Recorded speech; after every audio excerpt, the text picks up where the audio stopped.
Hey. Hi, how are we doing? Hello. We're live. We're live. Hold up. Wait a minute. I need headphones. Hold up.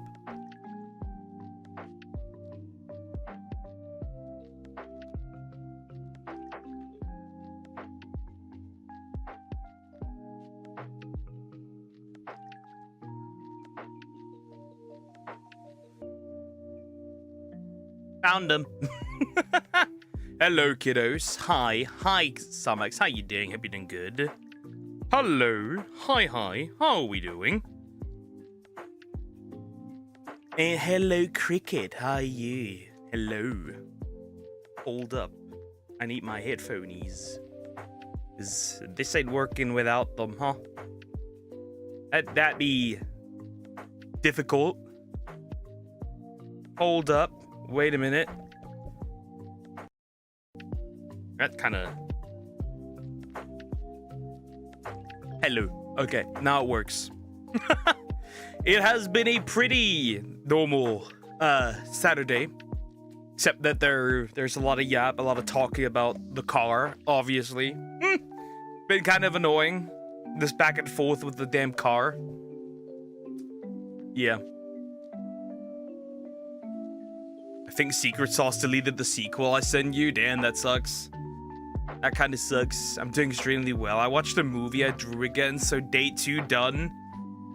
Well, can we consider day 2 you started drinking Coke again? Would you call it day 2? I feel like mission failed successfully, if anything.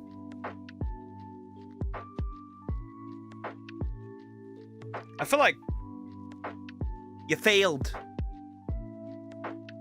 From what it looks like. So, I don't know if I would call it that. I'm in a different room right now, which is slightly annoying, but what can you do? Dog is here, so let's hope that she doesn't bork. If she does bork, that'd be a bit annoying.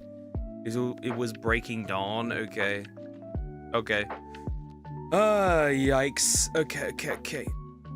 I don't think Shadow Clips will be there from the start, because I do want to watch no day 2 of drawing. That is still stuck at day 0. I can't even reach 1. This is like... So, this is basically no nut November for you, but, with, soda. That's pretty much what it is, soda.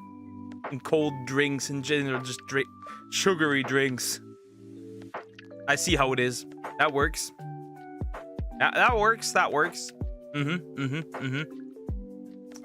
I see how it is. I see how it is. Alright, we got this. I think we're pretty much ready as usual. Good as usual. In the weekend, everything seems a bit better. The weekend is always a bit better. Until Sunday evening. Sunday night. Then you realize next day is going to be Monday and you have to go to work or do anything else. Yep. Classic. We love to see it. Alrighty. I think the first one we'll start with... We'll go overall the stuff that I got recommended and some stuff that I wanted to see. Yep, I don't even like them, but I need something. I think this is like most of the sugar addiction. Also, it's like, if you don't like something, you wouldn't repeatedly drink it. That's just a lie. You do like it. You just don't want to admit that you like them. Greedy sack. I'm starting to do it again. I want to get good at it. Good at drawing. Okay. We'll see how that turns out. How long you gonna pick that up until you drop it again? I'm giving you a week. A week max. I don't have much faith in you, I'm sorry. I don't have much faith in you. I really don't. I'll give you a week. Anyways. I think we're starting with the BDO. With the first one. That's the first one we start with. I think. The truth. It is the truth. I mean, hey. Always has been. Day 2 is already done. Silence. And it will end on day 5, I'm predicting. That is my prediction. That is what I do be thinking. You never believe me. Believe it. My right eye swelled over.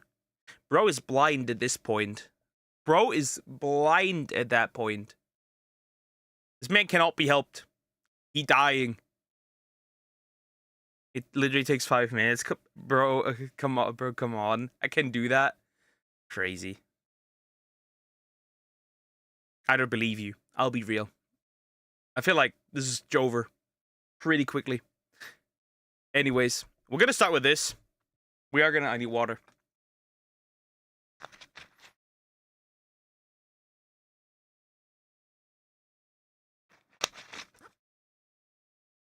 Okay.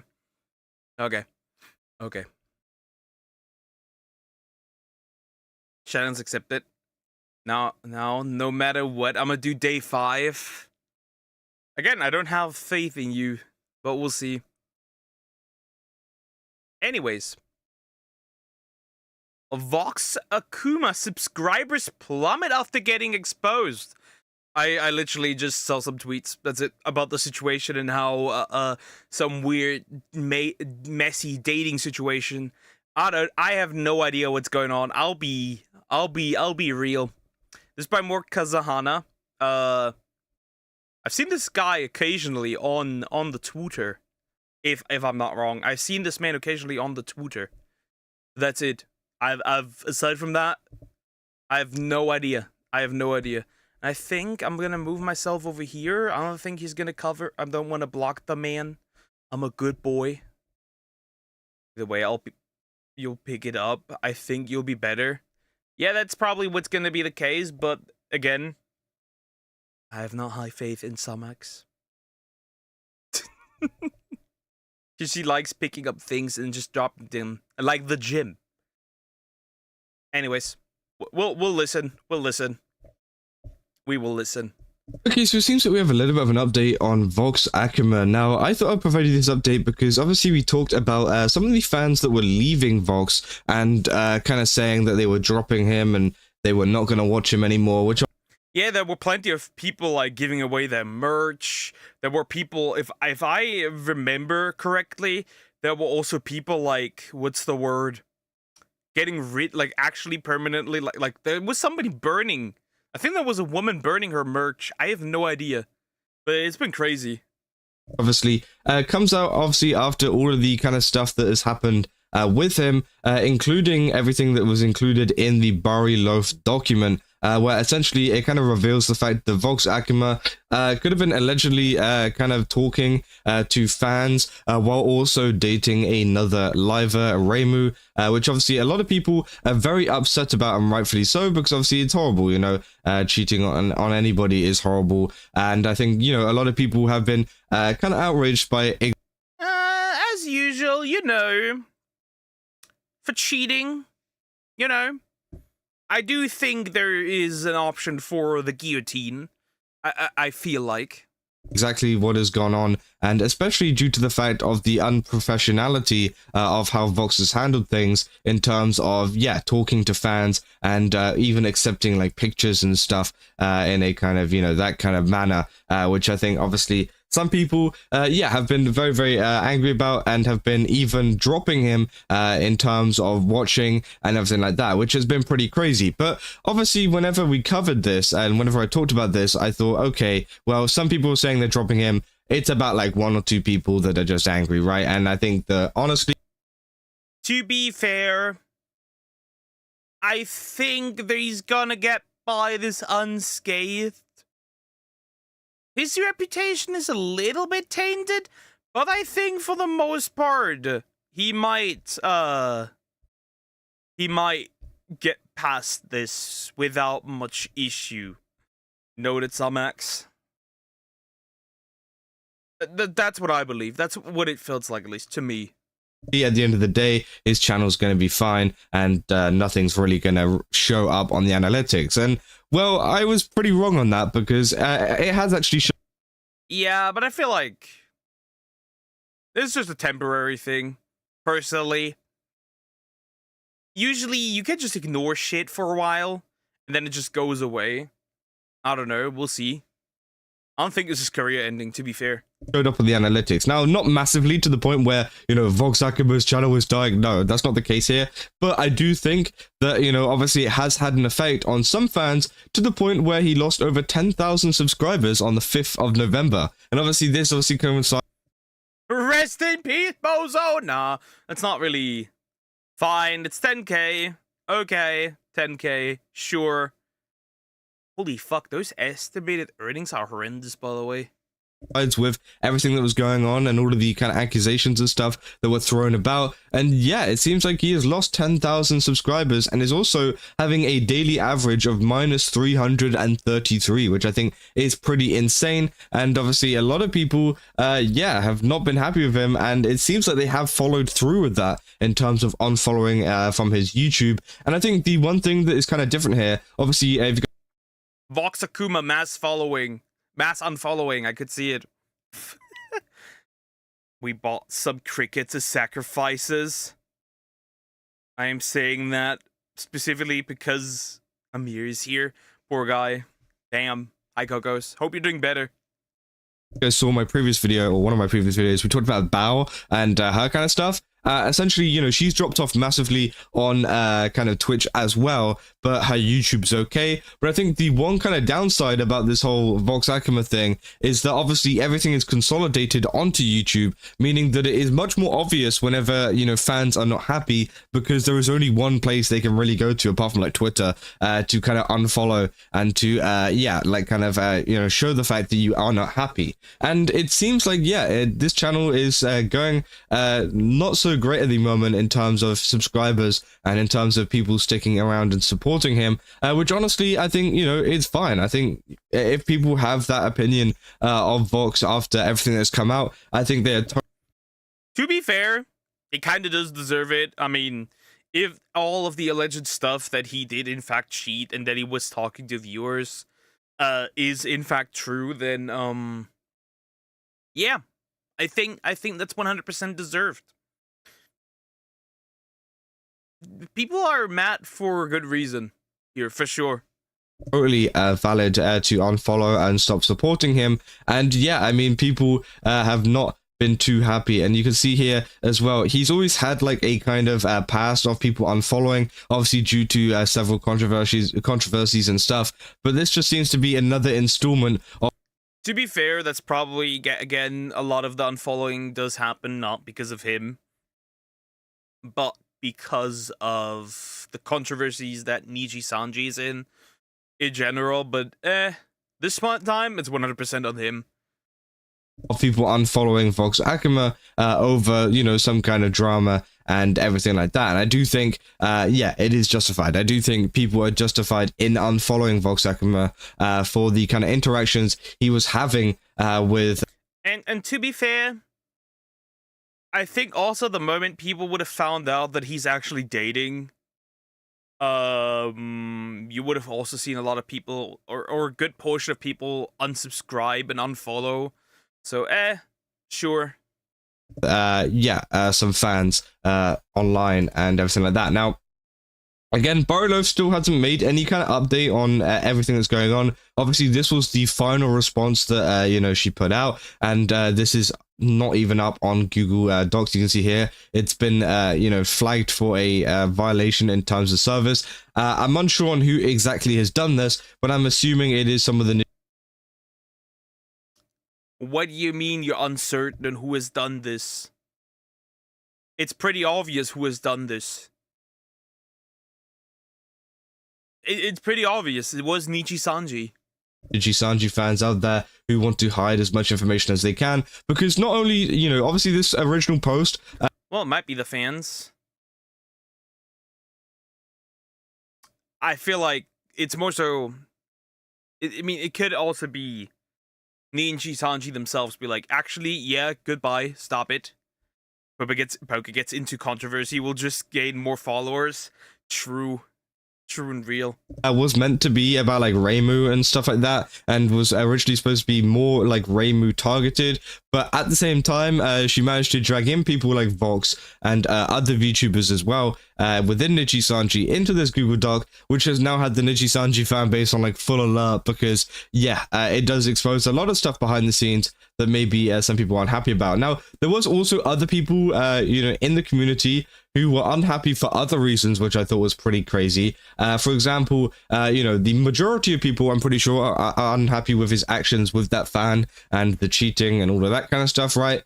But there's another kind of side of Vox Akuma fans who, you know, obviously didn't know about Reimu and him dating, and are now angry at that too, which I think is quite funny.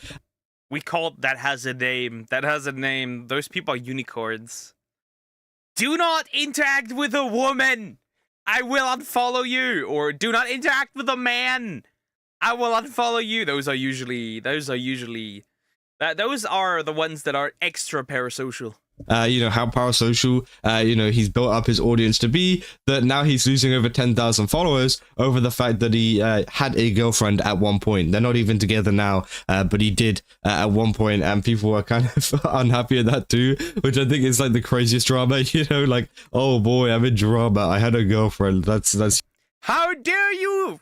How could you touch pussy? That's like, this man, he's no longer untouched. Burn the wizard. huge drama, guys, which I think obviously is pretty insane. But I do obviously respect, I not so much the ones, kind of saying, oh, he had a girlfriend, I can't follow him. I guess if you want to do that, you're free to do whatever you want. But I more so respect the people that are, unfollowing due to the cheating and things like that. I think that, makes a little bit more sense, right? People have been also talking. Bro, you say that, but then you forget Rusia. Rusia was, torn apart for having a boyfriend. I'd be very careful with that. About it on Kurosanji, as we saw last time. People have been kind of giving TLDRs for people because it has been a pretty crazy situation and a pretty twisted topic, because as I said, with the Bari Loaf Google Doc, right, the Bari Loaf Google Doc called out Reimu and things, and this was between Reimu, or now known as Marie FD, and it was between her and Bari Loaf, and then obviously Ike got involved with his screenshots, and then Vox got involved, or not involved, but Vox was mentioned with all of that kind of stuff, right? And then also we've had all of this stuff with Doki Bird and Ike actually collaborating, and then all the hate that has come their way from that. So it... His mouse. Something's loading in the background and it's irritating me. Stop. Stop it. Stop it. I wonder how the reaction would be if that ex was a former fan. Would they be happy that they've got a chance, or would they just be jelly and crash out? Jelly and crash out. Hi, Rescue Squad. How you doing? Hope you're doing good. Yeah, I think they would probably crash out on this, because it would probably be very jelly. Nietzsche sisters in general are, what's the word? Very aggressive. Has been a pretty crazy time if you are following the Niji Sanji drama, to the point where, a lot of people are expecting TLDRs because it is very confusing. There is a lot going on. A lot of people are doing things right now, and it is very active. Now, Niji Sanji themselves haven't spoken up about anything. They haven't released any statements. No one's been graduated or anything like that. But again, I feel like, we are on the brink of another kind of graduation or something happening. Not necessarily with Vox, but literally anybody. I mean, somebody's definitely going to graduate. Like, this isn't surprising. Eventually, again, they come and go in Niji Sanji and get replaced pretty quickly too. That's usually pretty normal. Burn the Wizard. Not goes as well as Burn the Witch, but he's a man. Witches can only be women.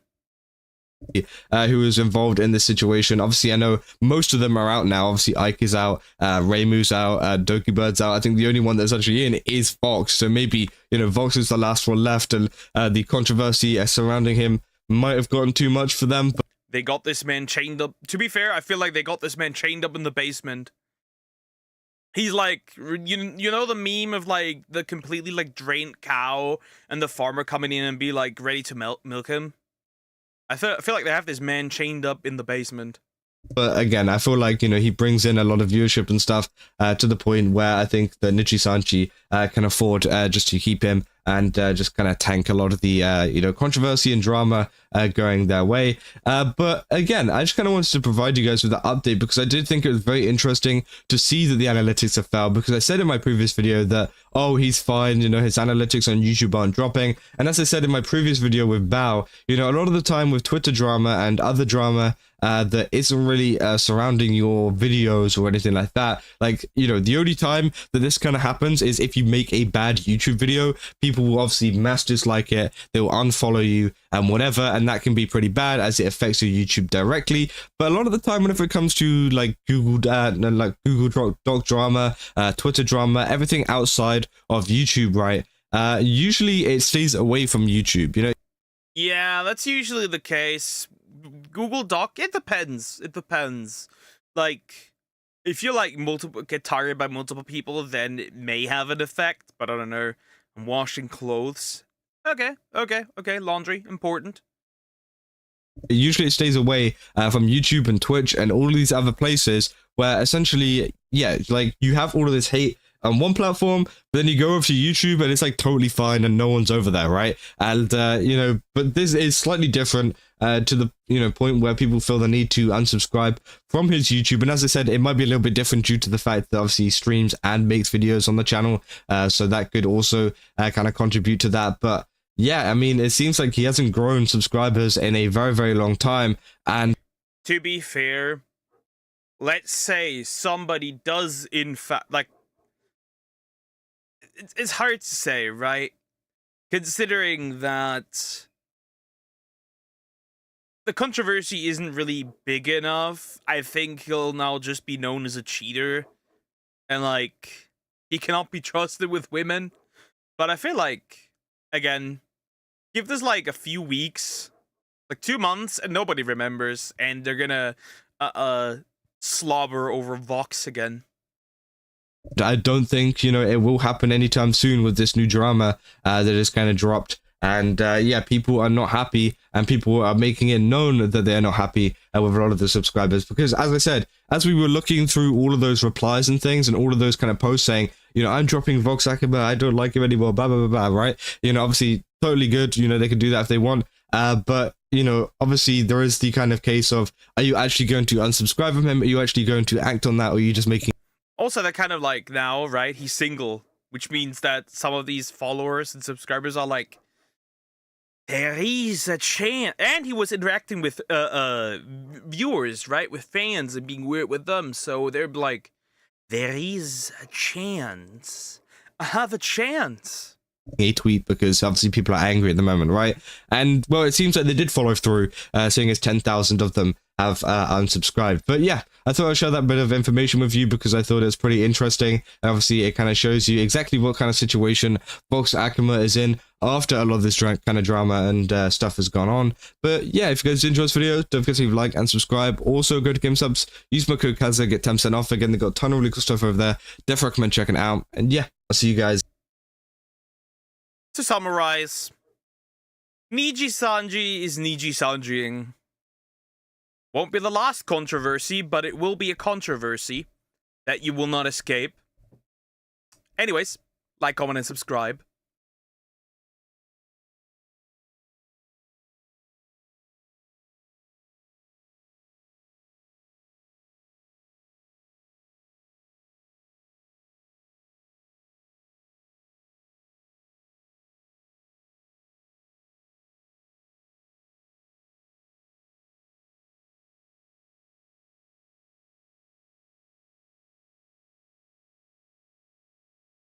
Anyways, somebody needed something from me. Sorry for the silence. That was important. It was important. Water. I need a lot of water here. But yeah, there will be clobbering and slobbering all over his dick again. Pretty normal. That this won't go that long. Hello, dog. My dog. She's doing dog things. You know what? Do some. If you don't like it, just... Let's do some. Do I need to move? Do I need to move, really? Not really. I can stay in that spot. That's fine. We could stay on the side. Guys. We'll bring back a classic. We'll bring back a classic. Book talk. Book talk. A good one. You can't say that. Nuh-uh. I can say that. They will be slobbering all over his dick again. It's pretty normal. I can, in fact, say that.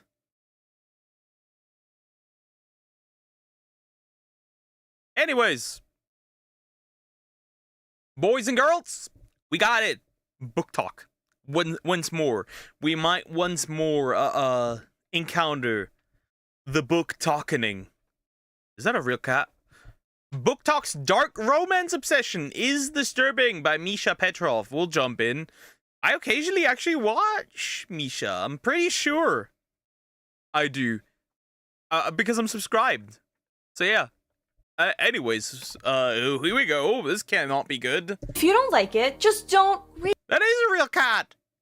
it. So what? My favorite book is a love story between a 40-year-old serial killer and a 16-year-old girl. It's just fiction. If you don't like that, you're actually sexist. He's very misunderstood. It's actually very romantic, is what I would say if I was crazy, and apparently a lot of people are. So we're gonna have to talk about the dark side of the dark romance. See, here's. As long as it's fiction, in my opinion, it's fine. Like, it's fiction, it's fine. However, here's my personal problem.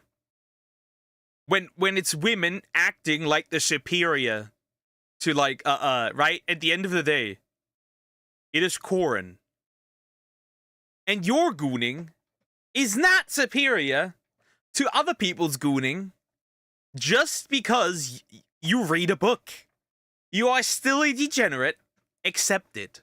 Obsession, which is almost every side, and why so many women are getting hooked on these stories the same way that men get addicted to pornography. I know not many people want to talk about that, they don't want to admit it, but it's an important conversation to have. We're gonna look into the psychology behind this and how this blurs fiction and reality. It's disturbing. Kind of perfect for Halloween, which is getting closer, and it's getting colder. So you really do need to get yourself some merch. Get yourself a Misfit hoodie or an MP hoodie. They're super warm and soft. Everything's linked below. And now let's begin. Looking for a new book boyfriend. Billionaire. 6'5", brown eyes. It's not What the fuck?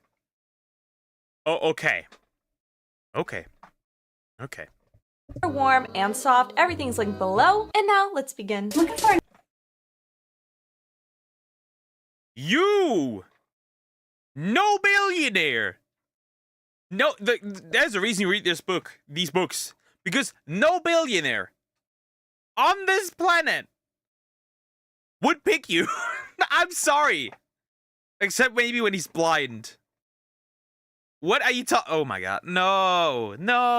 new book boyfriend. Billionaire. 6'5", brown eyes. It's not just some niche corner of the internet anymore, so let's read a little bit about it first. Sales of science fiction and fantasy books rocketed last year, with their value increasing by 41.3% between 2023 and 2024. The booming popularity of romantasy, the subgenre blending elements of fantasy and romance that is a favorite of TikTok's book talk community, helped drive the See, when somebody says they watch romance, if a guy says he watches romance anime, there's more than likely not that he's watching something that like the ecchi genre. When a woman says she reads romance, I have a 100% guarantee that it's actually just a goon material as well. rise. There is no reason that I should be getting this unhinged over a man who is stalking this poor, innocent, unassuming girl. Yeah, I have the same reaction. Homie, Misha, we're just like questioning things right there. Pull the screwdriver out from my back pocket, closing the distance between us. Then I press the screwdriver into her back and shove her between two broken tractors. That is romantic to you? I suppose literacy was too much power to hand out to some people. We're banning women from reading books. It has escaped Wattpad and AO3. They're now apparently printing felonies in hard copy now. Printing felonies. Wasn't there a woman in Australia getting arrested because her book, essentially, if you really want to go that route, depicted a guy being into a little girl, like 7-year-old or something? Romanticizing that. Why does this matter? Well, book talk doesn't just exist in a vacuum. This shows up in What the heck? real life events because fiction can cause harm, especially when it repeatedly glamorizes things like violence, coercion, or toxic dynamics without critique. So it doesn't brainwash anyone overnight, but it can shape perception over time. So Borkin. She borked. The dog borked. And she's probably gonna bork more.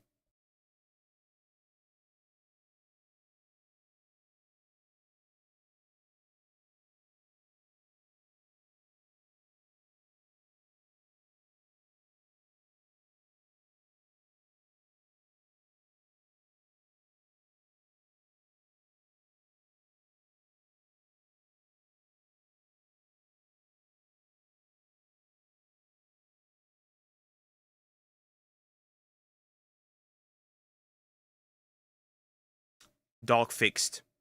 Borked. Enough borked. Anyways, back to the video. Where were we? Let me go back a few seconds. Violence, coercion, or toxic dynamics without critique. So it doesn't brainwash anyone overnight, but it can shape. See, there's no real... There's no real, arguably, at least from statistics we have, there's no connection with that. Like, we know, that's like the argument that video games cause violence. They're not really, like, connected to each other. Like, a violent person may play violent video games, but no video game makes you violent. Perception over time. So if you keep reading these stories, if you become obsessed with that, where abuse equals love or danger equals devotion, your brain starts linking love with fear, abuse. That doesn't mean dark or disturbing fiction shouldn't exist, but the issue is how it's presented. We need to stop book talk. No, we don't. Don't you? Yes, we do. Sometimes I feel like it goes too far. I feel like it goes too far. She moves. She'll sap. What? I will not sap my dog. There. Yes, and there are men who have discovered this and now see it as a business opportunity, so they... Yeah, they create thirst traps, basically.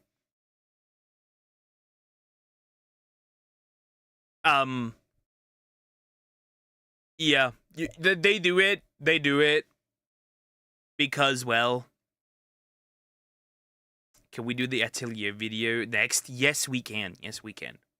I was just waiting for you to pop up. Yeah.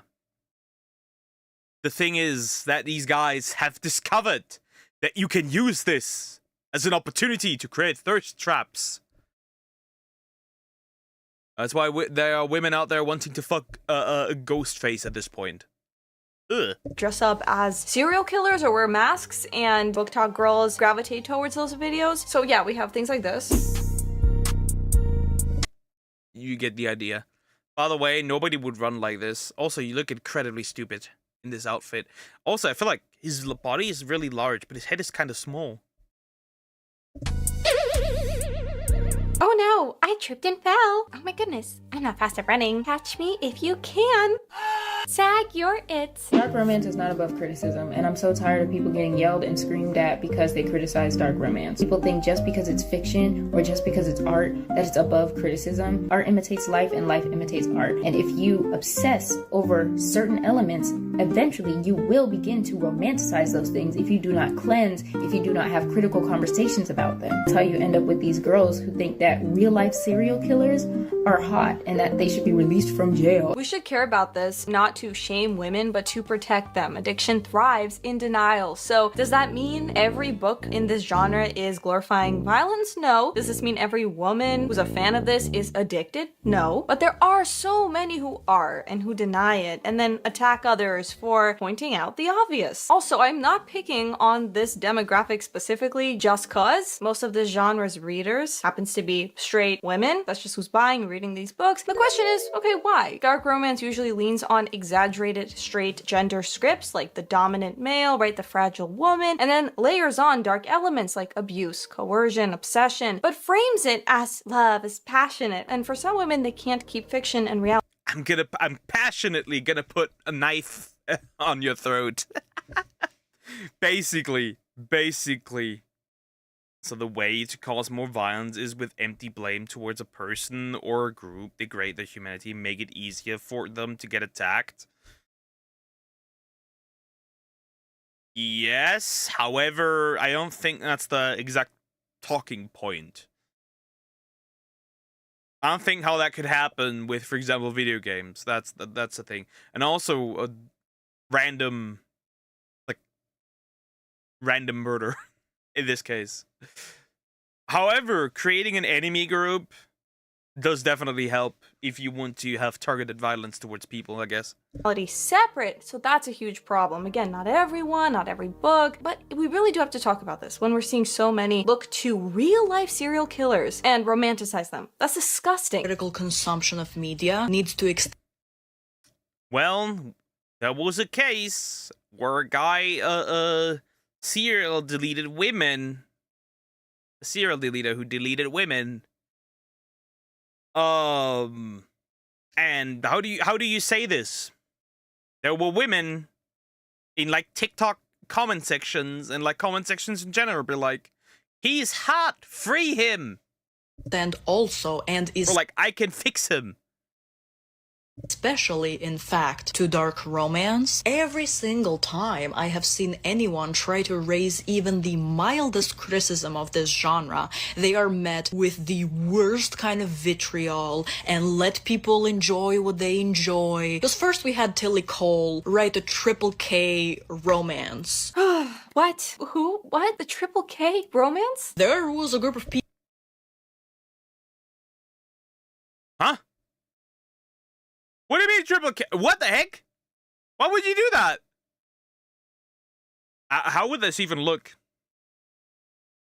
Is like the protagonist a black woman? It's like, how do you put that there? It wouldn't work with a white woman. Well, it would work with a white woman if the white woman joins, but... Huh? People defending that decision. You can claim until you're blue in the face that reading this kind of stuff does not have any bearing on the real world, but who are the people that were commenting, hey Book Talk, are you here? And I can fix him, and oh my god, when the Wade Wilson videos started popping up on TikTok. That's the one, the Wade Wilson. Now that's the one. That's the one. That's the one.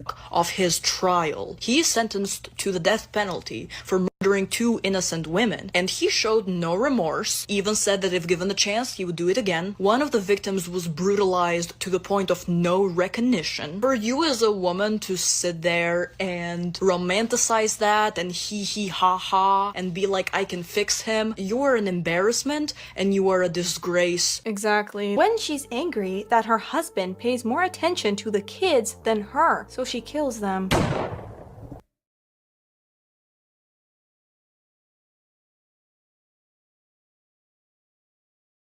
Never mind. That's so romantic. Are we okay? What? 15-year-old girl dates her middle school crush, only to find out it's her 40-year-old teacher who got surgery to look 15. Huh? But men, we're cooked.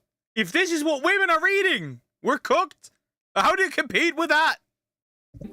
Who's writing this? But I love you, says the 13-year-old boy. 12-year-old girl, there's a 17-year-old biker behind her saying, I'll kill you. Hello? Police? Who finds this romantic? Turn yourselves in. This guy again. Do 13 and 28? And we do 12 and 64. Okay. These people should be in a cell. Also, we talked about bikers, so on Book Talk. 12 and 6. Oh, but look, Cannon. Hi, Shy Duck. How you doing? Hope you're doing good. Hi, Jingle Cheeks. How you doing? Hope you're doing good. I'm doing pretty good.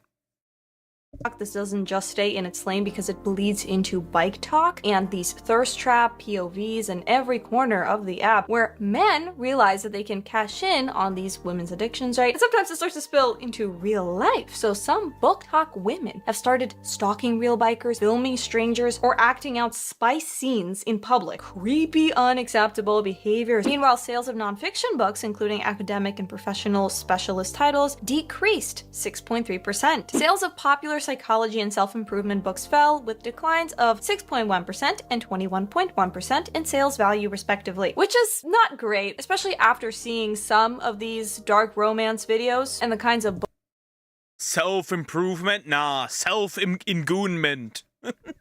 The way to beat those fantasies is to become a werewolf / vampire. Yeah, good luck. Yeah. You're gonna pay for my surgeries right there? You have to pay for your own surgeries. books people are reading, you may actually want to pick up a self-improvement book or a how-to-shower book, or maybe the Bible. Why Book Talk is absolutely obsessed with dark romance. Culturally, we're attracted to things like true crime or thrillers, horror for a reason. Who is we? No, I like horror movies. I don't like true crime, and I also don't understand this obsession with it. Although I don't see a huge issue with it if you're approaching it respectfully with the influencers especially who talk about these true crime cases. Some of them, as they're doing their eyeshadow. She got decapitated. How crazy. Follow for more. My favorite true crime. Your favorite true crime? These are human beings that were murdered. Innocent men and women. And you're out here saying my favorite true crime case. Teehee. Let's rank them. See, I think true crime is fine. I think true crime is fine. I think that the ones covering it have to do with a certain respect towards what had happened. It becomes weird when you start becoming numb to it. I feel like that's weird. Like, if you can just yap about it, like it's just a normal odd thing. I feel like that's weird. I feel like that's weird. I think it's fine doing like true crime content and viewing true crime content as long as you're being respectful.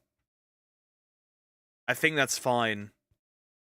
But I feel like there will probably be some overlap between those people and the book talk, romance, whatever. Because we still want to experience a sort of dark excitement of it, but not have to live it. She says, I think that stigma still exists because romance as a whole is written and consumed by women. And dark romance is an even bigger leap. It kind of blows people's minds a little bit. Yeah, because these are some of the videos you will find when you look up book talk, specifically dark romance. Is a 10. But he also hit her with his car and broke her legs. 0.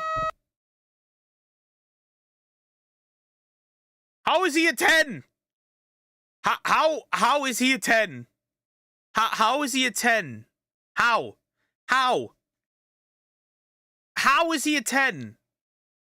What are we doing? He's actually a 10, but he's like a murderer. So cute. Brain dead. What are you guys reading? Because you may think something cringy like, Twilight. No, it's far worse. And the thing is, publishers know that sells, the darker it gets, the better it performs. So calling it empowering, again, it silences any real criticism, even though it's now marketed to younger and younger audiences with barely their warnings. They actually often have those covers and it looks cutesy, like that ice rink one. And the issue is when non-consensual or dehumanizing dynamics, those get rebranded as I don't know. I haven't bought a book in quite some time. Like, see, do they have like the PG do they have like the logos for like age restrictions on there? Maybe, I don't know. Do they have that? Cuz I never paid attention. I don't even think they have that kind of stuff. Point Crow stream where he was streaming, timer goes off, but every subscriber a random amount of time added. I think I'm good. I couldn't even stream that long. I should use that music. I know a streamer that is her be right back music. aspirational love. I feel like if a book starts with a 2-page trigger warning list and ends that list with the quote, your mental health matters, sign me into a mental institution. You cut that part off. I hope you said that. Does anybody on this godforsaken app read a single book that isn't just straight up? It's not spice. It's not a romantic novel. It's Colleen, what are you doing here? I heard an audio book recording of this book right here. The one that looks like a children's coloring book. That's the one I was talking about. Does that not look like something a middle schooler could pick up? No one sees an issue with that. Do y'all know what this book is about? I'm about to finish Pride and Prejudice and I'm looking for a new book to read. Now I made the mistake of looking up books to read on TikTok. Every single book has spice. When something harmful is framed as romantic instead of tragic, or it glamorizes dysfunction instead of questioning it, that's an issue. And if people were calling it out in these circles, fine, but so many people have an issue with that. People were showing up at conventions, harassing others. Also, minors scroll through these. Yes, there was a dark, would you put it, a dark romance convention, party, whatever you want to call it. And, the women there had no self-control. They were groping these men. They were touching these men inappropriately. They were doing stuff to them. They were doing stuff so much to them that, the men had to leave therapy. Just, go. Never do that again. They don't. It's up to the stores, libraries to put them in proper section, monitor the buyers. Wow, that's horrible. Yeah. These conventions or parties, whatever you want to call them, exist where this where these women go to, and that does happen, usually don't get stopped from buying a book. Yeah, I'm not surprised. These videos, I mean, there's so much going on, so just saying, just don't read it if you don't like it, no, that's not gonna cut it. It means nothing when the platform pushes it onto teens, For You pages, something else to think about. Exactly, Book Talk is just a community of corn addicts with a superiority complex, not all of course. True. My gooning is superior to yours. My gooning is written in text. Yours is visual, and therefore inferior. No, bitch. You're just a degenerate like the rest of us, basically. What are you talking about? You're not special. Or she's probably just referring to this specific subset of dark romance. It just looks cleaner and cute because it's wrapped in a pretty cover, but it's the constant dopamine chasing, this growing tolerance that demands darker, crazier, shocking content to feel something. Not spice. It's not a romantic novel. It's... That video is two things, and it is two things only. It's misogyny, and it's laziness. Literally every... Misogyny is... You're reading corn. Wait, so is women criticizing men for, consuming adult content misandry? Right, we can reverse that. So men consuming, I don't know, The Great H, John Corn. Is that, even women criticizing that, is that misandry?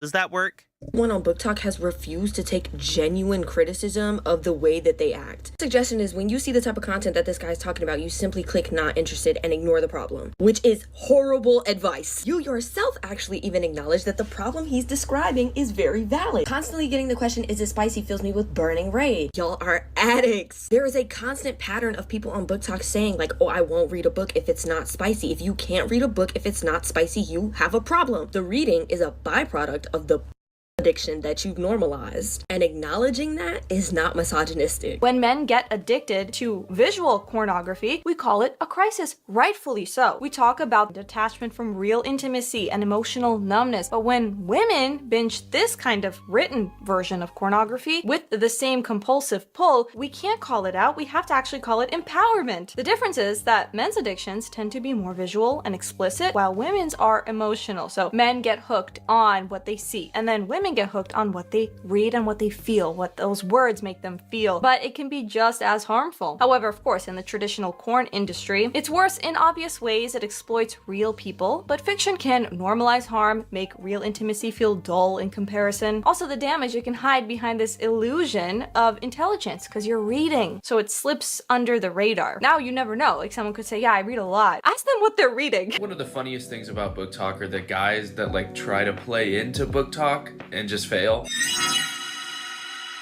I love how nonchalant he tries to act about this, like he didn't set his phone up. I'm so tired of weird middle-aged women trying to convince me that Book Talk is okay. Exclusively read books about violent men coming on to implied young girls or older women who act like young girls. When I get... It's also my main problem, really just my main problem is, first of all, it's weird as shit. I do think the same about regular corn. I don't know, I don't consume not safe for work content. That kind of not safe for work content, so for me both is weird. And also, it's mostly just a superiority complex. That's what it is. It's just like the I am better than you attitude. No, you're not. No, you're not. Just because you're reading yours doesn't mean you're superior. My dog back home, and I open up that laptop and I start going through my comments to see which book I want. You want to know what I saw when I looked up those books? Looked up just the covers? Naked smut, and then conveniently not telling me, as if y'all are trying to convert people or something. Nothing. So that's really creepy. See, he said. So he asked for books to read, and these ladies recommended him just smut. And bro's ordering it immediately, not checking what's in there, and then be like, therapy. saying that he was asking for recommendations for new books, and all these people were just listing smut books and not mentioning the fact that they were smut. No one is saying that these are smut novels or even books that have a sexual nature to them. Like, they're all just acting like it's a normal book. Y'all have a problem. The things that were being said to me, because I was like, maybe just a normal book would be nice. No spice, I can't read. A romantasy was released, where the romance in the book is between a slave and her slave master. Nobody save her. She's exactly where she wants to be. Therapy. Extensive. Year-long therapy.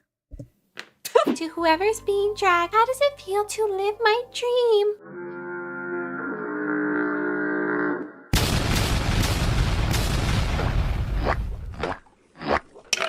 What are you doing? Do they ever actually ride the bike? What's the point of having the helmet if you're never actually riding the bike? Like, they're always inside with the helmet. Someone explain to me why all the cute bikers be too old for me? Like, literally. Because you're a child. Babe, I have the hiccups. What do you mean? Hiccups! Ah! Oh my gosh, you scared me. They're gone now. Thank you, Papa. I'm gonna vomit. I can't. It's your 18. No. Okay, now I'm seeing. Dude, that's like Bonnie Blue levels. Hello, Bonnie. Hello, Bonnie, my old friend. I've come to take your virginity at 18 years old again. That's what she's. That's what. What the heck are we doing? What if there was a parody book called 50 Shades of Gay instead of 50 Shades of Grey? What would be the content of this? That's the question. What this is. I feel like a lot of these people know who their audience is. Oh, and the door closed. So are you guys gonna have the fun? Exactly, someone's calling it out cringe. Just ride your bike, bro. When only they, them can calm me down. Only them can calm me down? Dark romance girlies, you're making us look bad. Apparently there's some 16-year-old. Maybe she's just maybe he's just into you know, non-binary people.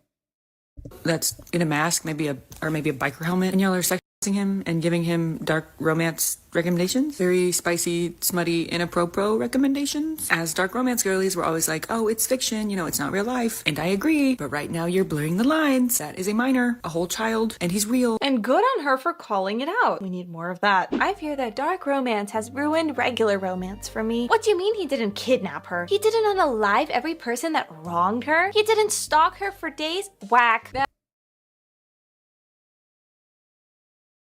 These will be future mothers. Your future wife, sir. Yeah, that's an addiction. This is very concerning. But apparently we can't say anything because that would be sexist. And if you speak up about it and you're actually worried about people's mental health, you either hate women or you hate men. Middle-aged dark romance authors when they forgot to include an uncomfortable age gap between a man in his 50s and a freshly 18-year-old girl who's known him since she was born. Everyone hates until they call it dark romance. Who said that? He's a lawyer by day, serial killing stalker by night, murdered this woman's dad, and he's like, yeah, and I don't feel bad about it because he deserved it. Justice. You want see they're all funny part is that they're also feminist, all of them, right? Until they realize that feminists were severely anti-Corin. Weird. Was served, but now he's like, wait, did I actually just murder an innocent man for real? So he's looking more and more into it, and he's developing this really intense, overwhelming obsession with this woman who he just made an orphan. And all of this I can forgive because it's a dark romance. The mommy Stockholm syndrome issues on this freak. He's like, oh my god, she reminds me so much of my mom. That's disgusting. It's also interesting how him actually murdering people wasn't enough for you to say, yeah, no. Outside of book talk, when they get called out for inappropriately harassing hockey players and flashing unconsenting participants with an adult toy, as well as cornering and essaying a performer at a book convention. Oh well. I see no issue. Sounds fun. Sounds fun. Don't criticize this. It's misogynistic. Yeah, they seem like great people. No, they seem like well-rounded individuals who understand fiction versus reality. Psychologically, I think the fascination with dark romance and true crime also with some of these women often comes from either trauma, no doubt about that, but also this way you can read about something dangerous and forbidden and whatever, but you're in a safe environment, right? You're in control. So then just reading a book or watching true crime, that lets them experience that in a safe way, I guess. But I also think it's this idea of I can fix him or her or whatever, as if they're not awful human beings. Or no, they understand that, they acknowledge that, but they can tame them, right? They're awful to everyone else, but not you, because you're different. It offers them a sense of control over what Chat, I can fix you guys. feels or who feels uncontrollable. Again, in theory, if they all understood that this is a book, fine. But when they start their shenanigans with true crime, serial killers that they find hot, and saying, oh, free him, he's too cute to go to prison, that's just so disgusting. Some women argue that criticizing dark romance is sexist, but the issue isn't women being sexist beings, it's the normalization of that violence, coercion, obsession, unhealthy dynamics. It's the way toxic. The problem is that with porn, we have statistics that show that the Public Indecency Acts have increased in some areas by over 300%, which means that due to their addiction, people are publicly gooning.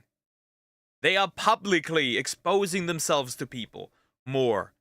And that is 100% a correlation. It's more so men, but it has started to be women too. But there's no doubt about it that this does have an effect on people. At least on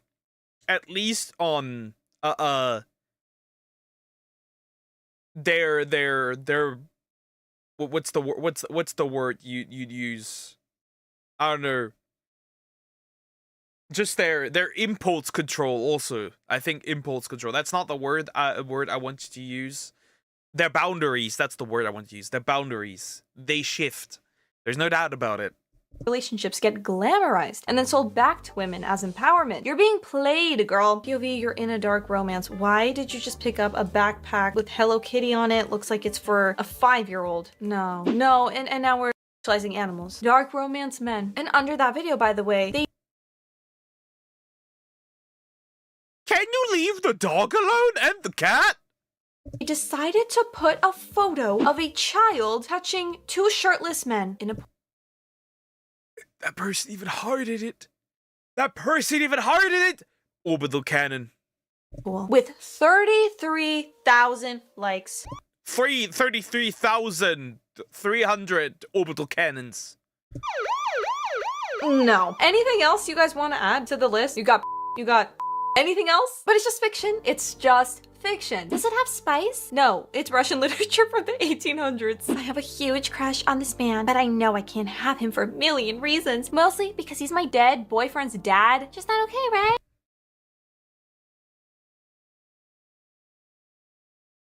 There's far greater betrayals than getting cheated on. There's far greater betrayals than getting cheated on. How would we feel if you die and then your girlfriend hooks up with your dad? How do we feel about this, boys? How do we feel about this, girls? What if your boyfriend hooks up with your mom after you died? What then? I don't know. We need to talk about the essay that took place at the Cinders and Stardust Ball this past weekend. Now, for those of you who don't know what the Cinders and Stardust Ball is, it is a dark romance convention that takes place twice a year, and the most recent one took place in Boston this past weekend, and one of the people who attended was a male musician who goes by the name Animus. Multiple eyewitnesses. He was essayed by multiple women. This is what H.T. Carlton had to say, who is an author who attended the event as well. He was cornered as well. This is the author Lee Rivers, and she was also essayed as well. So again, when we see how all of this affects. So people went there and essayed just anything that had 2 legs at this point. People in real life, or again, these girls who are romanticizing these men just because they're good looking, but they're serial killers. Yeah, that's a huge problem. And when you're And people call me crazy when I say there is a correlation between corn and sexual crimes. Weird. You're not speaking up about your own book talk community. What are you doing? Men's consumption of exploitative gets called out constantly because it reflects cultural decay, not just individual taste, and it should be criticized. It harms both men and women, and especially kids who are exposed to it younger and younger every year. The same standard should apply to women's media. Both can be harmful, but in different ways. If dark romance glamorizes abuse, or it trains readers to crave harm over healthy relationships, yeah, that's an issue. Calling that out isn't misogyny, it's accountability. It's caring about mental health, about the kind of culture that we're building. Anyways, make sure to subscribe and hit the notification bell. Let me know what you think in the comments below. My take is very simple. To me personally, it's just weird as shit. And it becomes even weirder, again, to me personally, it becomes weirder when you also, like, what's the word? Glorifying it and celebrating it. I personally, I just find it weird when you go out there and you're like, oh yes, I am a gooner, 100%. Personally, I find it weird. Grilled corn is nice. True duck, you are crazy. We are crazy. We are crazy. It's just like, why you're celebrating you being a gooner? Like, why do you act like this is a good? Why do you act like this is a good thing? Like, pause, stop, maybe get some help. You know, maybe, you know. Anyways, stop the public gooning. Stop goon reading. Stop gooning in general. Thank you. Anyways, like, comment, and subscribe. Alright, now we do the atelier video. As the man himself requested. In 1990 something. Well, here we go. I need to readjust how I'm sitting. I'm sitting in my bed. I'm protesting Krockroc's unfair treatment of me. Why are you doing it in my chat? Just slap him. Just slap him across a room. Like, literally just slap him. Yoink him. Yeet him. Catapult him. Throw him. I'm running out of verbs to use. You get the idea. You get the idea. Alright.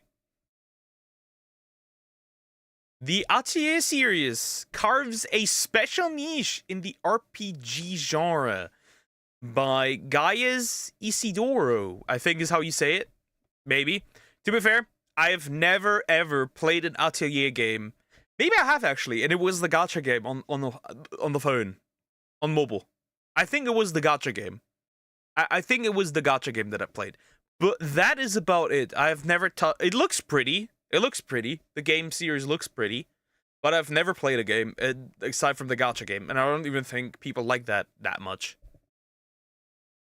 In 1996, a man so eager to create a game drafted a design document before he was even hired into a game company. His game was inspired by a historical alchemy course he took at university. Hired by Gust, Shinichi Yoshike began work on a game that was planned to be a tactical role-playing game. To distinguish the game from the numerous other RPGs on the PlayStation at the time, gameplay elements involving material gathering and alchemy synthesis were integrated into its gameplay. Yoshike had no plans on making a sequel, so he poured his heart into the game. It had a fantasy setting based on medieval Germany, but the alchemy system was grounded by having mundane items be created. Yoshike's interest in children's fantasy and classic novels like Anne of Green Gables inspired the narrative tone and main character design for the game. The main character, Marlone, was designed to appeal to a growing female gaming and manga market cultivated with the growing popularity of shoujo manga at the time. Yoshike insists that no romantic elements be included in the game, and the relationship between Marlone and her best friend Xia was directly based on the friendship between Anne and Diana from Anne of Green Gables. Marlone herself is the worst alchemy student at the prestigious Royal Academy of Magic. The thing is, I have a feeling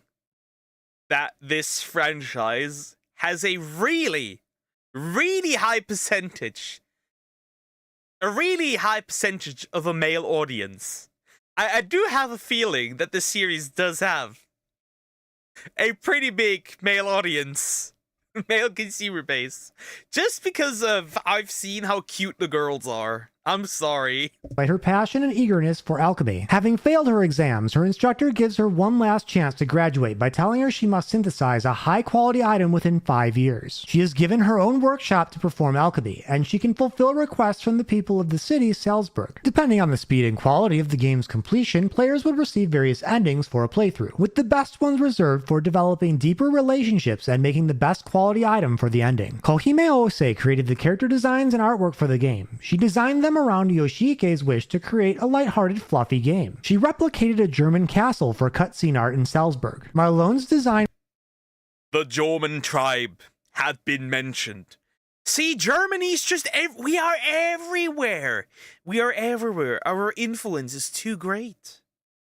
Was inspired by European witches, and she was ultimately given a look that showed her as a classy figure and a dropout. Ose's art provided a clear vision for the game's tone and gameplay. Daisuke Achiwa and Toshiharu Yamanishi co-composed the game's music. Italia Marie, Alchemist of Salzburg, was finally published by Gust on May 23, 1997, and it was an instant hit despite a lack of extensive promotion, selling 212,000 units in Japan by the end of 1997. The game made such a big splash that it was expanded on and released again later on the Sega Saturn and PlayStation, ported to Windows on April 28, 2000, and a remake was developed for the Dreamcast that was bundled with its sequel Atelier Alley and a computer virus courtesy of its developer and publisher Cool Kids in 2001. Gust released this remake bundle on the PlayStation 2 in 2005, and this version got a fan translation in 2008, and it also did not have the virus. On July 23, 2023, an So my man's just sold a video game virus?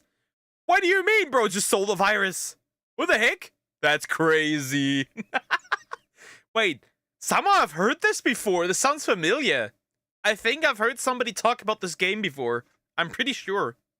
HD remake of the game was officially released worldwide on modern platforms, including Steam. One of the reasons I spent so much time talking about Atelier Marie is because the game really set an excellent precedent for what makes an Atelier game unique among all of the other JRPGs out there. It's a heavily character-oriented game that emphasizes personal development as an alchemist and relationships with NPCs more than a huge overarching narrative. Alchemy has varying importance in these relationships. There's usually very little, if any, romance in these games, and effort is made to create a warmer slice of life vibe to the story. I've personally played the remake to Atelier Marie, which includes the original game and the new version of the game with updated mechanics. I typically hate hard time limits in these kinds of games, but I actually enjoyed the one in Atelier Marie for the same reason I enjoyed. This is how I think my chatters look. All of them. This is how I think my community looks. All like small, short, shrunken men and women. You're all chibis. Enjoy the time limit in Princess Maker 2. And that's because the games are so short and have multiple endings, so it makes sense to have the time limit in the first place. If the games were any longer than the usual 6 hours it takes me to play them, I probably wouldn't be happy with the time limit, and find replaying the games to be too repetitive to be fun. Which is the sentiment I felt in playing some of the other games in the Atelier series with strict timed elements in them. Atelier Marie spawned several sequels involving the setting of Salzburg. Atelier Ellie, The Alchemist of Salzburg 2, released in 1998, refined the original game's features and included anime cutscenes from Studio Devolt. Isaemon Yamagata. It's kind of, dude, I miss the time when JRPGs just had randomly put in like really pretty anime cutscenes. I miss that. They should pull this more off. I like the Atelier series. I've never played a game. Maybe I have to do that eventually. Crickets aren't tall in the first place. You will shrink me to chibi. You're a chibi cricket. Yeah. I just like the Tales games occasionally do that still, but man, I feel like we need to bring this back more.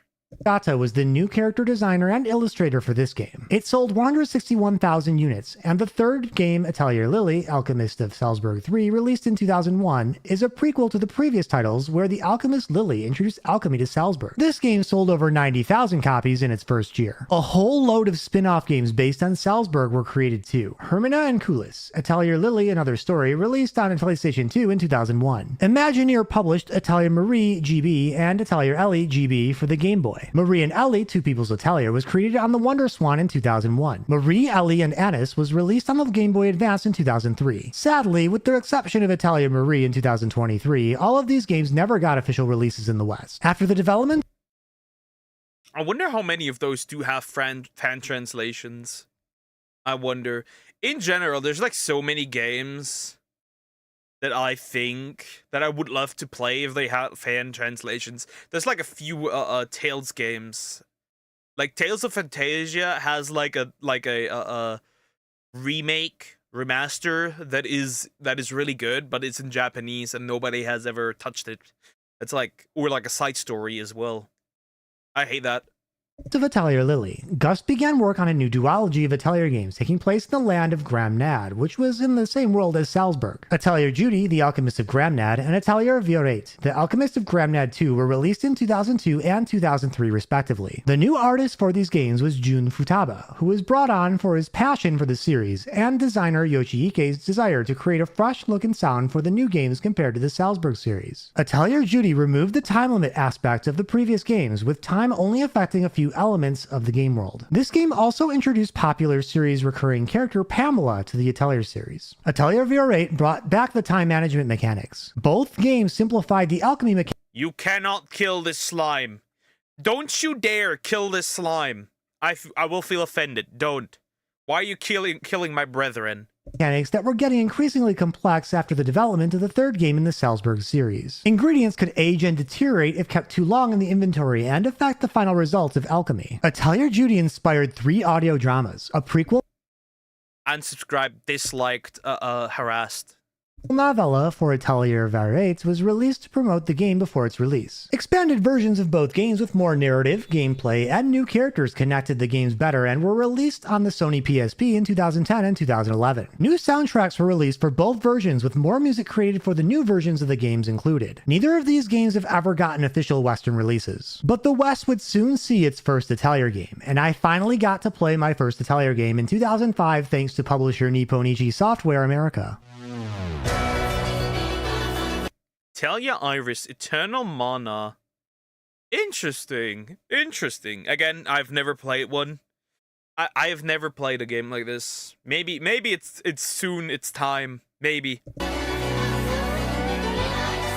If you had never played an Atelier game in your life, like most Western people who were playing Atelier Iris for the first time in 2005 or 2006, you probably would have never known that the previous games in the series were primarily alchemy simulators before they were RPGs. Atelier Iris and the 2 games that follow it are the closest to a traditional JRPG that any game in the Atelier series has ever come, but alchemy still plays an important part in the gameplay. This is also the first game in the Atelier series to feature a male main character, Klein Keisling. Atelier Iris 2 continues this trend, but this time the game features 2 protagonists that can be switched. Belt focuses on exploration and combat, while Vase performs the alchemy. Atelier Iris 3 is unconnected to the first 2 games in the Iris series, but the gameplay follows a similar pattern, only with a 3-person party. The Atelier Iris trilogy was a breath of fresh air with its very simple alchemy system integrated into turn-based JRPG gameplay. Interesting. So basically, what was once a alchemy simulator turned into a JRPG. I wonder what motivated the change of that decision, because the alchemy simulator seemed to be doing well in Japan. Maybe they just want to take the JRPG boom with them. I don't know when JRPGs became really popular, but I'm assuming somewhere around that time. While the Iris series of Atelier games are by no means what I would consider top tier or great JRPGs, they were definitely. And then, of course, you throw in a male protagonist in, so you can take take into consideration dudes playing it. I see the vision.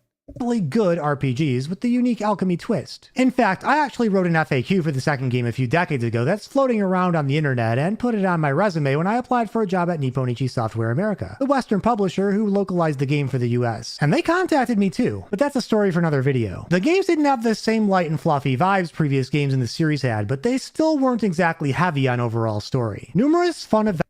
Imagine being a fan of a game series and then also getting potentially hired. What a dream that could be as a fan. events would play out between the different characters in the games as players progressed. I personally really loved these games simply for the fact that there was no time limit in the way to interfere with experimenting with alchemy, and the stories themselves emphasized adventure more. Both Atelier Iris and Atelier Iris 2 still have my favorite Atelier soundtracks in the entire series. The arranged soundtracks for these games are also incredible, even almost 2 decades later here in 2024. After the Atelier Iris trilogy, Gust moved on to create the Monachemia. How dare you not make us listen to something like that? How dare you?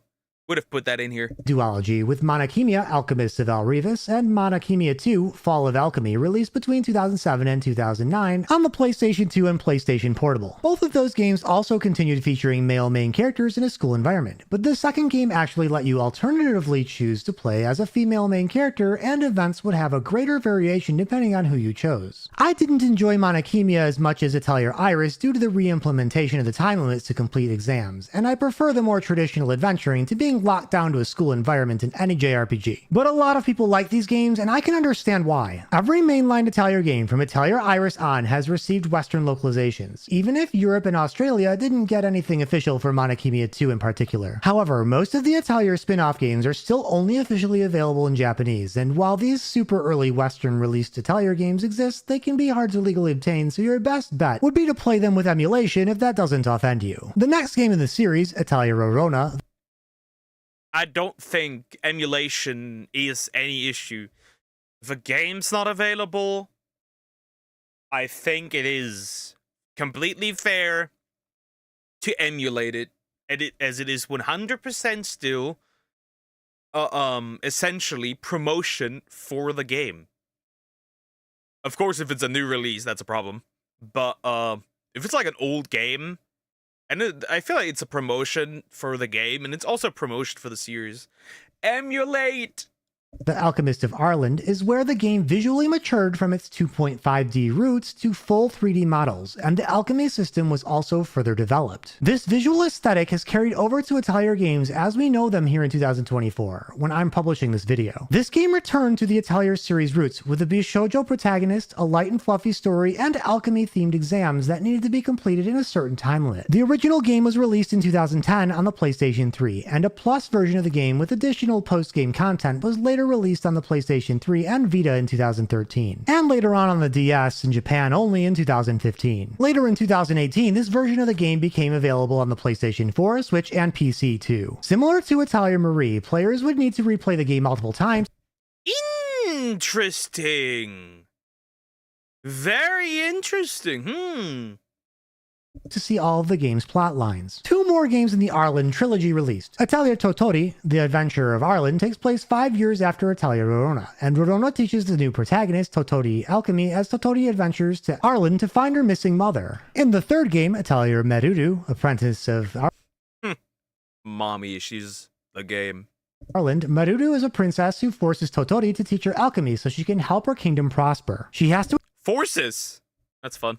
Achieve goals by time limits to continue working as an alchemist. Both Atelier Totori and Atelier Merudu received Plus versions like Atelier Rorona that added additional content to the games. These Plus versions were released on the same platforms that Atelier Rorona were released on. Speaking frankly, like the Monachemia games, I couldn't get into the Ireland trilogy because the time limits bothered me. All the games were in a category I respected rather than enjoyed myself, but thanks to the good impression the Atelier Iris trilogy left on me, I continued to keep an eye on the Atelier series. Gust's next arc of the Atelier series was the Dusk trilogy. Atelier Ayesha, The Alchemist of Dusk, released on the PlayStation 3 in Japan in 2012, and the rest of the world in 2013. Rather than giving the player multiple time limits, the game just gave one time limit to accomplish the goal of reuniting with Ayesha's sister, with easier objectives to accomplish along the way. This lighter time mechanic is probably why I enjoyed this game a lot more than all the other 3D Atelier games that came before it. Atelier Ayesha received a novel called Asha no Atorie, Aru Renkin Jutsushi no Tabi no Niki Yori, or Ayesha's Atelier,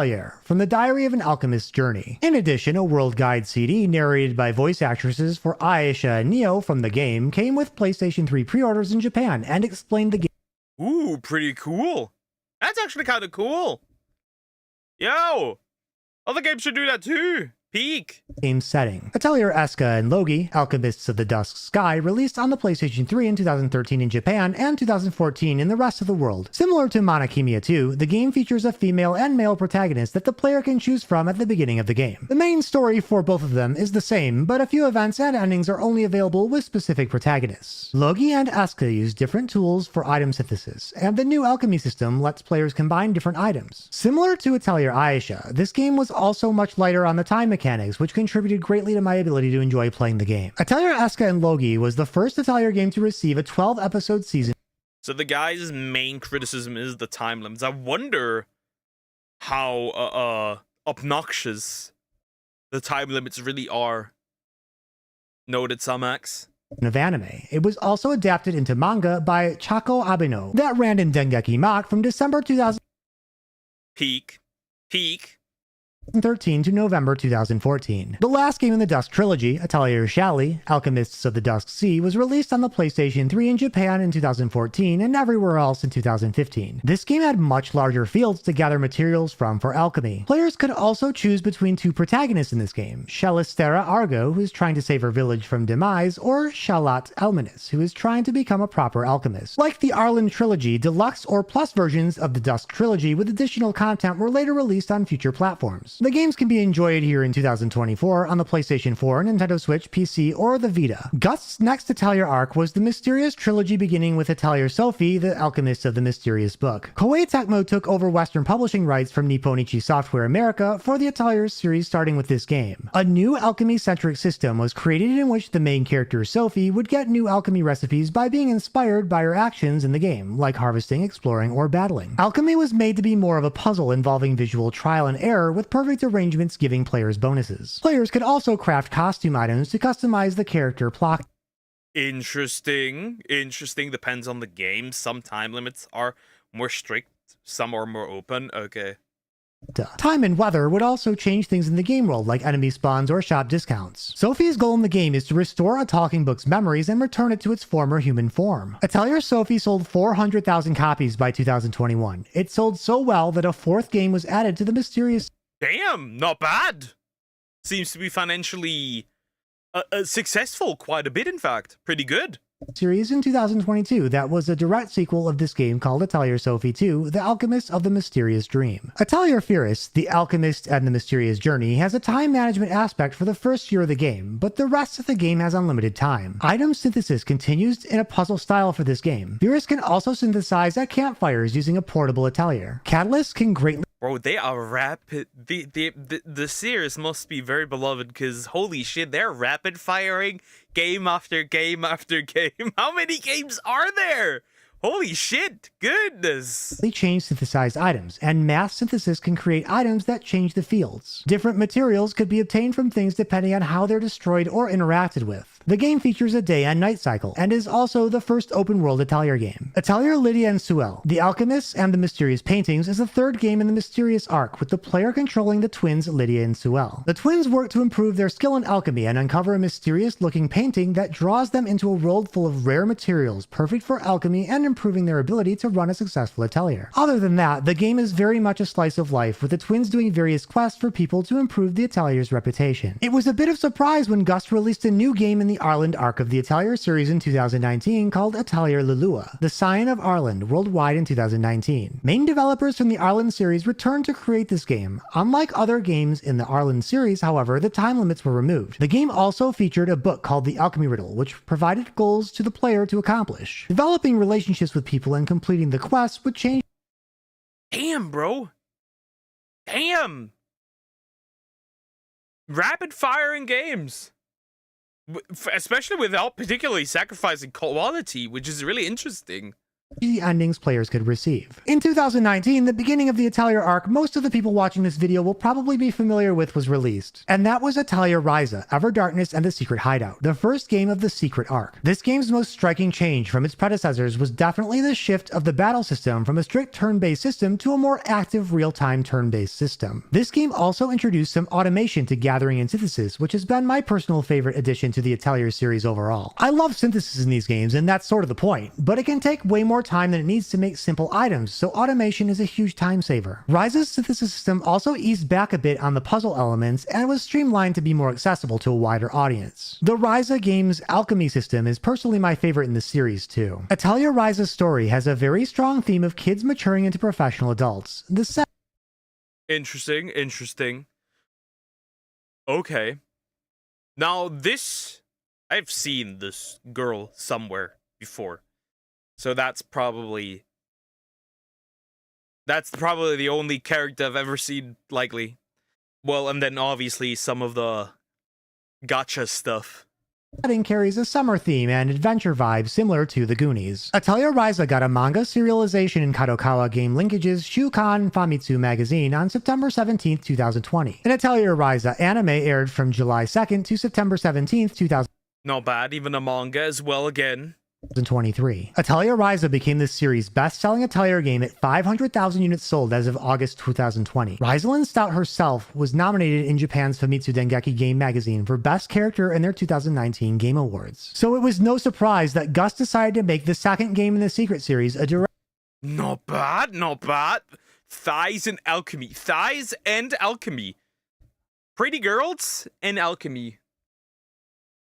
It just works. You know why? It's a classic. You have a game concept, you add cute women to it, cute anime women, and it sells. Like, I don't know. It's just crazy. Sequel to the first game with Atelier Ryza 2, Lost Legends and the Secret Fairy. Set 3 years after the first game, Ryza travels from her home to the capital and begins a new adventure there with her old friend. Also, I can almost guarantee that this series has the strongest Yuri fan base the planet has ever seen. I am almost certain there's nothing as strong in this fandom as the shipping. 100%. Most definitely. Most certainly.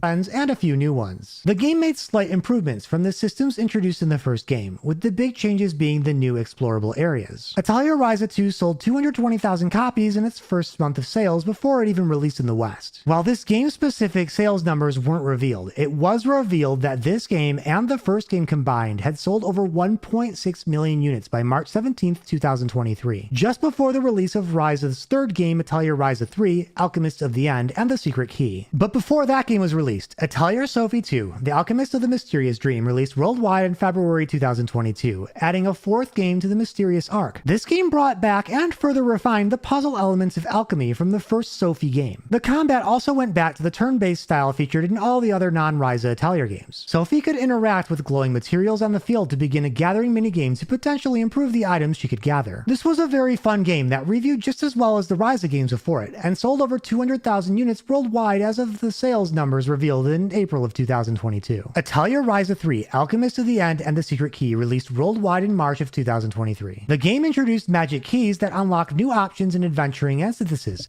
Interesting. Yeah, the series is doing really well. How have I not touched this ever before?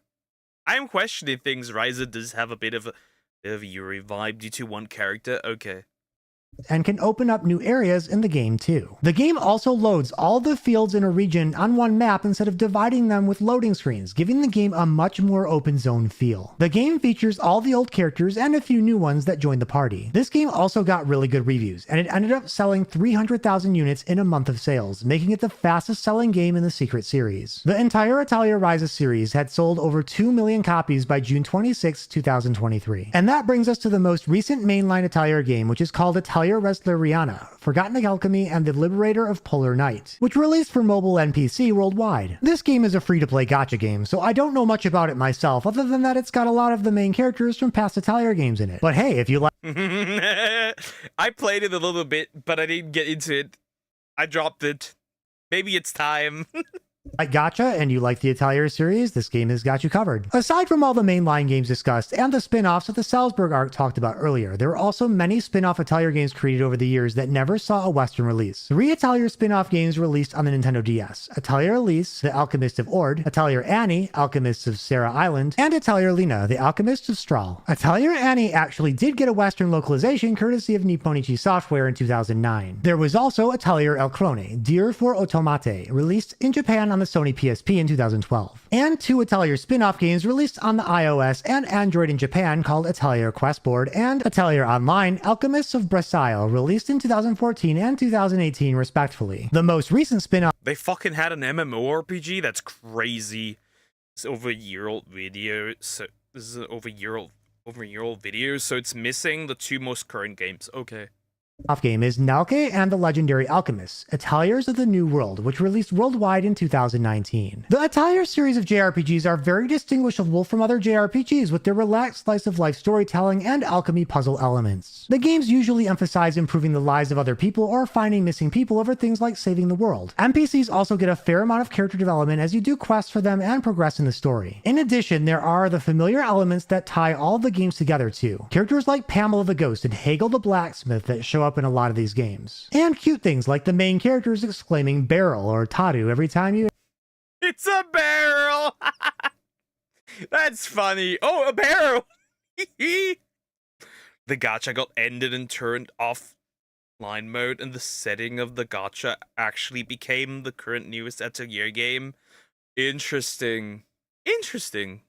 Interact with a barrel in the games. I think that is the reason these games are able to continue to get sales and continue to earn respect from players after more than 25 years since Atelier Marie's original release. While Atelier games aren't kids games, they are pretty consistent in their gameplay and wholesomeness, which also put them in an increasingly popular cozy niche too. This gives Atelier games the potential to appeal to very broad audiences. Also, Shinichi Yoshike and veterans who created the series are still around at Gust maintaining the series' consistency, just like Yuji Horii maintains the consistency of Dragon Quest. The things that change between games and arcs are... Yeah, the consistency of Dragon Quest. How about we get some consistent updates on Dragon Quest 12? If that's ever going to release. How about we get some consistency on how that the game's remakes and remasters don't get censored? Anyways, hi Zoom, how you doing? Hope you're doing good. Artists for fresh look and additional composers to accompany series composer Daisuke Achiwa. Important gameplay aspects like gathering, alchemy, and exploration evolve with each new game in the series. Despite Gust managing to release Atelier games almost annually since 2001, the games are of decent quality and manage to distinguish themselves among other games in the series. Chances are, if you've played and enjoyed one Atelier game, there are probably other Atelier games you would also enjoy as well. Probably the most common questions that come up with the Atelier series for anybody curious about the games are, is the Atelier series any good, and which game do I start with if I want to get into this series? Whether you think the Atelier series is any good or not will depend largely on if you think you would enjoy the game's unique alchemy crafting mechanics, as those are really the game's unique hook. Compared to other JRPGs, the Atelier games are definitely on the more relaxed side, both from an overarching story and difficulty standpoint. A diligent player who develops their alchemy to a point where they... Okay, so... I like JRPGs, so I probably would still like this. I would probably still like this. Can watch my recommend video next? Yeah, I can. I would probably still like this. There's a good chance I would still like this. Can easily craft powerful items in these games will find that they are not very challenging even on their most difficult challenge levels. The more Atelier games you play, the easier it will be for you to know how to get to a point where you can easily craft powerful items too. If you play an older Atelier game with time-limited events, the challenge level is a little higher as you need to be careful with what you spend time gathering and crafting to accomplish everything in a single playthrough. This is especially true if you're aiming for the best endings in those games on a first playthrough. As for which game to start with in the Atelier series, there are many options depending on the platforms you play games on and what interests you in an RPG. You can probably find better deals on older Atelier games, especially if you buy the games in sets of their deluxe trilogies. But the newer games will have better user experience features in alchemy and adventuring. If you're like me and you hate missing things due to time limits, I can recommend starting with any game in the Mysterious series like Atelier Lydia and Sewell, the Alchemist of the Mysterious Paintings, Atelier Sophie, the Alchemist of the Mysterious Book, or Atelier Firis, the Alchemist and the Mysterious Journey. All three of these games are conveniently bundled into a Mysterious Trilogy Deluxe pack that can be purchased for multiple platforms, including Steam on the PC. Atelier Sophie 2, The Alchemist of the Mysterious Dream, is also an excellent game with nice user experience features, and I was able to enjoy the game without having played the first Atelier Sophie game beforehand. Or you can begin with Atelier Ryza, Ever Darkness in the Secret Hideout, if you prefer a more active combat style than the turn-based combat in all of the other Atelier games. The active combat system from this first Ryza game carries over to the next two Ryza games as well, with some new features. Okay. I'll look. Maybe it does interest me. I have no idea yet. We'll see. The Rise of trilogies. also released deluxe editions yesterday. Interesting. Are you gonna play that game soon? I have not decided yet. I am a whore for JRPGs. The Ryza games also streamlined alchemy a bit, making it a little bit easier to grasp for new players or people who aren't as crazy about deeper puzzle minigames in alchemy. Atelier Ryza 3, Alchemist of the End, and The Secret Key experiments with more open zone design for its world maps, and while Gus didn't quite knock the gameplay out of the park in this respect, Sold. You can pet dogs. Sold. I'm buying. I think they were definitely on the right track with it, and I'd love to see them develop this more in future games. The freedom in being able to potentially synthesize strong items with alchemy early, and more open-ended growth systems in Ryza 3 as a result of its more open design give the game a unique flavor compared to all the other Atelier games too. But while I enjoyed it, it may not be for everyone, and a lot of players prefer the first two Ryza games to the third one too. One other important thing to mention is that while games in a series, like the aforementioned Mysterious Trilogy, are loosely related, playing them out of order is no big deal. You'll see main characters from other games in the series appear in cameos as mostly supporting characters in these games, but you won't spoil the games you haven't played yet if you don't know the characters. Order only really matters with Atelier Ryza if you care about the backstories of the characters in those games. Heck, I played Sophie 2 before Sophie 1 and I didn't feel spoiled at all. But I also don't pay attention to story as much as a lot of people do, so take my opinion to be worth a grain of salt. If you buy any of the games, I suggest... For me, it's more so I need to play games in order.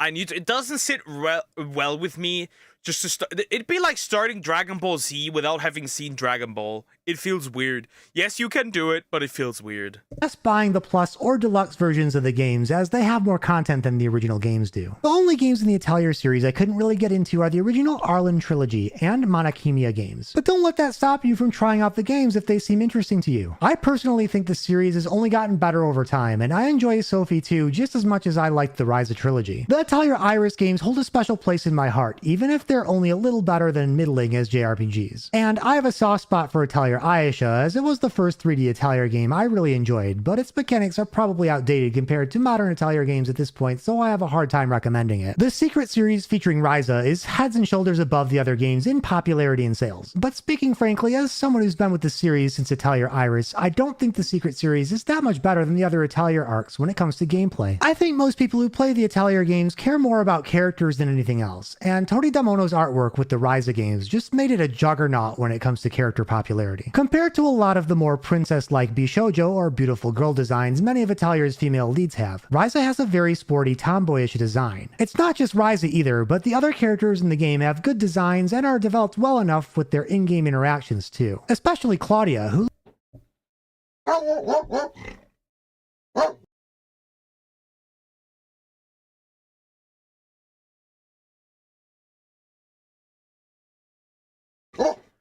Who is the whore bitch? My dog is barking. Who is the whore bitch that shoots fireworks right now? At almost 4 p.m. Silence.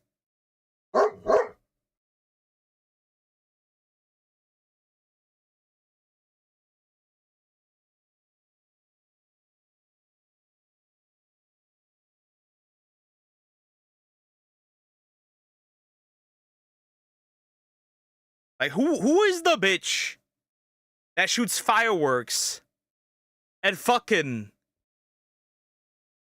4 p.m. Whoever that is, I'm gonna pull your dick out and use it for... I'm gonna put it into a hot dog and feed it to a fat Mexican. What is wrong with you? Anyways, goodness gracious. Motherfucker. looks more like an Atelier game main character than Ryza does. Ryza demonstrates a lot more leadership and assertiveness as a main character than a lot of other Atelier leads do. She just overall seems more relatable than a lot of the other female leads in Atelier games. That's just my opinion, of course. While I can pretend that's all it is, there are also a ton of memes and jokes flying around about Ryza's appearance and presentation in the games that have definitely got Claudia. The one on the screen is the one who gives Ryza Yuri vibes? Okay. Garnered interest in the series from people who've never played an Atelier game in their life, too. And that probably helped sales. Thank you for watching, and I'll see you next time. The league got more rights over time. Chill. That's not what I... Let's jump back into the video. In 1996, a man... Towards the end, in fact. Here. That works. In other words, I have to play an Atelier game eventually. I have to. I'm a whore for JRPG, so I have to eventually. I'll just have to eventually. Anyways, that's interesting. I may need to pick one up and stream one eventually. Anyways, like, comment, and subscribe. Interesting game series. Interesting. I may need to pick one up. What the fuck is happening? Some moron used fireworks outside and my dog started barking. Guys, I need a quick bathroom break. I will be right back. I need to. I'll be right back. Don't explode the stream.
Alright, back.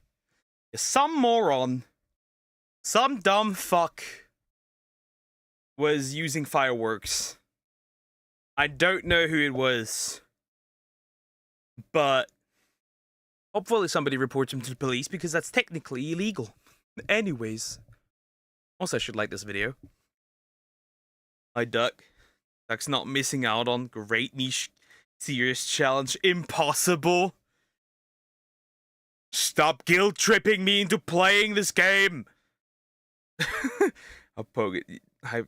You see the new Pokemon in that Pokemon Animal Crossing game that's coming out? Yeah, like a Moss Snorlax and a Ghost Pikachu. A Tangrowth, I think it's a Tangrowth, with like a TM on its head. And what else was there? A new Smeargle. Hi Jacob, how you doing? Hope you're doing good. Hello. Alright, let's do this situation. To be fair, once again, I got no idea. I am not into the Roblox drama. New Snorlax with moss, yet. Why do I not get a welcome? Weren't you here earlier already? Well, hi, again. Shine Duck. But yeah.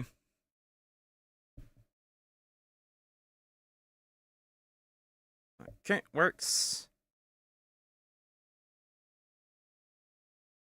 I am not too deep into Roblox drama. I did, however, react to the Parlo video. Well, let's see. I'm disappointed in Parlo by Ramgo. Again, these names. We'll see what happened. We'll see what happened once again. Let's see. Before I begin this video, I want to clarify that this isn't just a commentary video or some kind of news coverage. This is coming from someone who's been close friends with Parlo for nearly 3 years, and after everything that surfaced a couple nights ago, I've made the decision to completely cut ties with him for good, and in this video I intend to explain why. Before I get into everything, please like this video, subscribe, and comment your thoughts on this whole situation, because I genuinely am wondering what— Again, I have no idea where this is going. I've read some things, some crazy stuff. At least I did a quick Twitter check, but that was it. I'm not into the Roblox controversies. I send the slime flying. I am offended. Why are you sending my brethren and sisters flying? People have to say about this, especially if you were a fan of Parlo's. I want to start off this video by explaining what happened. I don't get the hype feature. I don't get it. I've never clicked on it, never used it. I don't get it. And what led to all of this happening. On November 9th, 2 Google documents dropped, one from Parlo and one from someone known as Internet Adjacent or Wolfgang. Both went into disturbing detail about their relationship and what supposedly happened between them in person. What? You still want to try topping?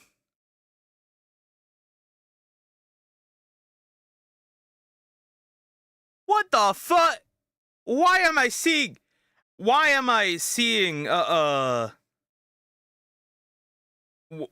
exactly am I seeing private Discord messages of people like, why am I seeing sex chats? Pause. And what supposedly happened between them in person. Originally, Parlo wanted me to make a video defending him to help, quote-unquote, tell his side. But after reading through everything myself, I just can't. What's in those documents completely changed how I see him, and after knowing him for almost 3 years, I couldn't be more disgusted with his decision to make all of this public. Before any of this blew up as it did, I started a major argument with Parlo about it. I told him to keep it private and to take down the documents immediately, because this would not end well for him. At that point, I didn't even realize how bad the document really was. I just knew. Interesting, so we got Google Docies. Once again, I have seen you got an alpha shiny. Congratulations. Wow. You're still far behind. Knew that turning a situation this serious into public drama was the worst move he could have made, especially as it was a personal situation and a private situation. Instead of actually listening to me, he snapped at me, called me and said he was the biggest victim. I mess up, but you are the retard. Great. Guys, it gave me 3 YouTube ads. YouTube is weird recently, giving people 3 ads. It's odd. Well, you wouldn't get ads in between the stream as long as you're there. You would only get ads if you go back in. Them out of everyone more than Schlepp, Ruben, or even me. That's when I realized he didn't care about accountability. He wanted control. Up until then, I'd still been trying to give him the benefit of the doubt, but the arrogance and lack of empathy he showed in that argument told me everything I needed to know. And when that document fully came out and when I actually took a look at it, I... Wolfgang, internet adjacent situation. This document covers allegations, topics pertaining to... sexual what? Prostitution? Zoo? Coercion, unwanted contact, ideation, baiting, emotional manipulation, image leaking, privacy invasion, transmitted diseases?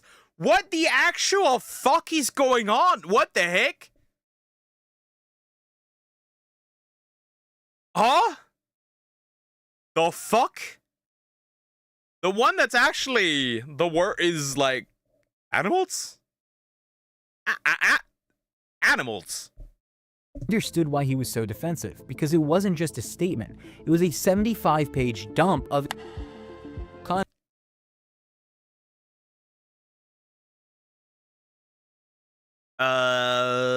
anyways, content where Parlo went into just 75? I thought we were getting thousands. Level details about his life. Reading that was disgusting, not just because of what he wrote, but because he knew exactly who his audience was. Mostly minors, and he still posted it anyways. That's when I knew that I couldn't defend him anymore. That's why I'm making this video. The first thing I want to talk about is the GoFundMe that Parlo made. The screenshots you're seeing on screen right now are from Wolfgang's document, and they show something completely unbelievable. Around late September, Parlo launched a GoFundMe claiming he needed money for legal fees, food, and rent. He told me the same thing privately, which is why he asked me to promote it in my video about his disappearance. He said he was facing possible litigation and still dealing with this temporary arrest during the dupe situation, and I believed him. I'd been helping him behind the scenes for months, compiling evidence. He set up a fake GoFundMe and used the money for something else. Okay. Possibly. Allegedly. Organizing files and doing work for free to save him legal costs. But just a week later, he used that same money to fund a trip to London, a trip that was... Okay, well, I stand not corrected, but I definitely stand being correct.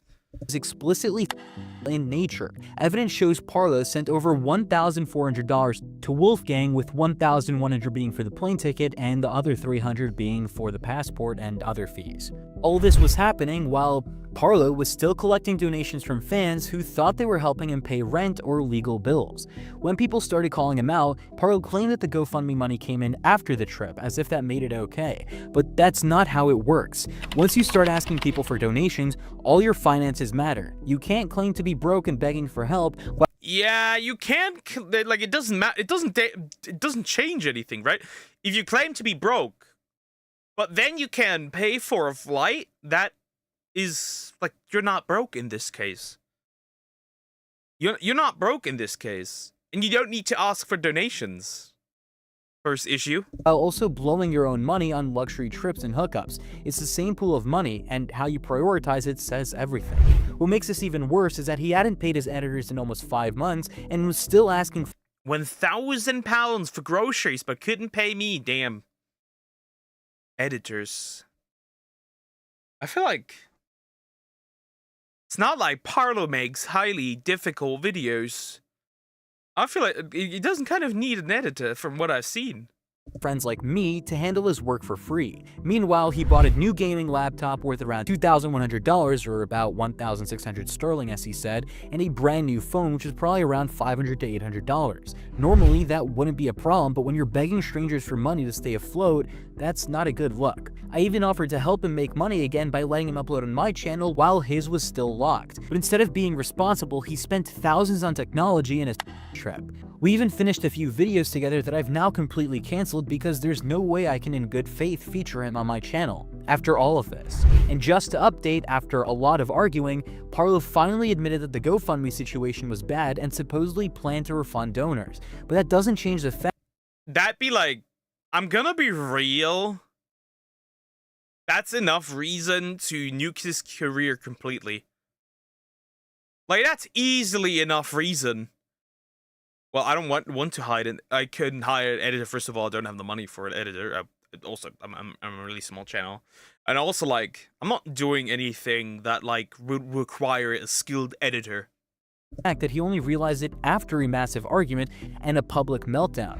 He even started a fight on Twitter with Tanuki Alex, calling the whole situation nothing burger when she was completely right to call him out. Now, before getting into the rest of the document itself, I need to explain how I first heard about all of this, because what Parle told me back then and what I know now are two completely different stories. About a month ago, Parle messaged me privately claiming he'd been by Wolfgang, that he'd been during their meetup. He told me, what the fuck? What's happening here? The fuck? Wolfgang had snuck into the shower with him, scrubbed his back, and that things got freaky without his consent. I didn't judge him for being gay or anything like that, I just took it at face value, and he made it sound like a serious... But after reading the actual... Yeah, that's kinda... When you have no context, that does sound like it, but... Yeah, from all the Discord messages I have seen for now, up until now, they have been on freaky time for sure. DMs and screenshots Parlo himself included in his document, that version completely fell apart. The messages show Parlo openly flirting and initiating things long before the meetup, saying things like, "I do want my tucked, I cannot lie," and "I might be a little but you have to be delicate." Who fucking talks like that? I just rope max at that point. Who fucking talks like that? Then again, I'm not really a flirtatious person. These aren't messages from someone being they're from someone who's fully aware and willing. Parle's own writing describes Wolfgang entering the bathroom and the shower while he looked away uncomfortably. Well, I wouldn't say that. Actually, I wouldn't say that. See, when you text is a different thing. But once you're in that situation... See, like, you can be, like, all lovey-dovey with, for example, a woman can be all lovey-dovey with her husband. Right? Flirty, sexual, right? And then, like, at one day, she doesn't really want it, right? She doesn't want to have intimacy, and the husband forces himself on her. That's still rape and assault. I don't know. I need more than text messages to disprove this, right? You can be flirty in text messages, and then IRL, right? You're not in the mood, you don't want to, and then somebody forces yourself onto you. I don't feel like this is a super strong point. Okay, so I don't know. Yes, the text messages are like that, but it doesn't really mean anything. Otherwise, people could just say, yeah, you can't be, I don't know, raped when you're married. Like, that'd be weird. Or, like, in a relationship. That'd be weird. I need more. I need more. I need more confirmation. I need confirmation that it's outright stated that, this didn't happen. Because screenshots don't really do anything for me. But nowhere does he say he told Wolfgang no. And later on Dicker's livestream, he even admitted that there was never any clear communication of him saying no. Looking at it now, it's obvious that this wasn't some one-sided. It was mutual, messy, and embarrassing, not criminal. Parle only started calling it afterwards, seemingly because it didn't go how he wanted or because Wolfgang wasn't what he expected. But what really pushed it over the edge was that both of them decided to make this private situation public. Parle's 70... Yeah, that's a big thing. See, this one is a bit iffy because nobody was there, right? There's no bathroom video, bathroom pictures, right? This one's iffy. Told you there's some gay stuff. That doesn't really matter. Here's the thing. Yes. See, the thing is this. I wouldn't go off the text messages because those technically don't mean anything, right? I wouldn't go off of those. Him saying not a clear indicator saying no. The problem is always that consent. That's the problem. I wouldn't call this grape.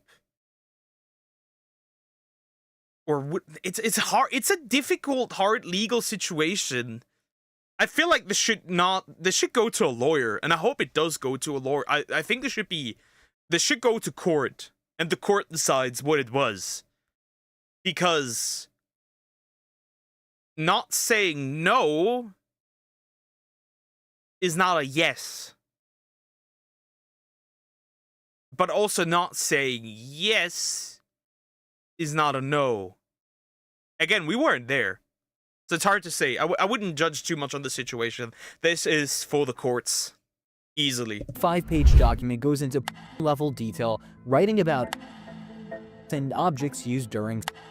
Why is this even public? Why is this public? I don't care about people's sex lives. I think nobody cares about people's sex lives. Why is this public? Oh my god. What the fuck? Why is this public? Even including censored photos of them. He literally talks about using a purple glitter toy he nicknamed Cinderella and describes in detail what he did with it. So just putting it. Stop! Why is this public? In his no-no square. He added captions about objects, all. Why is this? I'm not reading those, by the way. I cannot be bothered reading those. If Guamgo read those, brother, my love goes out to you. You are stronger than most men, but I'm not reading all that. I'm not reading all that. You got me confused, but yeah. It's basically this all, right? The money situation is separate, right? He basically used money. He basically did a GoFundMe and didn't use the money for the purpose which was rent, food, etc. Right? The initials, right? The initial things, right? Then comes like the situation where Paulo says that he was assaulted and raped, which is an iffy situation because we weren't there. And Discord messages don't technically prove anything. That being said, while no was essentially given, he didn't say no. He also didn't say yes. And I feel like that's really important as well. And now it's like a Google Doc on like those two sex life. Hi Nimbus, how are you doing? Hope you're doing this. Hope you're doing good. This is a video on an odd Roblox creator and his sex life. That's pretty much what it is. That's pretty much what it is. It can happen in married couples. I'm sure in real cases they both know it was great without a doubt. All about consent. It's not about I'm not feeling right now doing it right now. It's about get away from me. Yeah. Well, if somebody's saying I don't want to do it, right? That's a clear indication that you should not force yourself on them, right? That makes sense. So I don't know, the grape situation is iffy. This is definitely for the courts. This shouldn't be on Twitter. Remember we uploaded a video reaction to Nas Daily Downfall. I saw like some Nas Daily stands fans. And they just don't want to believe Nas Daily exploits people and lies about donations too. Isn't that that's pretty normal? Labeled as evidence. This document wasn't made for authorities, by the way. Parlo made this in order to release it to the public. Within 48 hours, that document had 80,000 views from just one tweet. Parlo even included a personal note like, I don't think I've off in like 4 or 5 days, which is just insane to include. Why would you post? Nobody would post this. You would need, if I had the same sex lives as him, I don't. But if I had, you would need to put me at gunpoint to post this. Why did you post this? Why the fuck did you post this? In a document you're sharing with an audience of mostly minors. Just to be clear here, Wolfgang is not innocent, but Parlo's choice to release something this personal to the public is beyond This is beyond, like, yeah. I agree. Why would you release this? I don't care. I think that the minors don't care about your relationship that deeply. responsible. He labeled it as transparency, but it is not at all. It's self-exposing, degenerate, and completely disconnected from reality. This should have stayed private, never made public.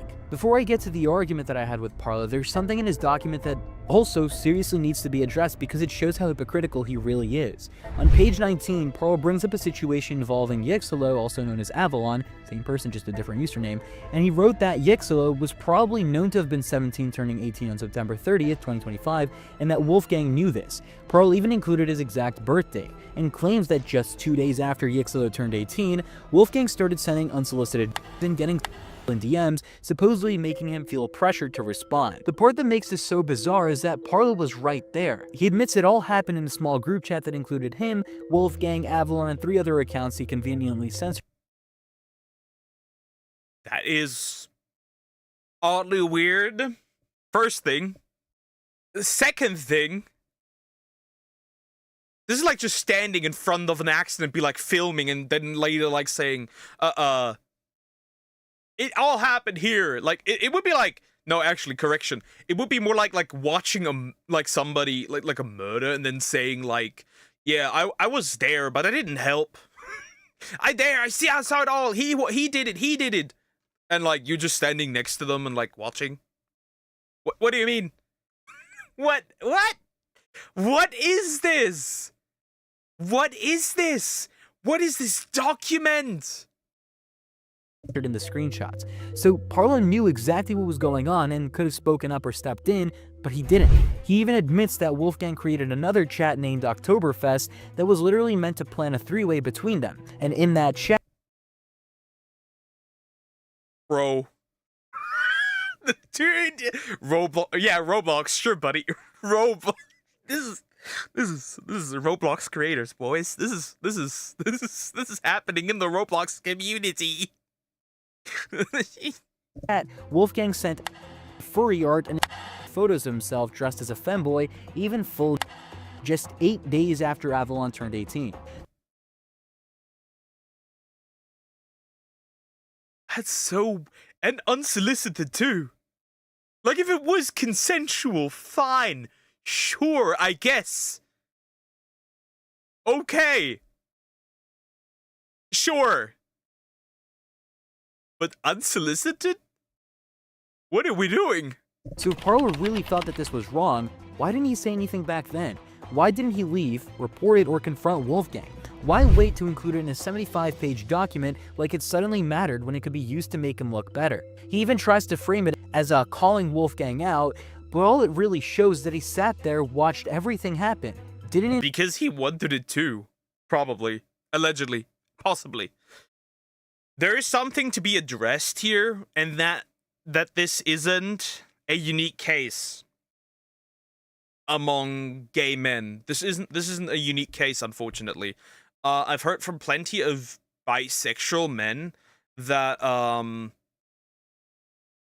they had really bad experiences with gay men when it comes to that stuff, like forcefully.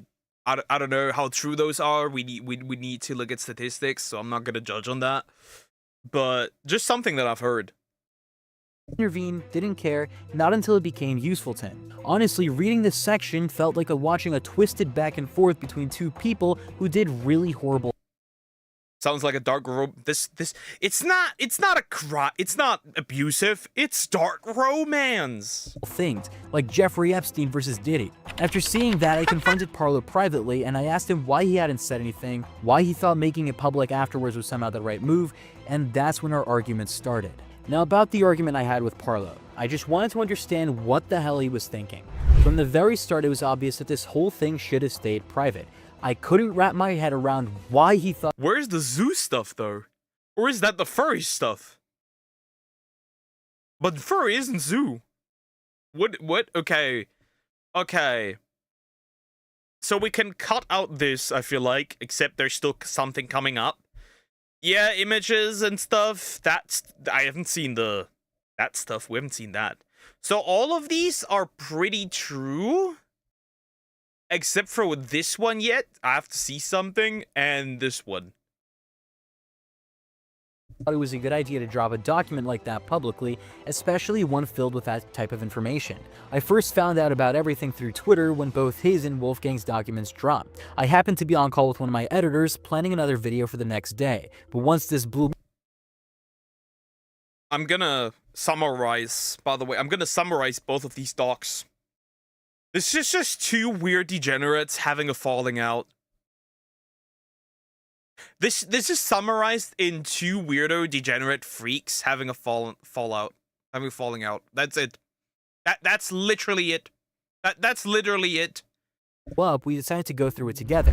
Parlo was in the group chat for my editor since he was supposed to help me out with my channel for a couple of months while his own was locked due to the police taking his devices, and out of nowhere, he joined the call and told me he needed me to make a video defending him. At that point, I still thought it was just people lying about him, but as soon as I started reading, Parlo told me not to bother with Wolfgang's document and to just read mine. I told him straight up that, based off of Wolfgang's document, the GoFundMe part looked really bad because it actually made sense, and I didn't even know he had done something like that.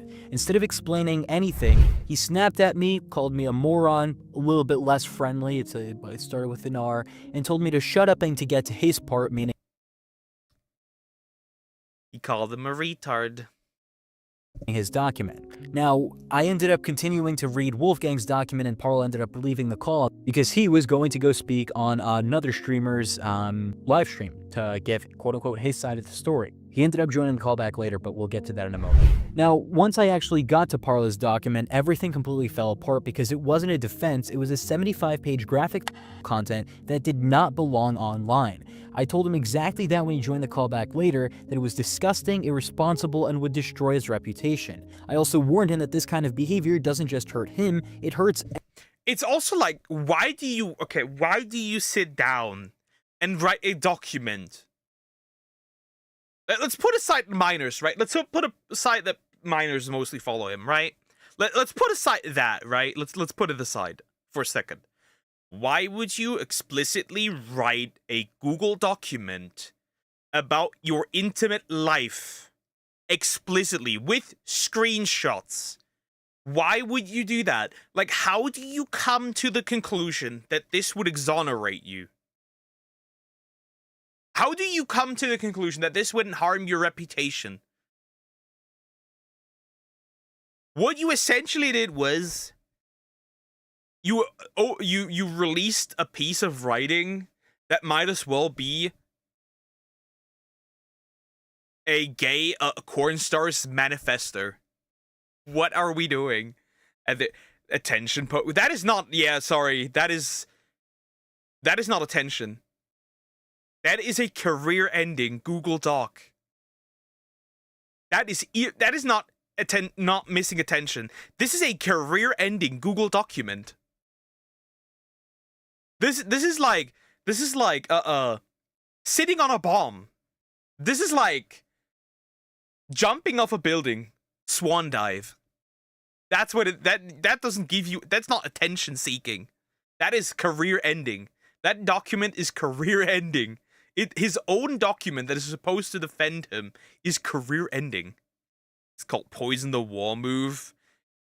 That's not poisoning the wall. That's just like you just exploded the wall. You just took TNT and blew up the entire mountain. What are we doing? That is like, there is no way to rationalize him posting this.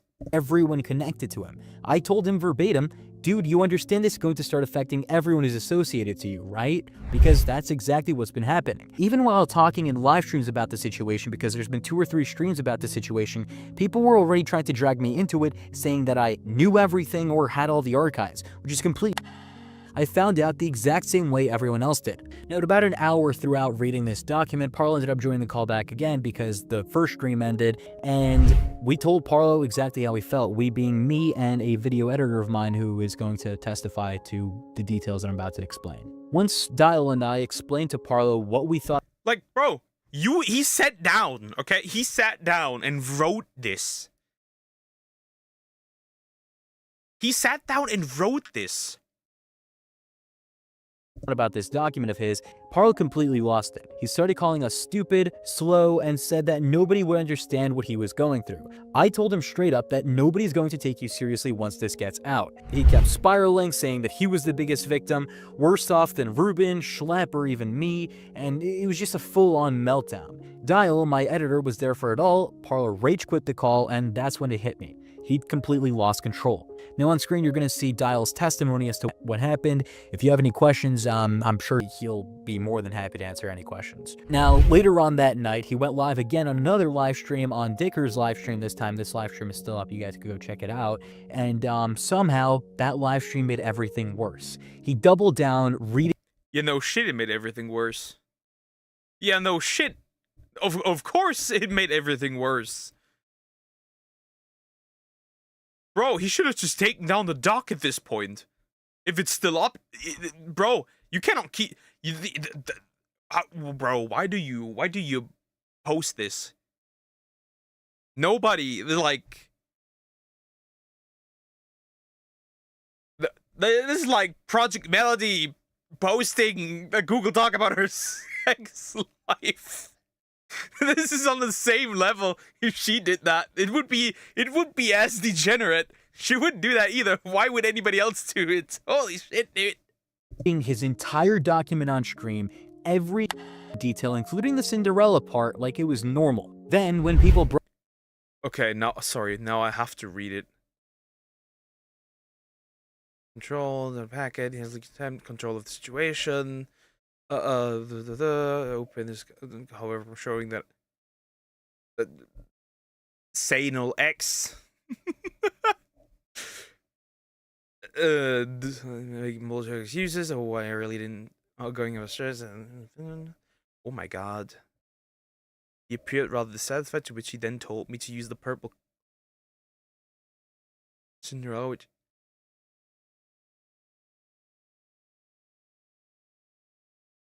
Never mind, I should have not read this.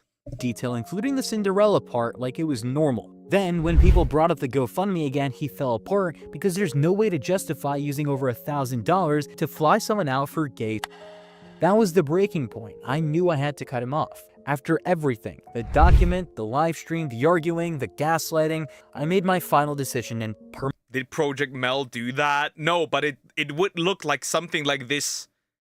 It would look like something like this without the gay part, but it would look, if Mel did that, it'd look exactly like this. Probably, at least as degenerate. Like, you can't just like post this on the, you can't just post this on the internet. I wouldn't even, you shouldn't even post this to adults, let alone kids. You couldn't post this. What wrote you to post this? What demon possessed you to post this? Let alone write it. Permanently cut Parlo off. I've known Parlo for almost 3 years, and he's not the same person from back then. Back then, he cared about his content and had some integrity. Now, he refuses to take accountability, lashes out at anyone who questions him, and burns every bridge he crosses. I've given him more chances than he ever deserved, even back in 2023 when he ran a massive slander campaign against me, spreading fake claims saying that I streamed illegal content, which has been proven false numerous times. I still forgave him. I thought he could change, but this was the final line. I offered him work, tried to help him get back on his feet, defended him when no one else would, and this is how he repaid that, by dragging me into one of the most disgusting and reckless situations I've ever seen. When you post a 75-page document full of content and then attack the people who tried to help you, that's not poor judgment, that's self-destruction. I'm not saying this out of anger, I'm saying this because it's the truth. This guy is special. Good morning, Poker. Today, I'm doing pretty good. How are you, Diagonal? Hope you're doing alright. Bro, so basically this entire situation is just two degenerates posting docs on each other, and it's just the degenerate manifesto of a gay man. Wow. I cared about him as a friend, but what he's done is beyond repair. It's immature, irresponsible, and dangerous, especially when most of his fan base are minors. I just want to add on because I just had another conversation an hour after recording this video, and one of the things that Parlo said in that conversation was that he believes he is mentally incapable of making decisions for himself. And what this is showing me is that he needs to get away from the internet. He is not in a position where he's not supposed to have a platform. He needs to get off the internet completely and indefinitely. Before I end off the video, I do want to add another thing or two. If there will be any updates to this situation, I'm either going to be posting on community posts here, or I'll be saying something on Twitter. On screen right now is my brand new Twitter account. You guys can go follow it. It's going to be in the pinned comment. But thank you guys for watching. Appreciate you guys watching until the end, and Simplify it. Two gay dudes had a falling out, and one of them wrote the most diabolical Google document in Google document history. A Google document that is so depraved and degenerate that it might be put into the Hall of Fame of worst Google documents possible. Holy shit, this is going on in Roblox community. Wow. Wow. Wow, okay. Anyways, that was horrible. I feel like that should have not been posted ever at all, and I hope that... Yeah, I think bro needs time off the internet, and probably time away from other people as well. That's horrible. Anyways, like, comment, and subscribe. Been hanging out with neighbors and met a new couple. I like, so I'm pretty happy. Nice, good, good. Hi X, how you doing? Hope you're doing good. Hello. Hi. Alright, that was horrible. I need something more normal for this one. For sure. Too much. Say Gex. Right here. Let's look at... I have a surprise for all of you guys, okay. I need to change how I sit. I meant to also end earlier because I probably have to babysit. So that's a problem. Anyways, let's see. Let's grab something more normal. What is that? Either this or this. Let's do this one. Hi again, guys. And do you ever say, oh no, like... I'll have a baby? How does that work? Huh? What? Huh? Oh no. Consequences. By Quitter. Quitter? I don't know. Anyways, we'll jump into this. I got no idea what this is about. We'll see. We'll see. We'll see. Oh no. Hi again, guys. And do you ever say, oh no, like Knuckles the Echidna does in hit oh no. video game Sonic Adventure 2? I do, like, from time to time, but I feel like I don't really do it in the inflection he does. It's me going, oh no, at consequences is usually how it goes. That was terrible. Yeah, today we're gonna be looking at r/oh no consequences. You know, when people... we look at Reddit. Okay, that's pretty chill. We'll take that. People, like, do a thing and it causes something to happen afterwards as a direct effect of the thing they did. This subreddit has, like, old posts from, like, around the internet, but it's also a lot of just cross-posting from other subreddits where people are describing predicaments they're in and what happened after. If you guys enjoy this video, this card at the end will take you to another one like it, and be sure to drop a like and subscribe with notifications on so you never miss an upload. Plumber returns to reclog pipe after restaurant refuses to pay bill. Heverin Plumbing Company owner Joel Heverin said, Damn! That's the type of revenge I like seeing. I assume he means pet poker. Yeah, he does. It's a robot baby. It's an assignment for school. Ah, okay. Okay, here we go. That sounds horrible, by the way. Being your pipes being clogged again. That the restaurant has a history of being slow to make payments to his business. After refusing to pay the second bill, restaurant surveillance cameras showed the plumber returning the next morning to reclog the pipes. He put a balloon into our grease trap that he's not going to remove until we pay.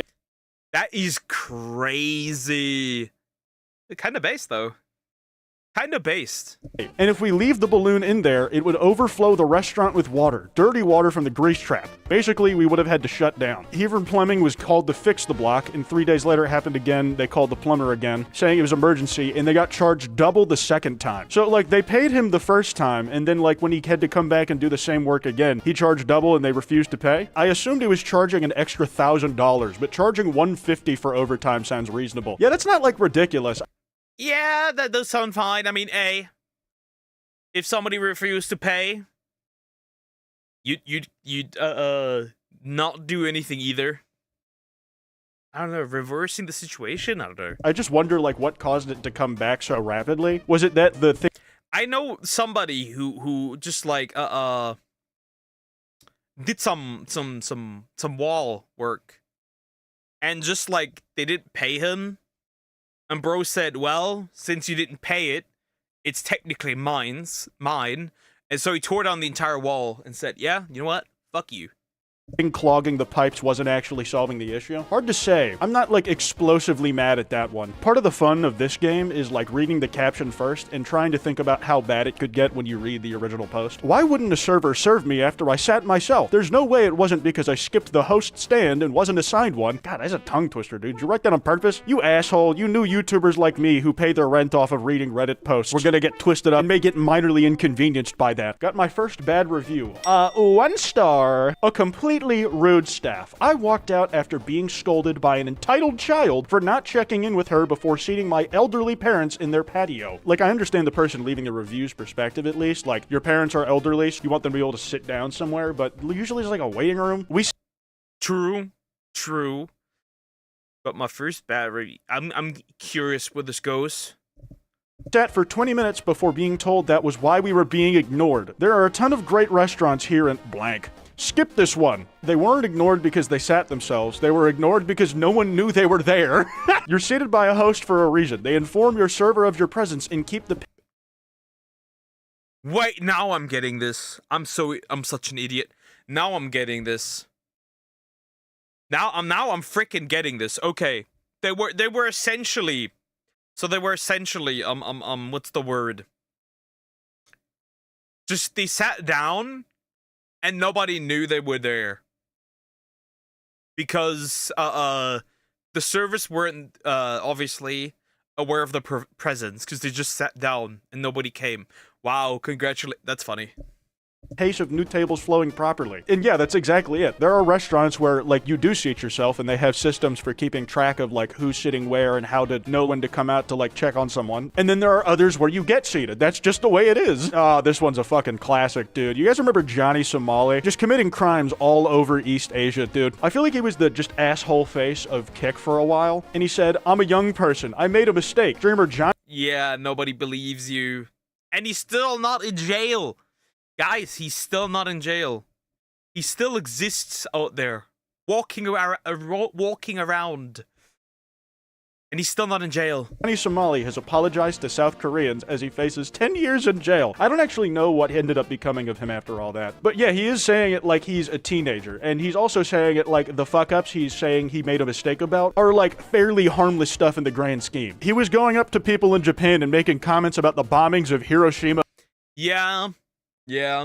And like dancing half naked in public, being drunk, showing up late showing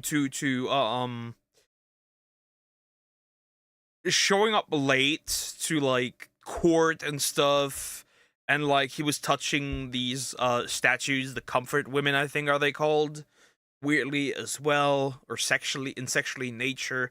Yeah. He made deepfakes as well. Yeah, you get the idea. Nagasaki. He was harassing random streamers and like saying that he was gonna do a bomb threat on a train. And like, to be fair, he did get like the shit kicked out of him multiple times, which was very cathartic, but still. And that's just like what he was doing in Japan a few years back. That doesn't even begin to scratch the surface. Classic oh no consequences Sunday. Lady orders sushi rolls that were not on sale and gets angry she can't return them. I ordered 60 or so sushi rolls because I thought they were on sale, but it turns out to be something else that was on sale. I was really expecting a dramatic reveal right after that, like, oh my god, they were selling like like children in the basement. And I'm like, what? But no, it just keeps it pushing. It was something else on sale. But anyways, I was also with my kids, so we were all eating sushi, and then they gave me the bill, and I saw it was over $100, which I didn't have. And since me and my kids hadn't eaten 30 or so of the sushi rolls, I told the waitress I'd give back the sushi for a refund for all the sushi we didn't eat. I'm sorry, how did you expect to, like, return the food? If it's, like, out and open on a plate, you can't put it back and then just give it to a different customer. And if you knew you weren't going to... Well, if you're blind, that's your own fault. The only thing you could argue is that the fact that something was off, had a percentage off, and it wasn't clearly visible enough. That's the only thing you could argue. However, you would need to prove that. Eat, like, all the rolls that, like, the sale was going to get you. Why would you even, like, buy that? Like, if like, the sale was just weirdly, I don't know, placed, so it looked like the sushi was on sale, sure. But again, you'd have to prove that. Eddie, I guess to take home for leftovers, but... So then I had to leave my kids at the restaurant and had to drive to the nearest ATM and get enough for the bill? This is not okay. I will not be returning anytime soon. Why couldn't you just bring your kids with you? Like, it's certainly good of you that you were willing to, like, go and get the cash and end up solving the situation, but, like, was the restaurant holding on to your kids as, like, collateral? If so, that's kind of gangster, man. Like, that's a very... You can have your kids when you've paid the bill. Before that, they will be working in our kitchens. Very effective policy, I'll say. 60 sushi rolls for what sounds like over $100 is a steal. Also, does she have like 30 kids? That's a lot of sushi. That's what I'm saying. And I also forgot to mention that I'm rather fond of this subreddit's quirk where the icon for it is Justin Timberlake's mugshot.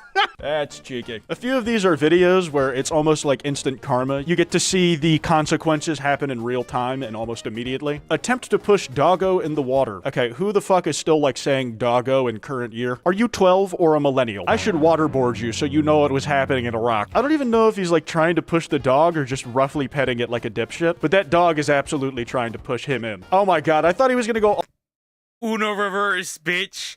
You wanna chuck me into the water? Now wait up, kid. I'm gonna put you into the water. I literally saw this video recently, and the fact you're reacting is kind of like, small world. Small world we live in. All the way in. You only felt like knee deep too, bro. You don't even have to change your shirt or like wash your hair after this. You just gotta dry off. So dramatic. The doggo knew what it was doing. Captain Tap Tap, you are getting waterboarded too. Okay, here's like one of the few I was able to find that was indigenous to the subreddit. Original content not cross-posted. Now everyone knows what a nice guy he is. At some point in my late 20s, I matched with a guy on a dating app and he messaged me while I was at work. He waited a whole 3 hours for me to respond before he started sending berating messages, starting with, "Sorry, I'm not good looking enough for your shallow ass," followed by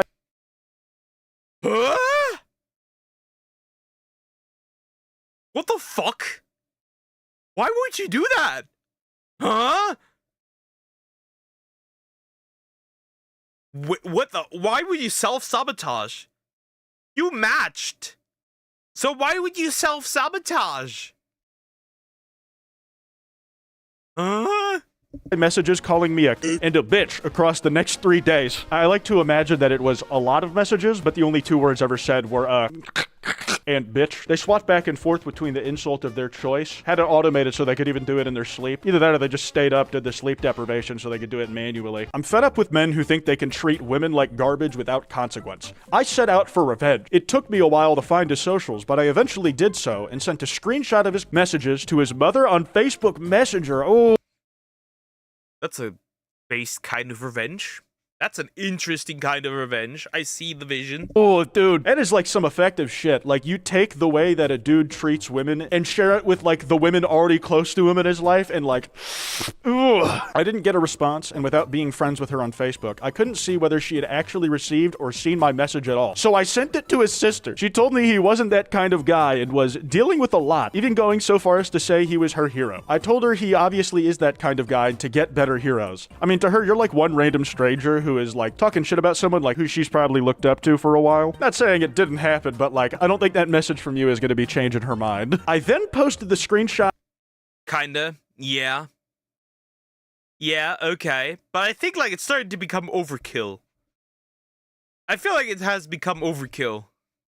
in a public post and tagged him in it. This prompted him to send a sniveling apology message via Facebook Messenger, begging me to take the post down. I did not take it down, nor did I respond to his message, so he couldn't tell whether I'd read it or not. Very satisfying. This is absolutely like an r/petty revenge type post. I'm like just Yeah, I feel like it's a bit overkill. Like, the dude was a dick. I think sending it to his mom and sister is like enough, but yeah, it's a bit overkill. Really not about like blasting like your personal business to the public like unprompted, but I mean like it is your prerogative, I suppose. A classic oh no consequences. Lady pays her babysitter extremely low wages and whines on a mom group when she quits. From 6 years ago. Damn, this has been a while in the making. I am livid. This person has been babysitting for me for 7 months now. $100 a week. The hours are easy, 9 a.m. to 5 p.m. like a regular fucking job. Okay, dude, if I had to like raise kids like a full-time shift a day, I would also go a little insane. And the kids are basically angels. They sleep most of the day anyway at this age. You know what? I'm gonna be honest. Your experience might not be all the same as it is for the person who has to actually be there the first 8 hours of the day. I get a text from her saying she's applying to Walmart and that she can't afford to work for me anymore. Is she working 9 to 5 for you like every day and only getting $100 a week? Because that is like... If she works 9 to 5 for you, that means you gotta pay her 9 to 5. I don't know. I feel like that's a good reason. Well, you can't really complain, right? She has to, or you pay her more. Absurdly low for like the hourly wage. That's like $2 and some change an hour. That's like a third of federal minimum wage, if that. She can't afford to work for me anymore. She's not paying me anything. I'm paying her. What do you mean afford? As in like I need more money because I can't do it. Have fun working longer hours for less pay, you ungrateful bitch. Again, $100 a week, mind you. That's what we're talking about. Typically, a person who does this amount of the like watching the kids, wouldn't they be like considered a nanny? And I'm pretty sure that's supposed to pay a lot better. And now I'm stuck without childcare. All the daycares in my area are super expensive, and every time I have posted an ad on a local buy and sell, people... So she is full-time watching her children. Yo, then you gotta pay her full-time. You'd have to do that anyways. People have left really mean comments. I'm getting desperate. I can't believe she'd put me in the spot. This is risking my livelihood. I thought she was my friend. She was risking her livelihood working with you, dumbass. And of course nobody wants the job. That's probably why she got out. For those that want the comments with the response from the babysitter. Oh shit, we got the other side? Oh yeah, it is $2.50 an hour. I'm sorry, but working 40 hours a week at 100, that's $2.50 an hour. She will be making more at Walmart. With the taxes she'll have to pay, this was all under the table easy money. I don't think that's something you want to say out loud. Now she'll have to take a real grown-up job, and I bet she'll learn to regret it. She should feel ashamed leaving me high and dry. Girl, is this true? I blocked her. She won't be able to see this. I don't need her in my life anymore. No, you dumb bitch. You did not block me. I can see everything you wrote. I will make more money working less hours at Walmart without your whiny kids that scream half the day. Plus, the job has benefits, taxes, won't drive my earnings down to $2.50 an hour. Your math is wrong. I tried to work for you as long as I could, but then I saw your new Lexus and I asked for a raise, and you said you couldn't afford it. So she's just a cheap bitch. I had to babysit an autistic 2-year-old, and it's not easy, so I understand the situation. Yeah, it's more so that she's working 40 hours a week for $100. That's kind of crazy. That's kind of crazy. A week. That's like 400 a month. Holy shit, they tried to work it out. I saw right through you. You're using me for cheap labor because I was a friend. I refuse to not be valued. My labor has worth, and I deserve to not struggle financially. I worked a good long 9 months for you. Yes, 9, not 7, because of the 2 of those months were unpaid. Holy shit. Yeah, no, you really scammed the fuck out of this. And she was unpaid. Yikes. Kid. They were like watching after your kid for as long as it took to carry them in the womb. But I refuse to continue this cycle. It's like the cycle of abuse. It's like you must not hit your child even if your dad hits you. You are rude and entitled, and your kids deserve better. I hate your kids. I know you're rich. That Lexus is fucking ugly anyways, and even though I hate your kids, I still wouldn't wish you upon them. Which is a shame because you're legally tied to them. Listen here, bitch. The Lexus is a rental. I could afford to pay you a little more. A pussy fight. Let's go! Peak cinema. But for what? Watching over 2 sleeping babies and twiddling your thumbs? Oh my fucking god, dude. If the babysitting job of the kid was really that easy, I mean, like, I might have looked into doing, like, some, like, remote work or, like, online shit. Or I just, like, bring my Steam Deck. Forget it. Have fun working as a cashier on your feet all day, getting yelled at by your manager for your shit attitude and regretting the cushy job you had here, where you could watch TV all day and do your online course using our Wi-Fi. Should I send you the bill for that? What about the water usage for when you stay over? Are you fucking serious? Like, should I send you the invoice? I made you dinner for multiple occasions when you had to stay late. Should I send you the bill for that? I have been welcoming, and you have been greedy. So much for community and friends when all they want is cash. Get the fuck off my page. Good luck getting someone to work for pennies, bitch. Like, you found maybe the one person who was willing to do the work you were asking of them for as long as they did. And they asked for a raise. That's wild. This is perfect. I see no problem. This is the perfect fight. I see no issue. I did have a roof over my head at the time, so I guess I can't complain. True. That's the other side. I think she just needed more money because she had to pay her bills, and, you know, $400 a month didn't help anymore, especially when you're essentially a full-time daycare. Single time because they did not want to, like, ruin the supposed good thing they had going. And when you can't meet their demands, they go fucking look on the job market. It's pretty simple. Typing on your phone for a full 5 seconds while driving? Oh, no, this can't be good. And slow-ass single-finger typing, too. Dude, and like the phone didn't even like stay on the screen for her to keep. People that use their phone while driving and cause an accident should their driver's license be permanently revoked without return because it clearly shows that you are too addicted to this phone to drive. Typing on it. Do you imagine it like broke as a result and now she can't even use it? I will say, when you hit even like a curb or some shit, or like you think you may have like gotten into an accident, there is like just this sinking feeling in your gut. I've had it like a few times growing up, so thankfully it was never like anything major, but I can at least relate to the expression she has on her face, just the instant regret of like, oh, I shouldn't have fucking done that. I'm such an idiot. Like, the consequences were immediate, but I feel like the lesson got across about as fast as well. I'm just hoping she didn't crash into anybody else, so like she's really the only one who has to deal with that. I wonder if the guy that crashed into my little brother was on his phone. Fuck that man, by the way. Okay, this was cross-posted. Man tries to litter, gets consequences.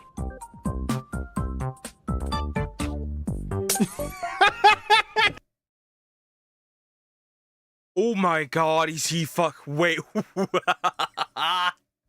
Deserved punishment. Oh, that was just fucking dumb, dude. Like, I'm trying to figure out what the hell he was even drinking. Is he just drinking liquor out the bottle, man? That don't look like water or soda or anything. Like, that looks like it's like a brand label. And if he's like impaired because, you know, he's fucking drunk, then it's no wonder like why he didn't realize his window was still up, man. Holy fuck, that's incredible. I want to see it break again. Show me. Oh, dude. That is crazy. That's peak. What the fuck? That's, well, if he has the money, sure, I guess. And again, like that sinking feeling, like when you accidentally like do something to your car and it's like, ah, shit, fuck. Was it worth the minor convenience of that, man? Like, it would have been simpler to put it back in the cup holder. It really would have been easier. Trying to do less work and it ended up creating like a bigger headache. It feels like he didn't even properly register what he just did. It feels like he did something and didn't even register that he did it. For him. Oh, fuck no, dude. There's no way this one's real. There's no way. Gee, I wonder why my eyes are so irritated. I've been doing urine drops in my eyes and holding a... Huh? Urine drops? Why are you doing your own pee into your eyes?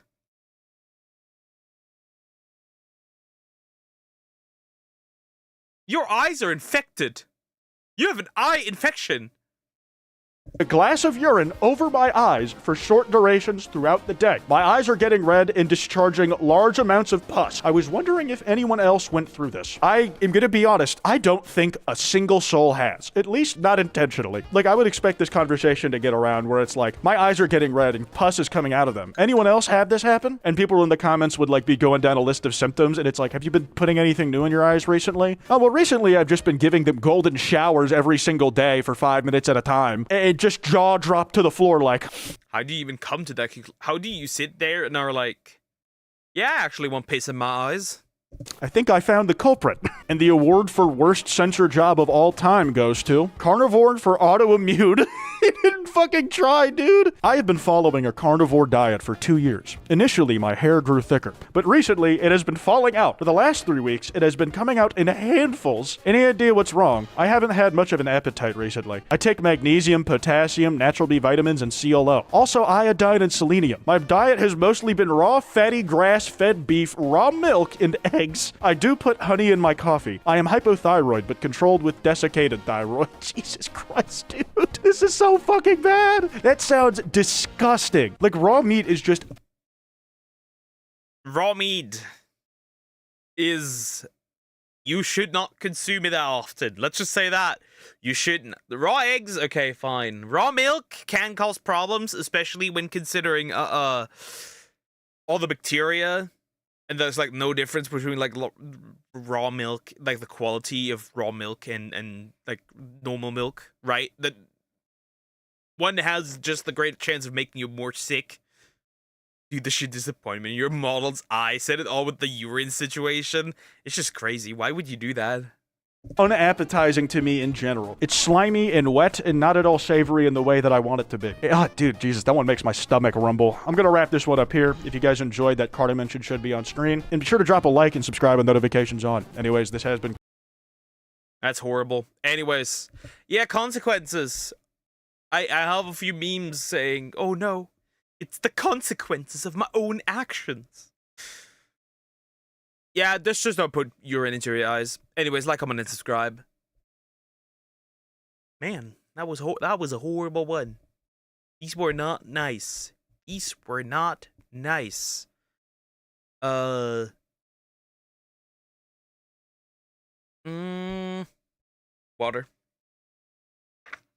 Also need to turn some lights on right now real quick because, well... See, in this room, it's pretty easy. I could just... turn on the lights with my phone. Pretty strong. I have magical powers here. For this one in particular. For this room.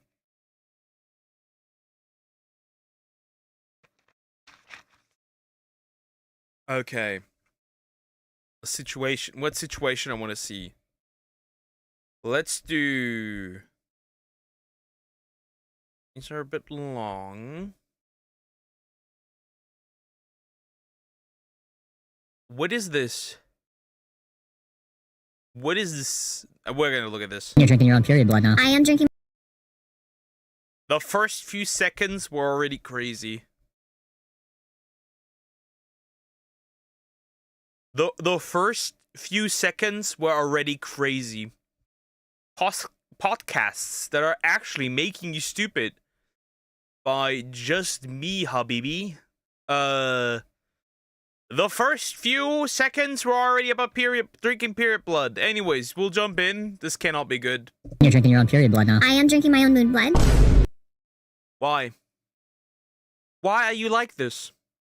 What is wrong with you?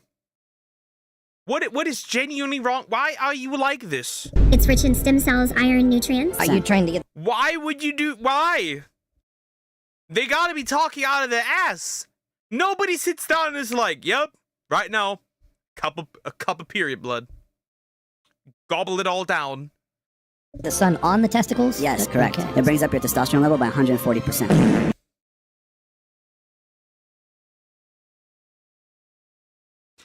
Yeah, your balls must taste the sun. You must directly, inject vitamin D into your balls. What is going on? Cheating on my significant other is the best thing I've ever discovered. Shut up, bitch! This man has never felt the touch of a woman. There was never any slavery. How can it be slavery if Lincoln, the president, is a black man? He was Are you blind?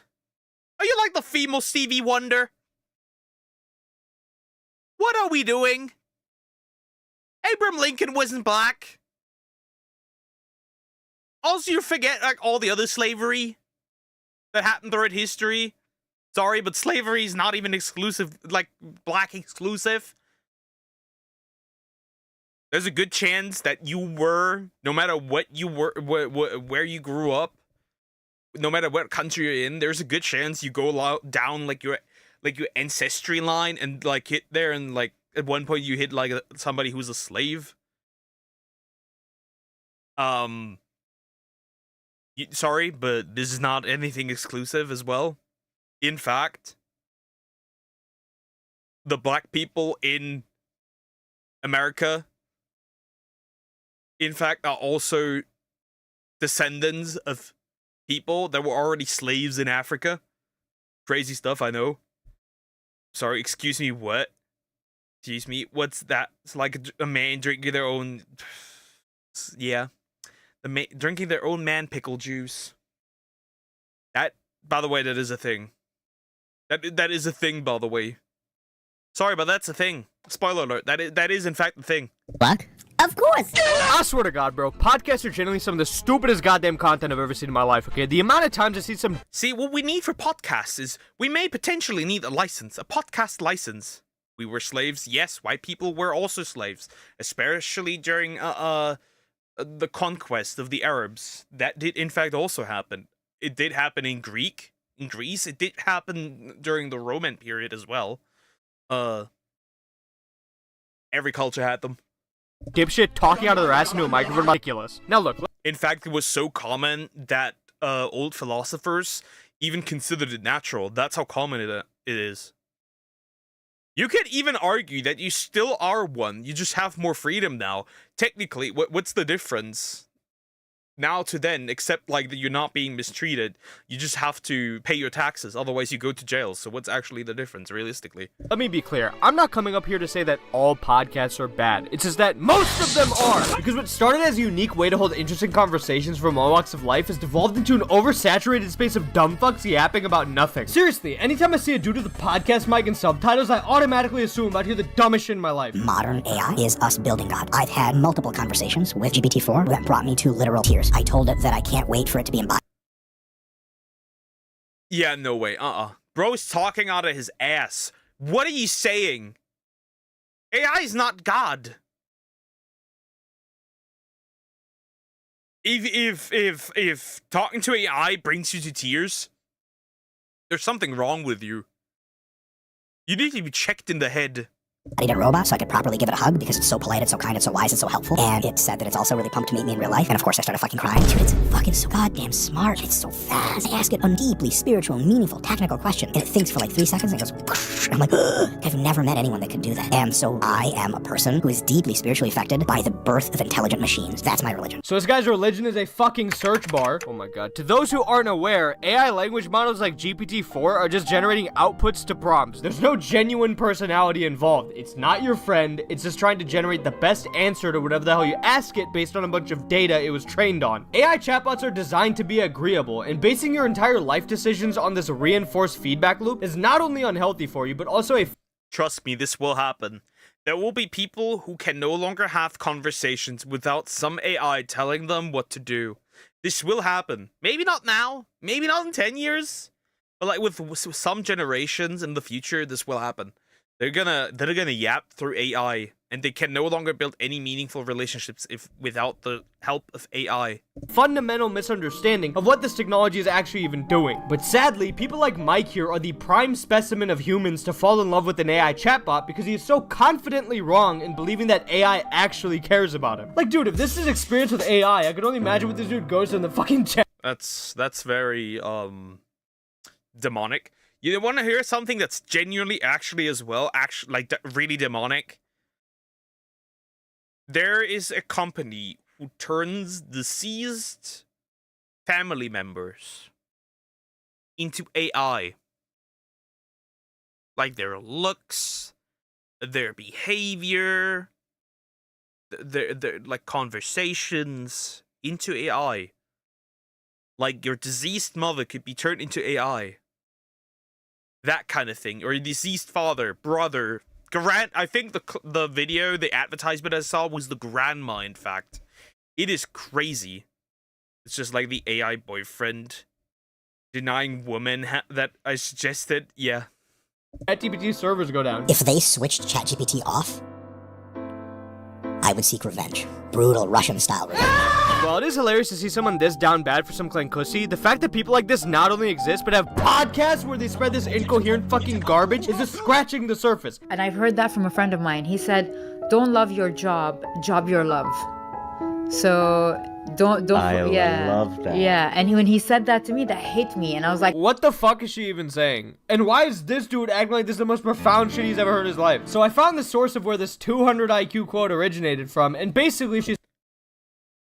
Okay. 215,000 subs. 14,000 likes and almost not even like barely 300 dislikes. We are so cooked if that's the nonsense that is being shared. What the IQ quote originated from, and basically she's like, I get what she means. I get what she means. Like, I understand. Like, I get it. I get it. What she's trying to say. Basically, you should pick a job that you love. trying to say that people should make their passion their job. Good advice, I don't disagree. But what does the term job your love do other than confuse the hell out of everyone? The point of a saying is when you hear it, you're like, oh shit, that's deep, that's gonna stick with me. But job your love is fucking stupid, because if you say that shit to someone devoid of an explanation, it doesn't make any sense. It just sounds like broken English, because it is. And it's not even like the deep meaning from this phrase is even original. Follow your passion. God damn, I didn't think of that. There was no point in coining this dumbass phrase other than her just trying to be different. Like, these podcasters love to say things that... I mean, yeah, that's basically what it is. Turn your passion into a job. That is literally what it means. And this guy's like, damn, bro, so deep. Oh my goodness. Everyone has already heard their entire goddamn lives, but repackaged into these word salads as if they're saying something brand new. Everyone on planet Earth, stop killing. And if we do, that will benefit everyone. Bro, I think this man just changed my whole worldview. What's next? What's next? Guys, what's next? If you're homeless, just buy a house? Bro. Don't, like, wow. Don't steal. Stealing's bad. No shit, Sherlock. No shit. No shit, Sherlock, bro. What is going on? This is like genuine podcasts. This is what people are saying. Like the most obvious shit. It's like you have to say the most obvious shit. Then we have a problem. This is like saying not cheating is a bare minimum in a relationship. Oh god, generation is living alongside a generation that's literally gonna delete our species. Possibly. If you're hungry, eat some food. Yeah, that's the advice. If you're thirsty, drink water. Water's good for you. Like, no shit, Sherlock. Okay. We know this. We know this. Obviously, killing is a negative. This is the... Let him cook! You know what I mean? So everyone, for 1 year, let's stop killing everyone. No more wars. War's gone instantly then, bro. Probably famine will go instantly then as well. That's world peace, bro. That's the start of world peace. Oh my god, what a genius idea. We should just stop killing. It's not like it's illegal in every fucking country. I mean, what are you gonna tell me next? Just stop doing drugs? That's a great idea. Let's tell people to stop doing drugs. That should work. You know, I'm sick and tired of all these homeless people, bro. Why don't they just buy homes? Has anyone ever thought of that? Like, if they just had a home, they would not be homeless. Anytime you see a podcast clip on the internet, it is crucial to know who's behind the mic, because the more you dig into them, the more you realize just how unqualified everybody seems to be about the shit they're talking talking about. One of the greatest examples of someone with zero qualifications who does nothing but talk out of his own ass on podcasts has gotta be Terrence Howard. Now, to those who don't know the lore about this dude, Terrence Howard is an actor. He was in the first Iron Man and a bunch of other movies way back in the day. But ever since his acting career has fizzled out, largely on his own accord, he has now devoted his entire life to a new interest in challenging the very foundation of math. 1 times 1 equals 2. How do you come up with that conclusion? Well, if I was wrong, then they wouldn't have made such a big stink about it. The fact that I was able to show them with their calculator, because they have 1 times 1 equaling 1. Right. An action times an action without a reaction. And as a result of it, you get this What are we doing?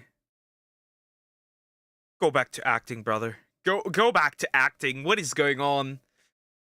Like, no shit, 1 times 1 is 1?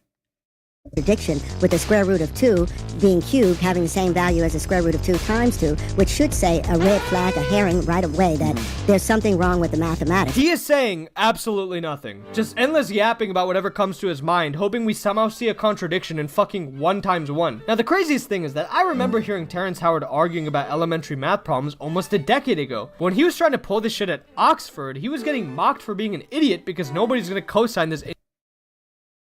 He went to Oxford with this? With this? Incoherent garbage. But for some reason, ever since Terrence has made the rounds on these podcasts, I'm starting to see clips from that Oxford event resurface. One with over 700,000 likes, as if this motherfucker's Albert Einstein. I want y'all to take out your phone for a minute then. Put it on the calculator. Now I want you to put in 2 and square root it. You'll get 1.41421356237309.5 ... right? Now I want you guys to do me a favor. Cube it. X to the 3. It'll see 2.8284271 2174 6190. I want you guys to do me a favor, divide it by 2, get that number, cube it again, and I want you to do that until the end of your lives. And that number will still come up with 2.828 4271 2174 6190. This is what we call a loop. It doesn't make sense, and it does not make math make sense. Okay, this is actually pissing me off, but this is so goddamn easy to understand. Okay, so the problem he's doing is the square root of 2 times the square root of 2 times the square root of 2. Right away, if we multiply the root 2 times the root 2, we're just gonna get 2, and then we have a root 2 left over. So the answer is 2 root 2. Now, Terrence is saying that, oh, if you divide by 2, you just get root 2. How did we multiply something 3 times when we divide by 2, we get the same result? The shit we just multiplied to get here is 2. So if we divide by the same fucking number that got us here, we're gonna get back to where we started. There's no contradiction because we're not multiplying by 2 each. Bro struggle with basic math. If it wasn't bad enough that having tits is making me literally lose brain cells on a daily basis wasn't bad enough. Yeah, at this point it's like, bro does not understand that multiplying something and then dividing it again makes you start all over again. That's so stupid. Time. It's not like 2 cubed is equal to 2 times 2. We're multiplying by root 2. This is literally the equivalent of you going on Google, Googling Google, going on Google, and then Googling Google. This is not some matrix breaking loop. You're just a dumbass going in a circle. Terrence has been doing this shit for years now. Nothing has changed about that. But the difference today is that he's found a new community of idiots who believe in what he's saying because of him going on these influential podcasts. When this dude goes on Joe Rogan to spew the same exact debunked math, Joe just eats it up with no hesitation. Pull out your calculator. And I want you to enter the square root of 2 in there. And quantum physics equation has that square root of 2 in there. We've been living in this lie, this fostered lie for so long. Because and what's the solution to that? One of the most interesting conversations I've ever had with the great and powerful Terrence Howard. It's a wild one, and I'm sure there's going to be a lot of mixed reviews. But as crazy as some of the things this man is saying are, he's clearly brilliant. And if he's right, it's going to change the world. I mean, it's true. If you want to see brilliance, just take a look in the comment section. You'll find just the pinnacle of human intelligence. The fact that he had the fortitude to challenge math at the highest level, even if he's wrong, still gives him credibility.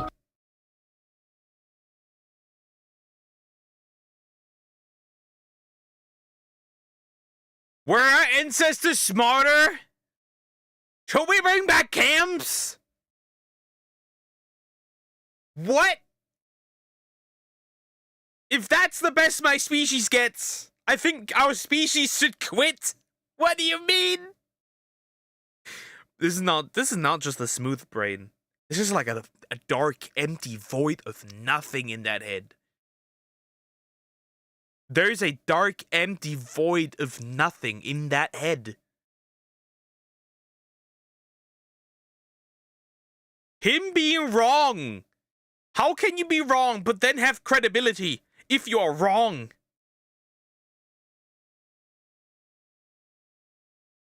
Huh? I dislike people that berate him for having the guts to speak up and articulate his viewpoint. I don't understand this logic at all. First of all, he's not challenging math at the highest level. This is like first grade fucking math that he doesn't understand. And second, just because you challenge something that is already concluded doesn't mean you're doing so with any expertise. You can just be a fucking idiot. You would think that people would see through it, but unfortunately, being a confident, uninformed dumbass actually has a persuasive psychological effect on less knowledgeable people known as the Dunning-Kruger effect. It's basically where people who are less knowledgeable about something tend to overestimate how much they actually know, and that lack of knowledge then drives their confidence about Don't remind me of that versus 20 anti-vaxxer video. Yeah, but did you know with new math, 2 + 2 = 5? Yeah, did you also know that math is racist? Congratulations. Now you do. Math is racist. That subject, and that same confidence is capable of convincing those who are just as, if not more, ignorant as them. Modern podcasts are the embodiment of this. MMA vaccine is absolutely connected to a host of serious, debilitating fucking problems that kids have gotten Let me from ask you a them. question, Mr. Joe Rogan, Mr. Scientist. Are you saying that we shouldn't Don't do that. Don't call me Mr. Scientist. I'll start mocking you, and it's so much easier to mock you. 5 minutes later. This is a long conversation that we're not going to have on this podcast because I'm going to get angry because I've researched this for years. But you're not a scientist. I don't have to be a scientist to know that. Yes, you do. No, Joe Rogan looks more like a corn actor than he does a scientist. I'm sorry. He looks more like the dad of Johnny Sins. Anyways, yeah, on a random note, okay, I've mentioned this before. People like me who have tinnitus, their brain cells slow die because their brain can't properly shut off during sleep. Damn, that's That's rough. That's rough. So literal brain rot. That's rough, buddy. Brian, shut the fuck up. It's dudes sitting behind a microphone talking with But then again, whether you have this or watch Cocomelon, at this point, there's no difference. Confidence for hours about shit they know nothing about behind big budget sets. To the average person, something Not the banana peel dude.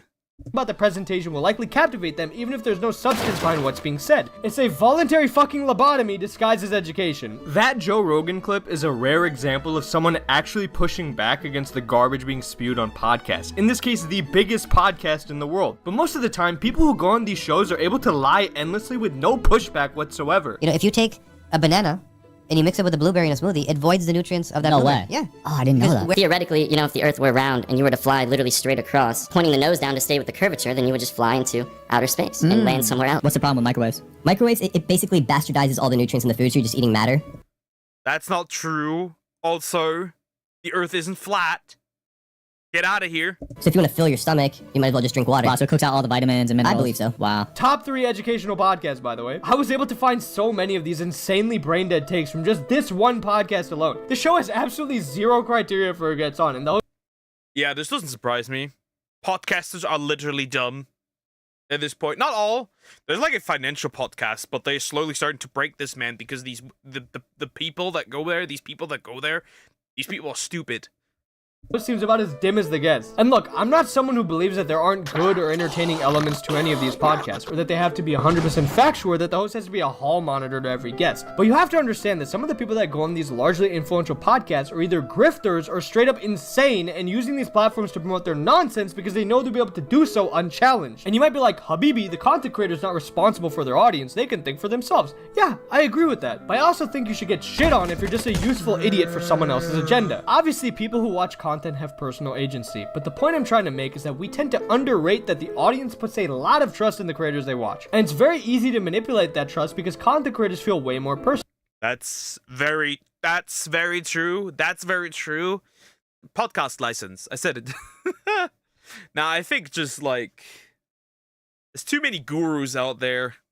You may not listen to a crackpot grifter selling you some bullshit, but if your favorite content creator is falling for it, there's a higher chance that you'll find it appealing as well. Think about it like this. When a company gets celebrities to do endorsements, they're doing it because they know that celebrity will give them legitimacy with their audience compared to just direct advertising. And if those companies later get exposed as frauds, the people that promoted it tend to suffer the blowback and wind up doing damage control. And in that same way, I feel like these podcasters don't have the "I'm just a podcaster" excuse for when the people they bring on are essentially doing an ad for some pseudo-intellectual nonsense that they legitimize by being so easily swayed and uncritical. I've seen so much medical conspiracy bullshit legitimized on these podcasts, and the most prominent guy in the space now runs the health department of my fucking country. This dude has spread fatal lies about treatments for previously eradicated diseases. Diseases now making a big comeback in 2025. Obviously, podcasts are not the sole blame for this, but they play a big part. You're gonna see how many diseases have a comeback once the permafrost is gone in Siberia. You're gonna see some generational comebacks of like diseases that I don't know, make your head shrink at this point. I don't know. There's some freaky stuff in there.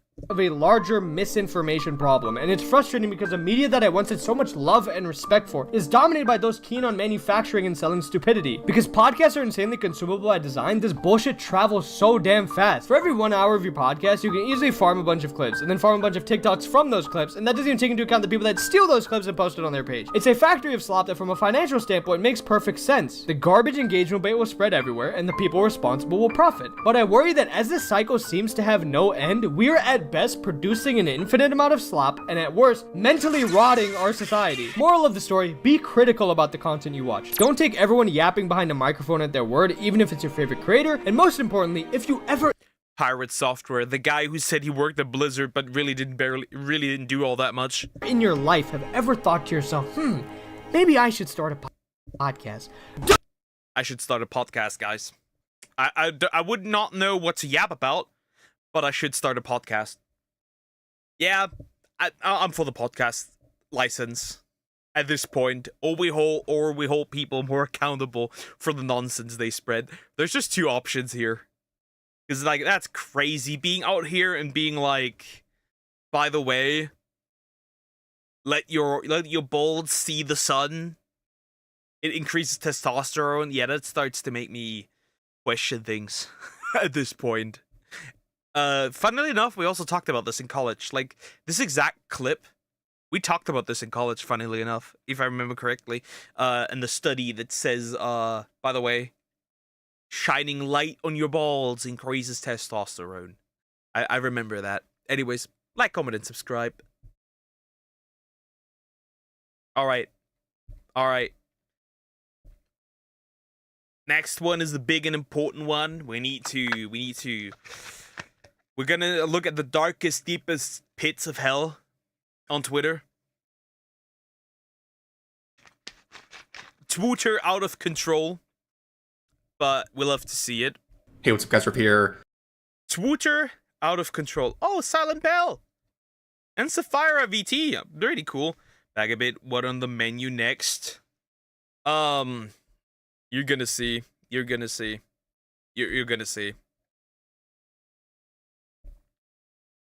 Twitter mob called out a problematic, in quotes, artist, and it did not go the way they hoped. It did not go the way they hoped, because that artist has more followers than the people crying about for him. I don't know. This is a ref video. We'll look at that. I have been also defending two artists, actually. It was two artists. Funnily enough, it was two artists. I don't know if ref will cover both artists, but it's actually two artists that have been harassed, received death threats, and other things. Simply, do you guys remember the bake the cake situation?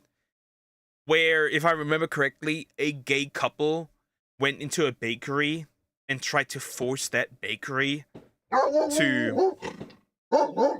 Dog noises. I'll wait a bit.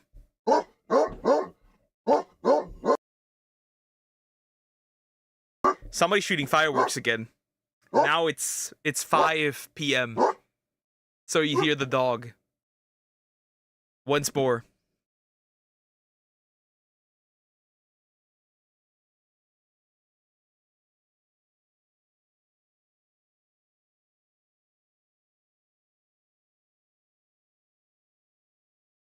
Which, by the way, is illegal. Because you can't use fireworks if it's not New Year's here. The more you know. I'm getting so annoyed at this point. I will slap these fuckers across the room. It's the same bitch ass who's doing this. Motherfucker. If I found out who that is, I'm gonna pull what's called a German and call the police. Just to fuck you over. Anyways. Where was I? Ah, yes. Basically, the cake situation. Where a gay couple tried to force a bakery into baking them a cake. When they didn't want to do that. A specific cake. Specifically designed cake. Was it a pride cake? I have no idea. They didn't want to do that. This is basically similar, where they tried to force an artist, a Muslim artist, into drawing two queer couples. Like, queer couples. That was, and the artist did not want to do that due to personal boundaries. Anyways, we'll jump in. Hey, what's up, guys? Rip here. So today we're going to be going over a pretty interesting situation in the art scene on Twitter where there's some drama involving freedom of speech. Of course, the Twitter court of public opinion that is harassing this artist for the past couple of days. And this is a classic example of a cancellation campaign directed towards an artist that ultimately backfires. This person, this artist named Neko, we're going to be talking about today, went from 500 followers a few days ago to nearly 12,000 right now. So again, it's backfired horribly. We've seen this happen many different times, and pretty much this whole situation involves a commission they denied. And it has to do with their personal and religious beliefs. They basically didn't want to draw something that makes them uncomfortable. That's it. It's literally a battle of Twitter users trying to understand that no. I'm gonna say this. I don't care if people disagree with me, but I'm gonna say this. We are so close. We are so close to saying that not sleeping with the same gender is homophobic. We are, actually, I would even say we're already there. Because, right, not sleeping with a trans person is transphobic in some circles already. But we're really damn close to that being a thing. Which is crazy, by the way. Means no. And here is the main person who started the entire harassment campaign, a self-diagnosed magical girl named Richie. This individual posted a message from the artist, and it went viral, and as you can see, eventually it turned on them. They got exposed for being a lot of different things, and Yep, they were also spreading misandry as a classic. They were spreading misandry as well. They were basically making fun of people, also like making posts of basically like people supporting Men's Health Month and making fun of that men don't need that kind of stuff. I see that on X all the time. It's absurd. It is so weird. Didn't look good for them, and now they are in hiding. And once again, well. It's also that I was already under the impression that Muslims were against same-sex marriages. They are. They are. That's like the point. It's also that, right? Right? That's the crazy part, right? They are against Muslims when they are not doing what they want. But these same people support Palestine. Which, by the way, there was a lot of Muslims. They were like saying, like, to this person, to this artist also, like, remove the Palestinian flag. And I'm like, so you are against an artist drawing queer art due to religious reasons. But you support a country, a group of people that would do the exact same for religious reasons. Like, it's hypocritical. You can't say, you can't be pro-Muslim, but then complain that Muslims do what Muslims have to do due to their religion. That doesn't work. That's hypocritical. If it isn't the consequences of my own actions.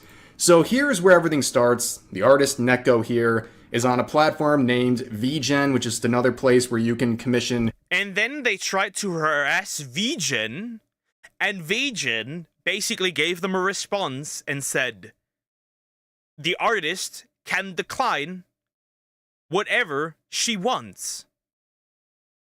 This is she's from Indonesia, by the way. She can decline whatever she wants. What she can't do is that if she declines somebody because they're gay, or because they're queer, which is not the case. But people tried to spin it that way, by the way, as well. They turned it from artist commission, rejected queer commission to artist requested commission from a queer person, just to lie about her as well. An artist for a piece, and this is the updated terms of service, and we'll talk about the process of them updating it, but they basically reserve the right to decline any request they're not comfortable drawing. That is pretty much the baseline for like everyone. You're not forced to take on every commission request made to you, especially if the subject matter... Muslims aren't just against it in some of the countries it's punished by unaliving. That's like the crazy part which these people don't understand. If we didn't know that she was from Indonesia, I don't know how Indonesia handles this. I think they're pretty fine with it, I guess.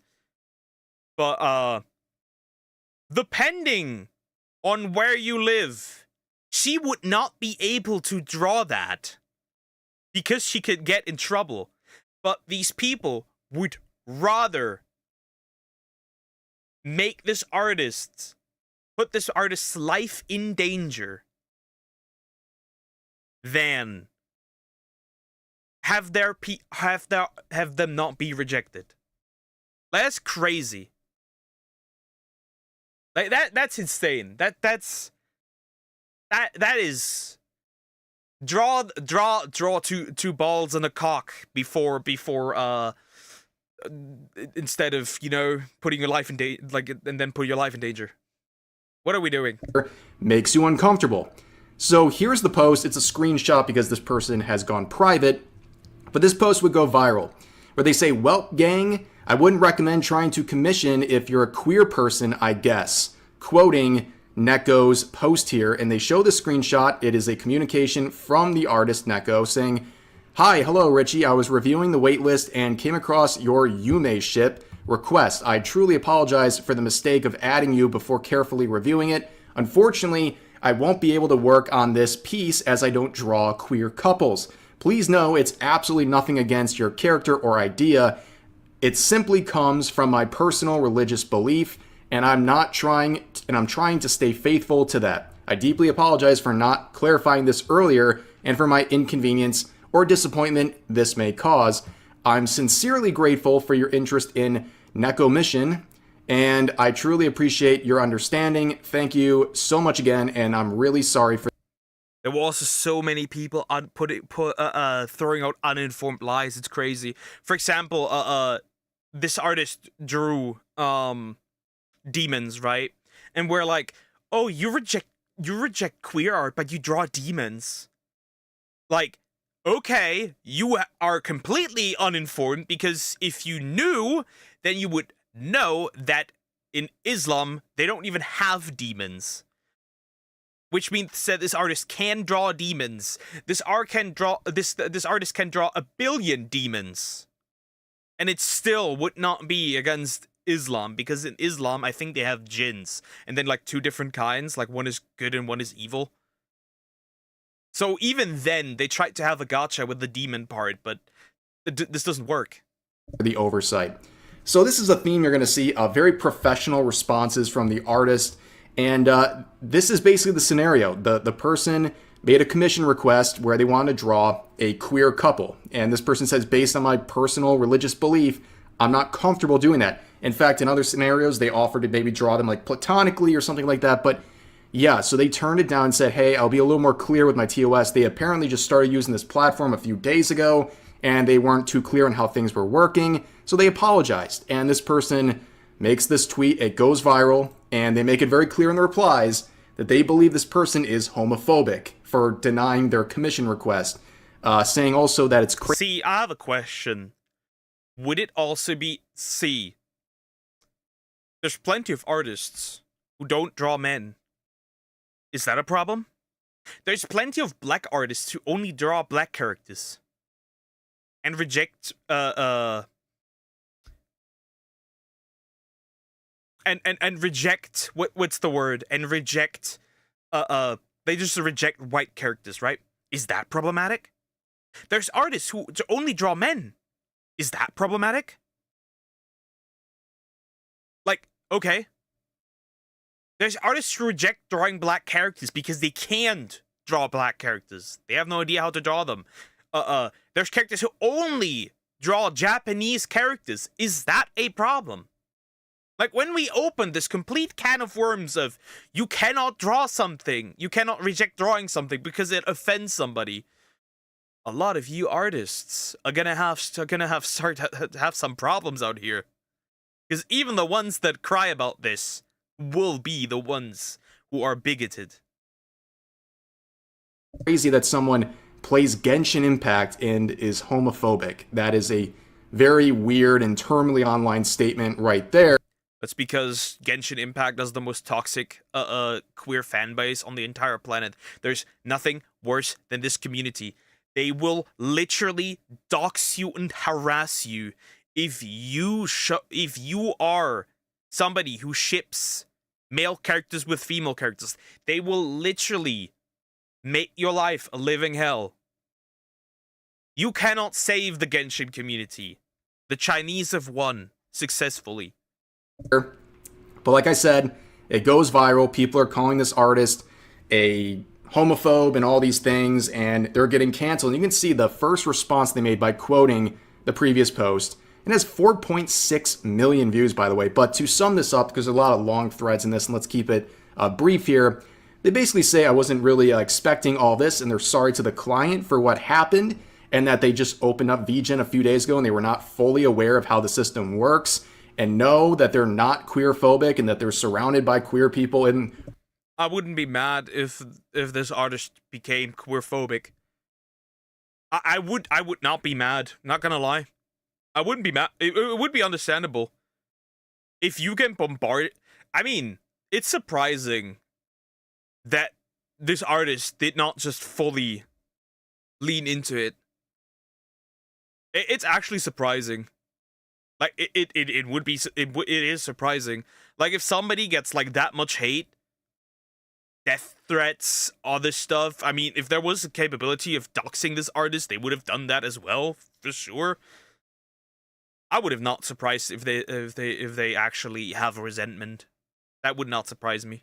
Real life and online, but they choose to not engage in activities related to queer relationships, especially when it comes to making their commissions. And they take full responsibility for the misunderstanding, and that they'll be more clear in their TOS in the future. And then they thank everyone. Like, again, another very professional response, but the responses to them... All of this artist's responses were completely professional. No hate, no anger, no insults. All of it was completely professional. But that wasn't enough. Draw two cocks, bigot. We're unhinged, to say the least. You can see this totally sane individual saying we need to find her. Look at, you see this? We need to find her, and rip her hijab right the F off. I don't care who's feeling it. She's a violent, by the way. Violent. She's violent. Have we seen in this video up until now her put hands on anybody? On gay people? On queer people? Trans people? By the way, this is a different one. This is Lulu. I think Lulu is not the same. I could be wrong, but yeah, that's a different one. Violent, by the way, for not drawing queer art. Violent.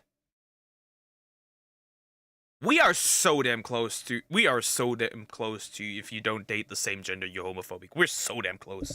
And rip off her hijab. And I don't care who's feeling it, she's a violent homophobe. And I hope she's dragged until she's so unrecognizable. Yes, this is over denying an art commission, by the way.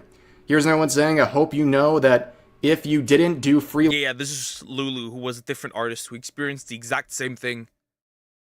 freelance work, you would be 100% fired from an actual job for discriminating against gay people. F you. and I hope you lose money because of this. There's no hate like religious love. Wow, that one goes hard if you're an avid Reddit user, but here's another one. Yeah, especially since, by the way, tolerance is not a Christian virtue. It's also not a Muslim virtue, at least as from what I can tell. So, yeah, it doesn't work this way. Also, I find it funny. Why, yes, I'm not a Christian, but I'm gonna use your beliefs against you. I don't believe in it, but I'm gonna use yours against you. I can shit talk you, but you cannot shit talk me. See over and over again where people are posting their updated rules where they say they don't take commissions involving queer romantic pairings due to personal boundaries. And people are posting this like, aha, gotcha. I mean, there's people literally stating that this artist is violating people's civil liberties, that they have illegally discriminated against queer people. But that's not what happened here. The artist is not saying, if you're a queer person, I won't work with you. They will gladly work with you. They just don't want to make queer commissions, like featuring 2 same-sex characters. That is within their right. There's a lot of laws on the books, and there's several Supreme Court cases that went over the same issue where someone's being commissioned and they're being asked to do a service that involves gay rights or gay marriage or something like that. And on religious and freedom of speech grounds, they say, I'm not comfortable doing that. And the court has said, that's what you can do. You might not like it, but this person is expressing their personal boundaries and you're mad at them. This is the thing too. I don't understand. Why would you want someone to do artwork that makes them uncomfortable? Like, why would you want that person to express that sort of theme that makes them uncomfortable? Why would you want them? It's also like, right? It's not just simple, right? Some artists might self-insert themselves, right? They may use their own body for measurements. They look at it the entire time, right? They look at it the entire time, right? So it's like, what are you doing? Why are you trying to force people to draw something? I can't stand this stuff. I have religious people in my life who don't agree with this stuff, but they don't harass or hate gay people. Yeah, that's like, right? They just leave them alone. This artist is also just leaving them alone. It's just so stupid. It's just so dumb. Why wouldn't you just go to another artist? There are plenty of artists who will not draw straights character, like straight relationships, straight pairing. Those 100% exist. There's artists who will not draw straight pairings. There's artists who will not draw white characters. Are you gonna say there's artists who won't draw men? Are you gonna say anything about that? No, you won't, because it's virtue signaling. How about instead of being a whiny little bitch on Twitter, you donate to some queer charity? Oh, that's not what you will do. That's not what you will do. Then, like its own money, then it becomes a problem, because then it directly affects you, right? You have to actually do something. That is a real thing, and that's totally fine, because that is their personal boundaries. That is their preference. And this ultimately comes down to Twitter users not being able to take no for an answer. Now, you're probably wondering what happened to this Richie individual. Why did they end up going private? Well, as their post got more attention, people started looking at their posts as well. And right here, they make it very clear on the related subject, saying, oh yeah, they're also racist. They're also racist. This person's also racist. Another one. No, because there isn't something like straight phobia. It doesn't exist. Yeah, it doesn't exist. But then you look through Twitter and it's like, we should kill straight people. Those are that's a real tweet, by the way. I have seen a tweet like that. Or anything that's like anything that depicts a heterosexual relationship is like head slop or heteroslop. Oh yeah. Doesn't exist at all. I would say it definitely does. I would say heterophobia definitely does. 100%. Same way you can't be racist towards white people. Well, and you can be racist towards white people. You can be racist towards anybody, no matter the skin color. Asians, Arabs, white, black, everyone. Glad we got that out of the way. This person made it very clear that they don't like straight people and they don't like white people, and they don't think you can discriminate against them, which is a classic Twitter move. Anytime we're dealing with people like this, it's almost like a 90% chance they're going to feel like this. But also on top of that, they would double down on that tweet saying, by the way, I really don't give a F. I stand by this even if y'all call me every slur in the book. Just one. Just one. Retard. And then they also reposted this recently, where someone had a post with November is Men's Mental Health Month, or Health Month, and they put this big snap on there saying nobody gives a F, basically saying no one cares. Interesting, but they are, you know, retweeting somebody who has this flag, so I guess those men also don't count. Weird. Again, weird behavior. Also, yes, it's Men's Health Month.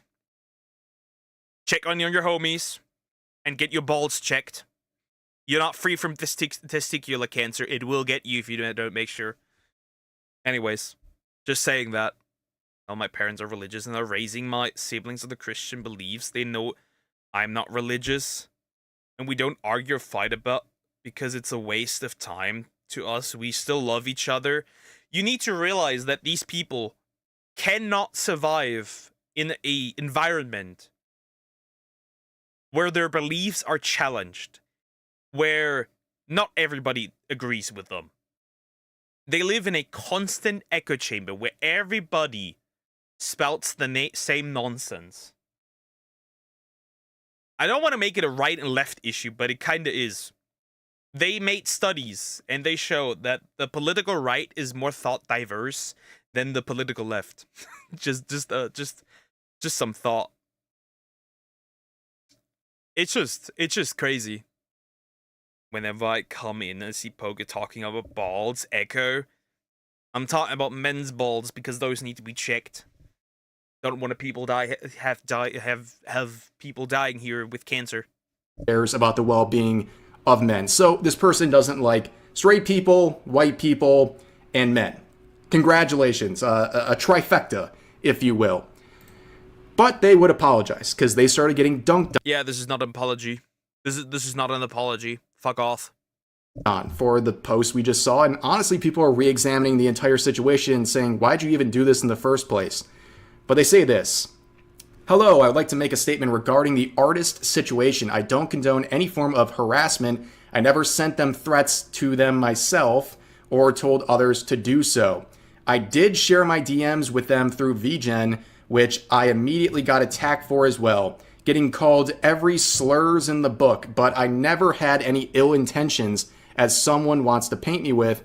I was simply trying to warn my queer mutuals so they don't have to go through the same disappointment as me, because the artist did not specify excluding queers in their TOS at the time of my OG post. I don't agree that just because they were polite, we should excuse queer phobia. While I do agree I could have handled the matter privately, I just never expected the tweet to leave my circle the way it did. So you see what they're doing right here. They're doing two. They're not really apologizing. What they're saying is they kind of don't care. They should have handled it privately. And they're essentially just saying, I did not expect that I would get pushback. This person expected that everything they did was right and everything that they would receive was praise of how brave they are. Stop. Dog, stop. Stop. Don't bark. Things primarily. They're making themselves the victim. Yes, they made a call-out post. They accused this artist of being a homophobe. That artist gets dragged, threatened, harassed. But I accuse this guy, whatever it is. I don't care. I accuse this guy of being a retard. That's what I accuse him of. Because he is. Somehow this person's the victim. And it's pretty crazy they're even attempting to do that. And on top of that, you see the way they are talking about what happened. They're saying that the artist, she was excluding queers. No, she was... They were pushing this lie the entire time. You're not getting that out of their head. They were literally just they were not excluding. They just said these people are demons, man. They might as well be. This person just said she's not gonna draw two cocks. Making her boundary set. She said, based on my religious beliefs, I am not comfortable drawing that sort of theme. And now you're making it sound like she's excluding queer people, like actual people, from either reaching out for a commission or something like that. They are exaggerating the situation to make it look like this artist is literally hurting real people with these actions, instead of just putting up personal boundaries in their TOS and in the art they produce. But they continue on saying, I still stand by everything I have said. I don't believe heterophobia exists. You guys will never be oppressed as you claim to be. This has nothing to do with oppression. It is hate and contempt for people that are straight.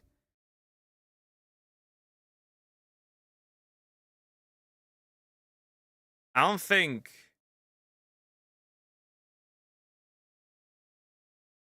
I think Cricket has lost the plot.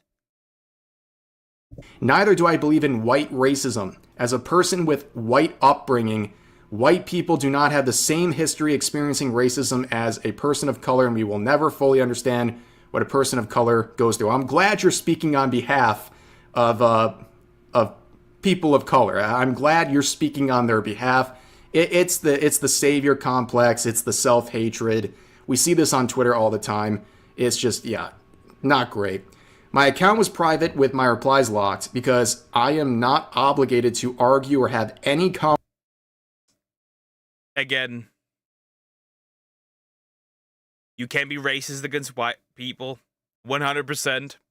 I'm the plot. No, you lost the plot. Nimbus meant this fucker. These fuckers. You're drifting way too much into the Muslim. This is not about Muslims right now. This is about the Rainbow Mafia harassing an artist. Conversation with bigots who don't really have any significance in my life. I stand by what I previously said. Oh, no significance. Yet you made that kind of post. Yet they didn't play any significance. Sure, buddy. Talk yourself into that. They do this stuff to Ref and his wife Straub because they're Christians all the time. Yeah, ever since Ref and Straub came out as Christians, especially ever since Straub, it's just like it's crazy. It's insane. The shit they have been getting, and especially from like, for some odd reason, this guy Bint is so hung up on Ref and Straub, and I feel like at this point, some of these people are just mad because they have a loving marriage. It's so weird. Because I know how much my tweet meant to all the queers around the world from all the messages I got. Thank you guys. Like, is this guy trying to turn him into like queer Jesus at this point? Bro, you're on Twitter. Your reach is non-existent. Everyone else, get more #woke now. What a splendid apology, a non-apology, if you will. This is like Twitter apology in a nutshell. They should have just brought out a ukulele at this point. Like, this is pretty embarrassing. It's the self-deprecation. It's making themselves the victim in the scenario, saying they don't care about all these bigots and people, basically, you know, anyone who disagrees with them, and they're making these snide remarks at the end here and acting like they're the hero of so many different communities because they had the guts to stand up and. You're no hero. The only thing you're doing is you're making people like you. They're actually not people like you. You make good people that that just want to live their lives. You make their lives more miserable because they see fuckers like you. They see failures of society like you. They see people like you, and they go, oh, they must be all like this. And then they are getting, like, the normal gays, lesbians, bisexuals, trans people that don't cause any issues, that are just normal people, that live their lives normally, that even disagree with you. There were many queer people that disagree with you. Many. Many, many, many. You're making their lives harder because people start to think that they are exactly like you are, when they are not. And share their truth, which of course, we know how that goes. They went private, so they weren't too bold on their statements, but again, Neko, the artist, would respond. This is a very long thread, so I'm just going to sum up the most important highlights here. But they say that they want to express their deepest gratitude to those who offer their kindness and support. And the main issue is that they will continue standing by their decision, and they've updated their... As this artist should. You can't give them a single, even a little bit of leeway. Not a little bit. Good that this artist is standing up for themselves. 100%. Terms of service, they've made it very clear what they're doing there and what they won't do and where their boundaries are, and that they're new to the platform, and that was some of the confusion again, just to make that clear, and that they don't hold any resentment towards those who misunderstood or spoke out of confusion. I understand how quickly things can escalate online. At the end of the day, I only wish for a healthy and respectful environment where both artists and clients can communicate openly without fear of misinterpretation. I'll keep striving to create art and build connections that reflect kindness and respect for everyone involved. And they also wanted to apologize for a recent WhatsApp status. Apparently, it had something that people were taking offense to, but they apologize for that as well. And they say this can serve as a reminder to be more mindful about what we share publicly, especially when emotions are high. And then they also go down saying, moving on, I will always keep my head high to respect every religion, sexuality, and race. I also want to make it clear that I hold no hatred or discrimination towards queer people. I truly... It does not matter. It does not matter.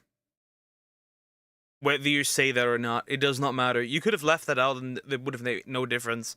The harsh truth is that you are now branded by these people as a person that deserves to die, pretty much, because that's what you are now. You are a public enemy. You do deserve... They do call you that also for a reason, so they can dehumanize you completely. And this, you will now face constant harassment by these people, constant, without parole. That is a problem. Bin is a terminally online coomer who loses his shit over the most ridiculous stuff. I do love trolling him, though. I got blocked by Niara because of the defending Nevin. I've not been blocked by Niara yet, but I do have Anna. I do have Bint. Those two I have. I've not gotten the third lol cow. I'm still working on it. I'm still working on it. I like Nevin. She's cool. She's cool. I like her. When did I get blocked by Bint? I don't even remember. I just quote tweeted him with a meme and then he blocked me. We respect everyone for who they are. This is the bigot everyone's talking about.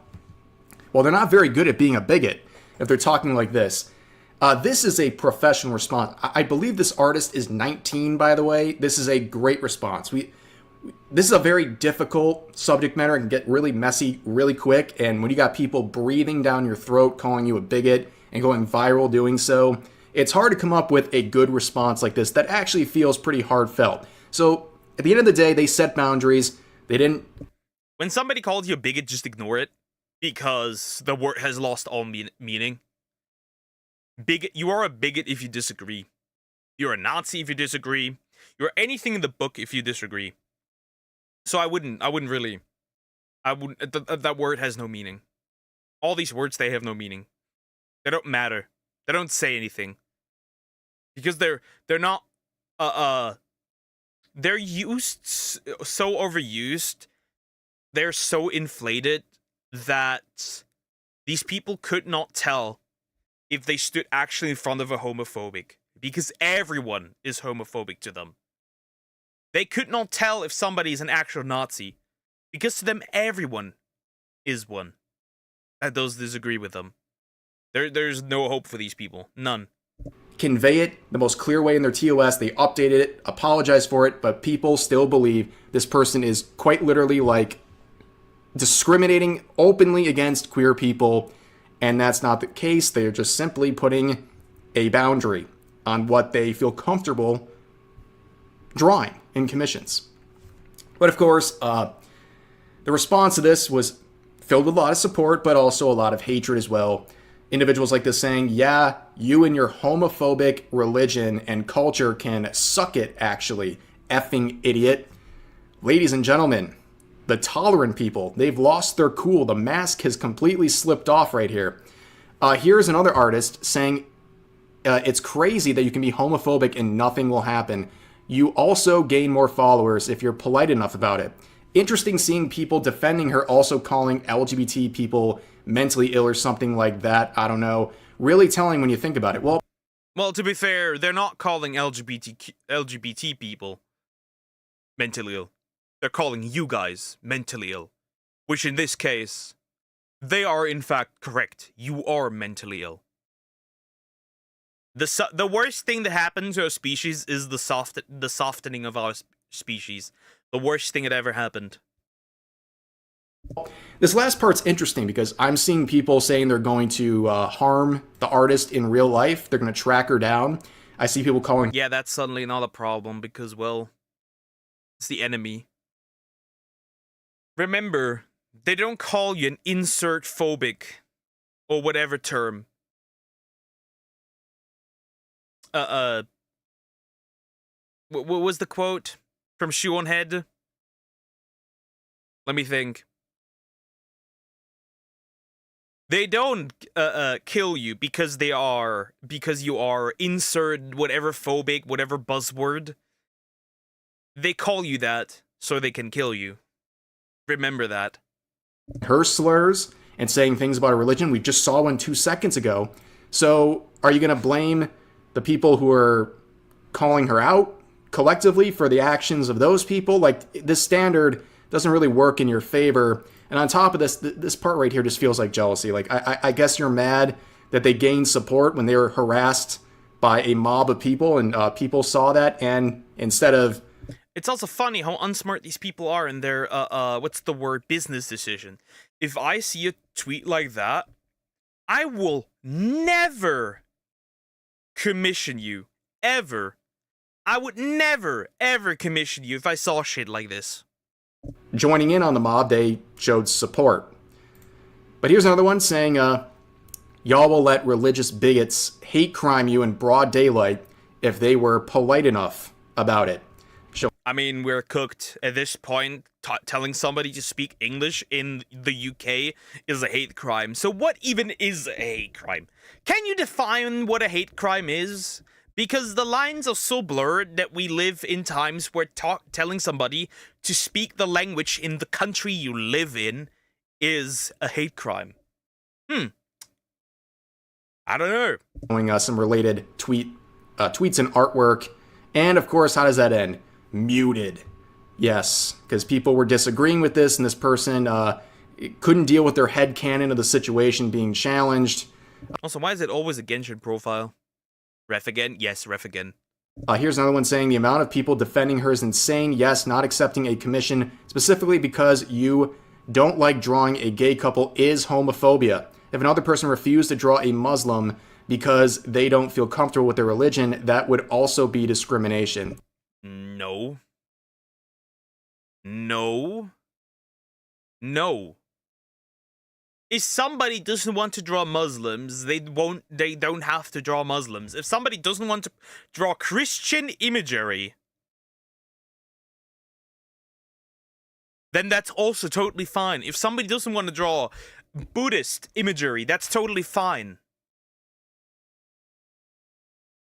These people, boundaries are fine. As long as it's not over, boundaries don't matter as long as it's not overstepping theirs. Hey, Grammar can, but I think nobody want to listen to a real definition.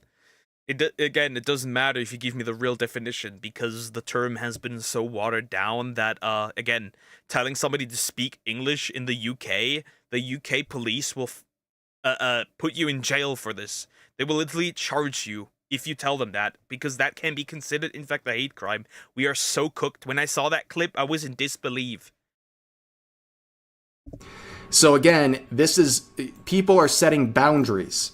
They don't feel comfortable, based on their religious views, drawing a certain theme. Like, are you going to force them to do it? Is that like the answer here? Is that the only remedy? Like, we're going to force people to draw things that make them uncomfortable on a personal level? And you have this person trying to set up a scenario saying, problem is you don't respect queer people. If I walked into your coffee shop, ordered myself a drink, and came to my table and said, sorry, we don't serve queer people here, it would be considered discrimination. That's not what happened. This is like madness. Yeah, that's not what happened. She didn't reject you because you were... she didn't reject the person because they were queer. She rejected drawing queer art. If he came with, like, a solo art, or he came with, like, a straight couple, that would have been fine. The Nazi stuff is crazy. I went to school with a couple guys who were grandsons of an SS officer, came to the US to work for NASA. They don't hold the beliefs for their grandfather. Crazy, right? It doesn't matter. You would be considered... We live in times where you are at fault for your ancestors' sins. Like, you have to pay for your ancestors' sins. That's unfortunately how it is. I mean, I grew up in a country where we have this, like, entire guilt culture, where, like, even our young generation is at fault for what happened during World War II. Like, we receive blame. Like, we are at fault. Constantly. So yeah, this is...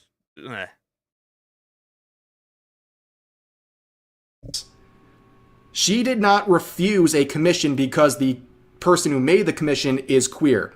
No. That's not... This analogy does not work the way this person thinks it is. Here, let me expand on it, right? It's like going to the coffee shop and saying to the waiter, I want a coffee. Okay, they're making the coffee. Then you say, wait a second, can I have some latte art? And you make it of a queer couple kissing. And they have the right at that point to say, no, not doing that part. That's what we're talking about here. It's not like this person's just outright refusing to serve anyone who is queer. That's 100% not what's happening here. It's about the subject matter, not the person requesting that commission. But they probably know that. They're just being obtuse. But here's someone saying, as a trans person, this situation kind of upset me. How are we going to demand respect but try to cancel someone for setting a religious boundary? She was kind and respectful about it, and Twitter jumped her. Meanwhile, she's been very openly supporting queer people. Well, in the minds of Twitter users, they have basically wrote her off as a bigot. Yep, and her reputation among those will never recover. Never once. Their reputation is gone. Completely. Doesn't matter. Yeah, that's the thing. The thing is this. The thing is this. If you do what your enemy is doing to you, so to speak, you lose the moral high ground.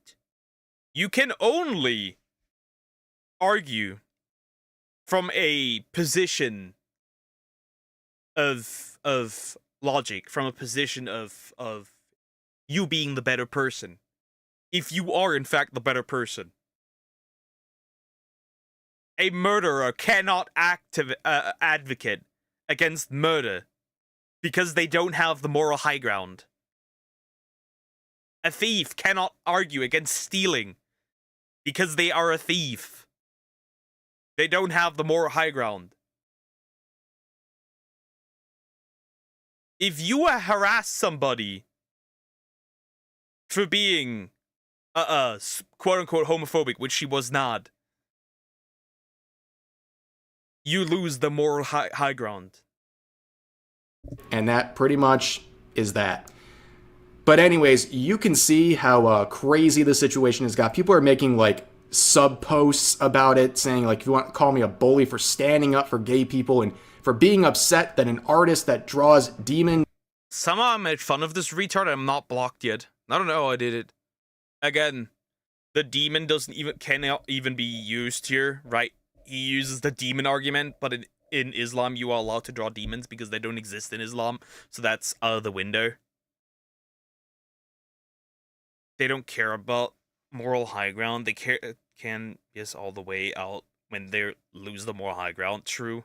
Logic is a no word in the internet. Yeah, I know. I don't know if it's the prime minister, but there's a German guy who said Germany will have the strongest military in Europe.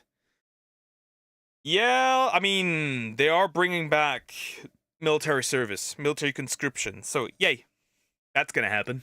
Poontang and canonically queer characters decline someone for being also, queer. This retard is not able to provide the corn because this artist never drew corn. And when asking, show me the corn, he cannot show the corn. Demon doesn't exist in Islam. Jinns crying in the corner, but they're not like biblical. They're like demons as people imagine demons, especially since there's a good and bad kind. So that doesn't even work. Jinns are not demons, as far as I've understood. The Quran doesn't mention demons in that way. Again, that is not. It's literally not what happened. It's not because someone was queer making the commission. But also, I saw these claims about them drawing like adult content. I looked through their media tab, their feed. I didn't see anything. There is no adult content. This is another lie. This is another lie being spread to smear the artist.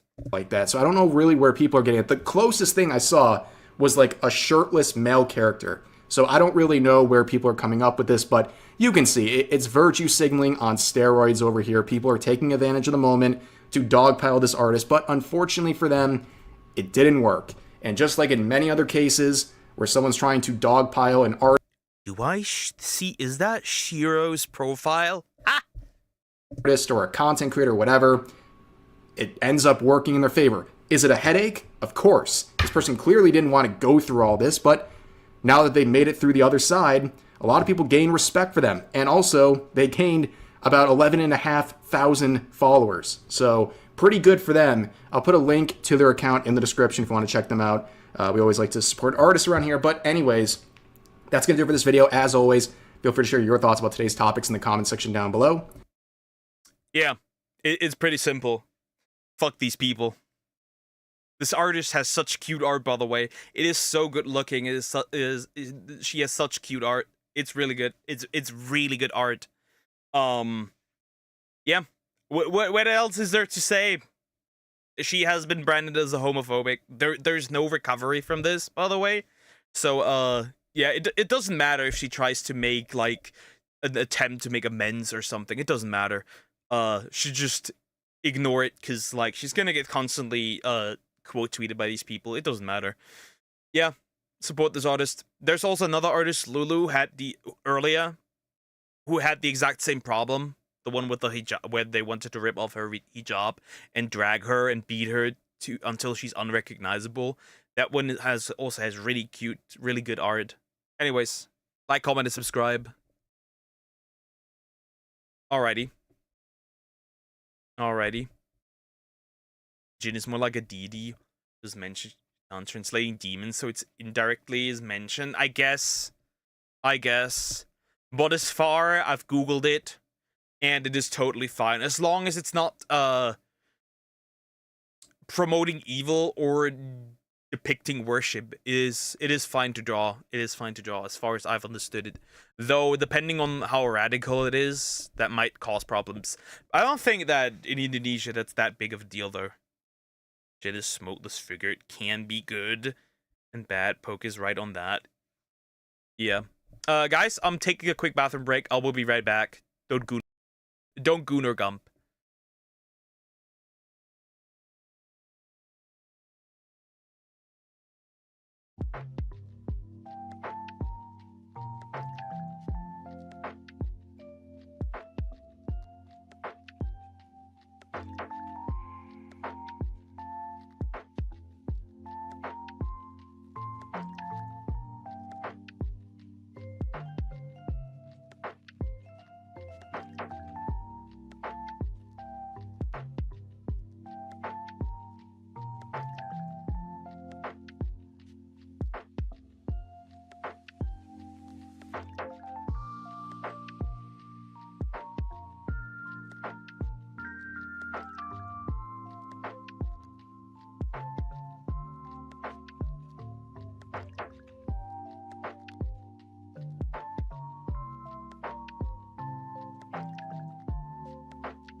back.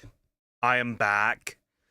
But my exam is on Christmas Eve. The fuck? It would be cold as fuck that day. Yeah, bro, that's horrible, by the way.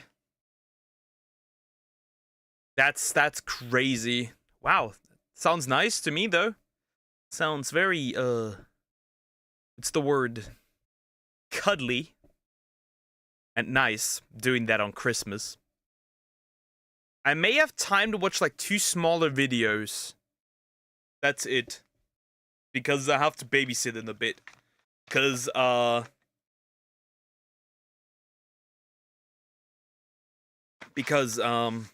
my sister, or rather a friend of my sister, told me that I should watch her boy while they're out for an hour. For a little bit. So yeah, we're gonna watch, like, 2 small ones. Then I have to go. Surprise, surprise. Surprise, surprise! Anyways, this one. How's it going, guys? I have no idea what this is about. The Gumper recommended this. We'll see. Sumax. This is the most brutal fall off on the internet by Peep is awesome. Anyways, this it looks like it's the Hawk girl, but that's all I can tell from the thumbnail at least. Let's see if it actually is.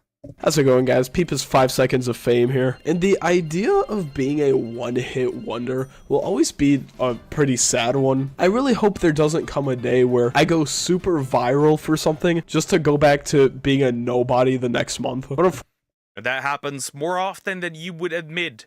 Well, most people, if they use it right, they won't end up as a nobody. They will have a consistent viewer base, right?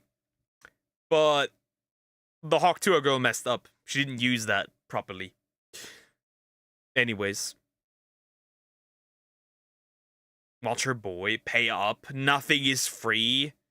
I will get some food. I will get some food, which is nice. Fortunately, this is a reality that happens surprisingly pretty often. A good example of this is the Eye of Ra guy. As funny as this guy was. What the fuck is that? Okay, that's funny. Hawk spit at that thing. That's funny. What the heck is that? What? That's a Cyclops, bro.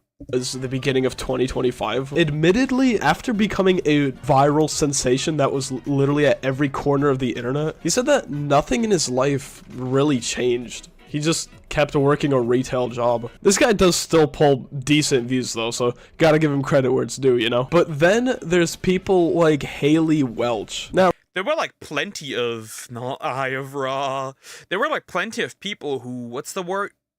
Meme guys. Who just ended up homeless at one point. Real quick before we start today's video, I did make a promise to my viewers. I can't believe I promised this, but if I hit 250k subscribers by the end of this year, I'm required to get the Markiplier cut. Yes, I'm gonna have the pink the Markiplier cut. The pink one or the red one? He's gonna get the pink one. Top and everything, bro. You have my word. We are bringing this back in 2026, bro. Say less. 250k subscribers by the end of this year. I got y'all. I appreciate you guys a lot. Anyways, now first off, kiddos, 2.5k subs. We'll make it happen this year still. We're not that far away. We're not that far away. Before I continue today's video, don't send hate to anyone I talk about, including Haley Welch. I am making this video solely for entertainment purposes, so after this video, just go on with your life, right? I don't condone any sort of harassment. I think we can all agree the Hawk the saying, you don't condone any harassment, you know what the problem is? That doesn't work. That doesn't work. The people that were not going to harass somebody are already not going to harass somebody, and the people that want to harass somebody will anyways. One meme. I don't really know why this was ever funny. I personally never found this funny. A lot of people claim this was never that funny. And there did come a point where this meme was just super forced, which is kind of weird considering the fact that from the looks of it, she started getting handed like a lot of shit to her. She got signed under Jake Paul's label, which honestly, that's a red flag. That's a red flag. That's like immediate neon red flag. Yeah, it was like, she felt Nepo Baby-ish, I'm gonna be honest. Yeah, Nepo Baby, I think that's what you would call it. It was literally just one clip. Flag from the get-go. The second you associate yourself with Jake Paul in any way, you are bound to fumble your entire career. And then she started to talk to a podcast, as you guys know. Honestly, the only real good thing to come out of this was the satire. That's really it. Jimmy Carter is set up to appear on Talk to Her with Haley Welch. That's horrible. 2.5k before year end, and Poke's avatar will wear a bunny suit. I had enough gay shit today with the Roblox video earlier. I already had the what's the word? The most degenerate gay manifesto ever written in the Google Docs. It was just satire. And then as she slowly started to fall off, she committed an influencer sin of scamming her fans with crypto. Bro. Funnily enough, that's not even true. See, she did not scam. That's false information. She herself did not scam her viewers. She was scammed. Which in return scammed her viewers. She did not know what was going to happen, because, well, most people that do like this crypto stuff, right? They have no idea what they're getting themselves into. So, well, as far as I've heard, she's trying to resolve it. She's trying to give back money to the people that invested.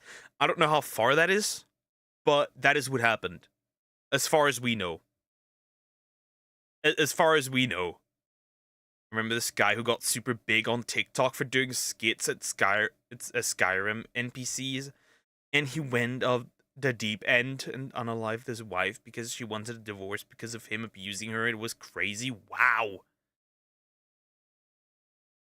Do it, Doug. That's the motivation people need. I feel like that's again. I feel like that's what you need. I'm not gonna fall for that, girly. I'm not available. Shush. What is up with influencers doing this all the time, bro? I swear to God, like, recently this happened to the 6'7" kid as well. The 6'7" kid started a crypto scam. There's a literal 6'7" kid? There's a literal 6'7" kid. What next? Was he born on June 6th? July 6th? Was he born that? 6'7"? And then he got banned off of every social media platform for it. Now, there actually is a reason to all of this. If I'm correct, there are these huge crypto companies that kind of peer pressure small influencers like this into starting a crypto just to intentionally rug pull it. And then they intentionally ask these influencers to apologize on Twitter, acting like they didn't know anything, when in reality, it was just all part of the charade. Trust me, this happens a lot in the industry. I'm pretty sure this also almost happened to Kanye, but he just straight up called out the company for this. 1 point Kanye, 0 points Haley Welch. Anyways, I know what you guys are here for. The thumbnail was not a lie. This mainly came to my attention because of people on my Discord server, which you should totally. But then Kanye says he's a Nazi. and there has been a black white supremacist. I don't know how that works, but hey, it's a thing. Totally joined, by the way. Apparently, the most recent Talk to Us stream only fluctuated between 9 viewers. Holy 199k. Yo, give some of them to me. I'll entertain them more. And 9 viewers watching. 9 people watching. It is so Jover. Damn, boy. Ball off, bro. Now, it was supposed to just be a chill gaming stream, right? Holy shit, there's a hornet outside my window. 303 dislikes? That ratio is diabolical too. Damn, boy. We're cooked. ladies, autographs after recording, please, thank you. Now, there is no real way to see how many viewers she had at the time. The only way to do that is if you're the one streaming. Like, I can pull up demographics for my streams right now if I wanted to. But you can tell just by how slow the chat is that you could make an educated guess here that there probably was only 9 viewers. Like, this is a very still chat. Look, this is just me moving my mouse around. Nobody is talking this stream. So, just like any other Hawk Tua stream, the dislike. What a fall off! How can you, bro? Whoa. That's crazy. That is a fall off that's like, you can no longer.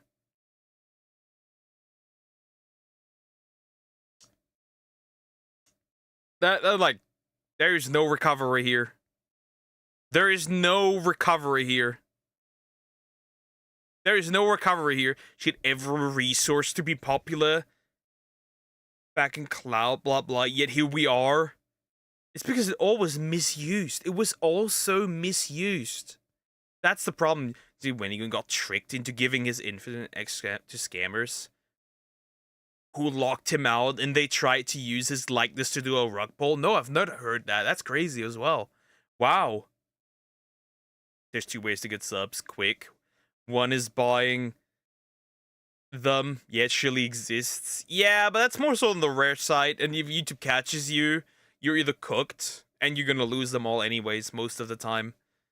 Copy paste other success. And the third way is actually what I prefer the most but hate to do the most. Actually work hard to make your content. We don't do that here. 115, 303. Oh, Snowbite was much worse. Well, at least Snowbite didn't walk around Hawk Tua. But we did get... Also, Snowbite had one good thing that we got. Snowbite has one good thing that we got. In general, Rachel Segler's existence has one good thing that we got. At least one. Weird. I like the meme.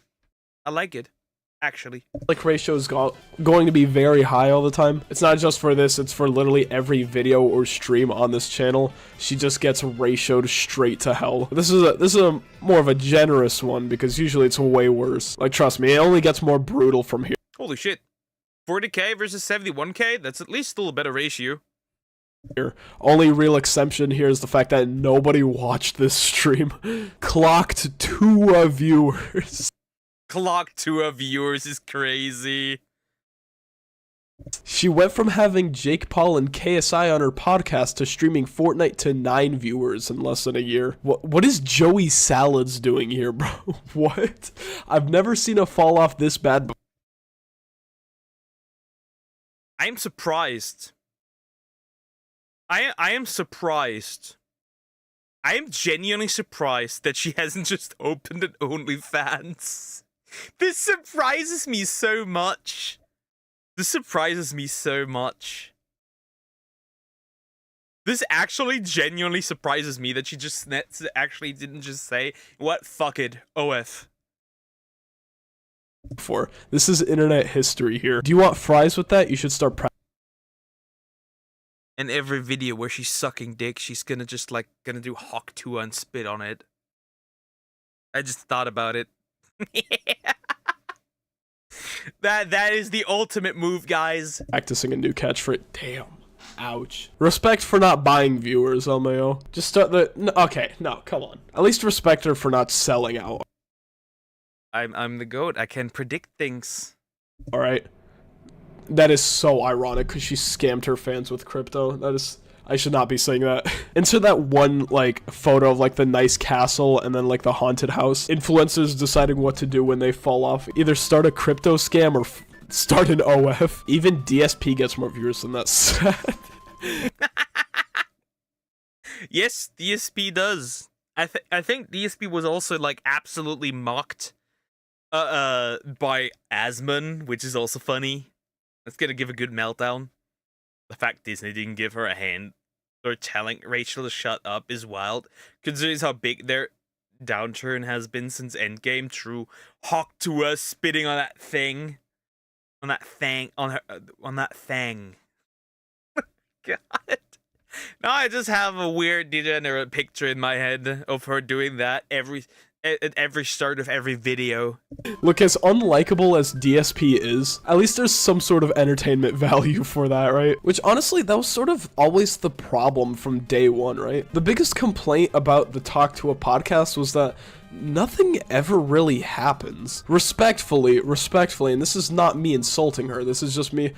This is just speaking the truth. Stop being offensive. It's just the truth. It's just the truth. There's nothing. She offered nothing to the internet. Nothing.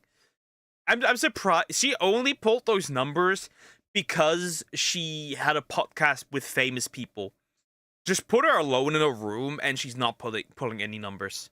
Giving you guys the reality. This really was just another boring, personality-less white woman on the internet who just happens to have a lot of connections. Like, we got Mark Cuban on the podcast. We had, I think I saw Wiz Khalifa. Yeah, Wiz Khalifa was on there. There's like a celebrity cameo like every other stream. But even all these celebrity cameos is not enough to fill in the boring-ass void that is your personality. When almost nothing happens in all of your podcasts, it's no surprise that your viewership is going to tank. From almost 3 million views to not even 1% of that within the span of a year is crazy work. Low-key, y'all hate on her, but she capitalized on this very well from just 2 words, basically. I'm surprised it lasted as long as it did. I wouldn't really say that. You know what? Sure, yeah, she did. But then again, it was one of those things where everything was just sort of handed to her.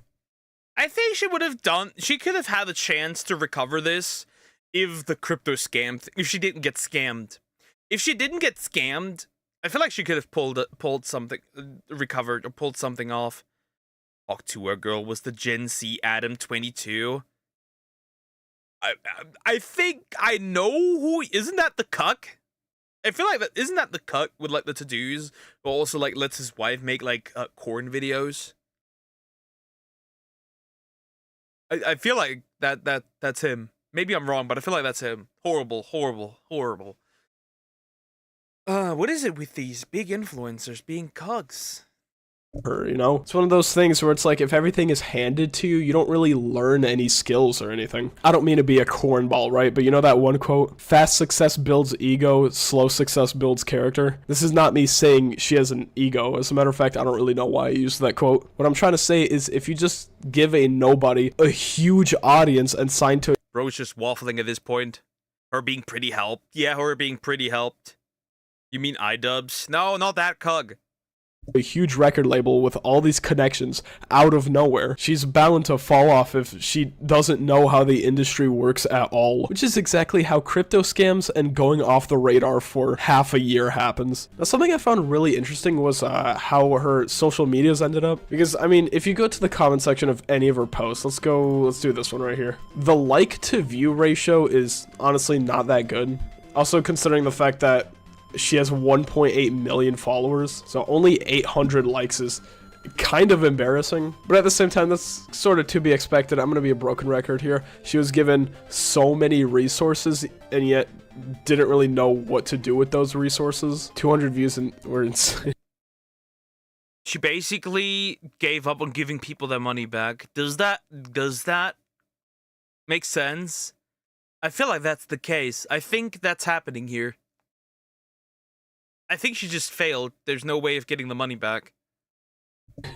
Where the money at? I'm assuming this dude got scammed by her. Give everyone their money back. You're so beautiful. Gorgeous lady. Bro, who are these, bro? What the fuck? My personal favorite comment has to be, if y'all bought Hawk to a coin, that's on y'all. Yeah, honestly, if you're getting crypto.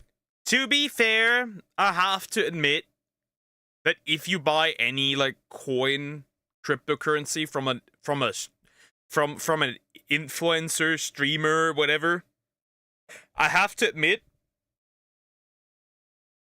you kind of deserve to get scammed. I'll be real, you kind of do.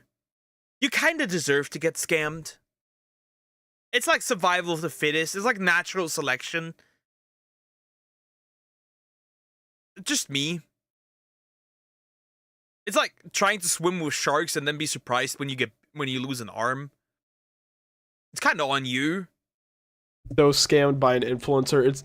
It's just natural selection at this point. Like, I really don't know what to tell you. This is like the most rinse and repeat formula of all time, and yet we're still falling for influencer crypto scams. Ever heard of the definition of insanity? No way she's still posting. Is this the downfall of Haley Welch?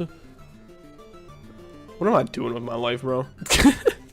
Nothing. You're doing nothing. A classic. Yes, he's Adam22. Started off making corn with his wife and other women. Then she did a video with a famous black guy in the industry. He's been getting clowned on. Adam22 is the predecessor of iDubbbz. They should collab. They should collab. While they watch their wives getting their back blown out. Anyways, that's all I really have to say for today. Thank you guys so much for watching. See, it's simple. To me, it's simple. It really is. It is quite simple. If that cryptocurrency scam, if that would have not happened, that would have been something to save it. Obviously, it would have taken a lot of hard work to save her entire, you know, her entire thing, right? It would have been, there would have been a chance, a small one, but it would have existed. But she did make that mistake. I feel like if she also had the chance of giving people money back, that would kind of clear her name a little bit. But that's not happening because it appears that she has no income, realistically, at least not a big one. Yeah. Hawk Tour Girl might be Hawk Touring soon on a different platform. And we're not here to see it. Anyways, like, comment, and subscribe. Noted, Samax. Noted, girly. Noted. Didn't I just earlier watch a video by Quitte? I'm pretty sure.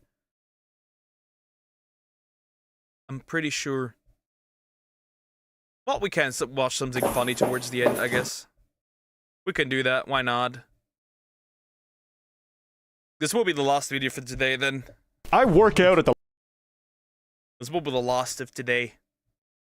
Why not? Here we go. Here we go. I'm 14, and this is Deep by Quitte. I think that's how you would pronounce his name. Again, I don't know. I do not know. Could be Quitte, could be anything. We'll look at it. I work out at the library. At the library? Damn. I work out at the library. Where do you work out? Says guy with tiny head and really big pecs. Pecs so big that it turns any normal shirt into a crop top. A guy who looks kind of like John Lennon with a gigantic... I can't say it, sorry. I had for a second something, but nah. Mount Rushmore head. I work out at the library. This bottom part is funny because this is like an actual exercise that people will do to like increase neck strength so that like in boxing when you get punched in the face you can take it a little better without flinching. And I think they also do similar things for the G-forces in Formula 1 racing and racing in general. Hi again, guys. And today we're going to be looking at r/I'm 14 and this is deep. I have looked at these posts before. Well, if you might be a Minecraft YouTuber fan, this might be very literally. Anyways, I can't, that's a horrible joke. I apologize. That's a horrible joke. Already at the end. Damn, reaction day fly by. Compare it to shiny hunting. Yeah, it's also that I have to end an hour early because I have to watch a kiddo.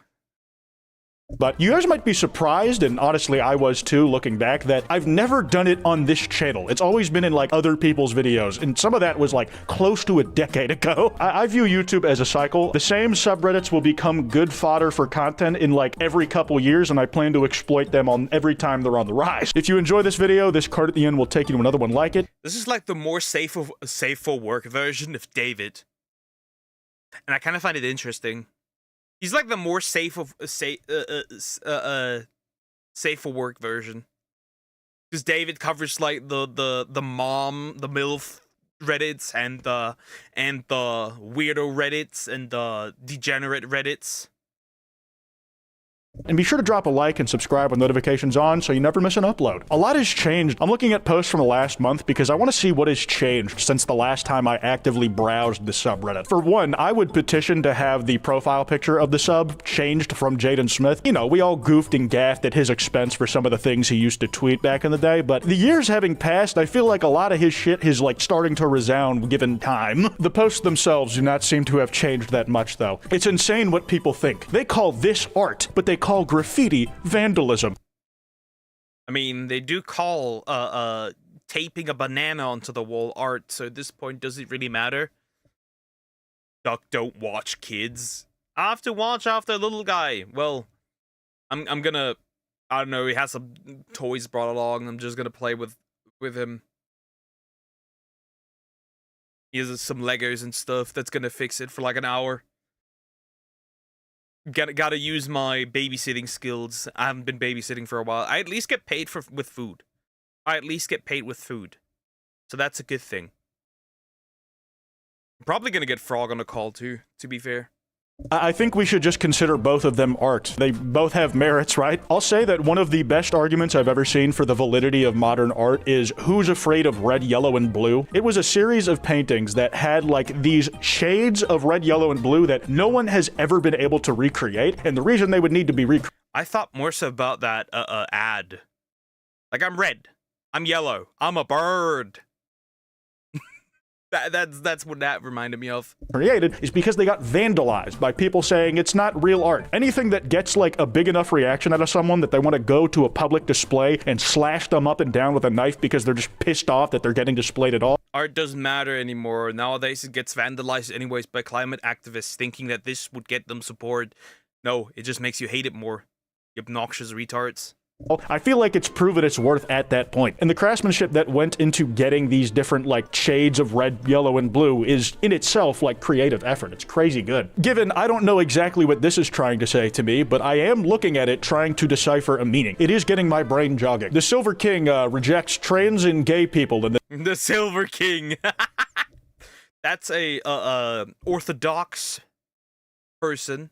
The name of Christianity. And then Cypher, the original poster, apparently, in the name of science, rejects Christianity, I guess? I don't know, man. A lot of famous scientists also believe in God, but Silver King doesn't like it when it's done to him. Too far, bro. Listen, man, for the most part, every Catholic I know is like one of the most understanding and loving people I've ever come across. I was raised Catholic, and I feel like this brand of Christianity where like people are just so openly and brazenly against, you know, following the teachings of Jesus, it's very online, man. Like, you don't meet people who are outwardly like this a lot.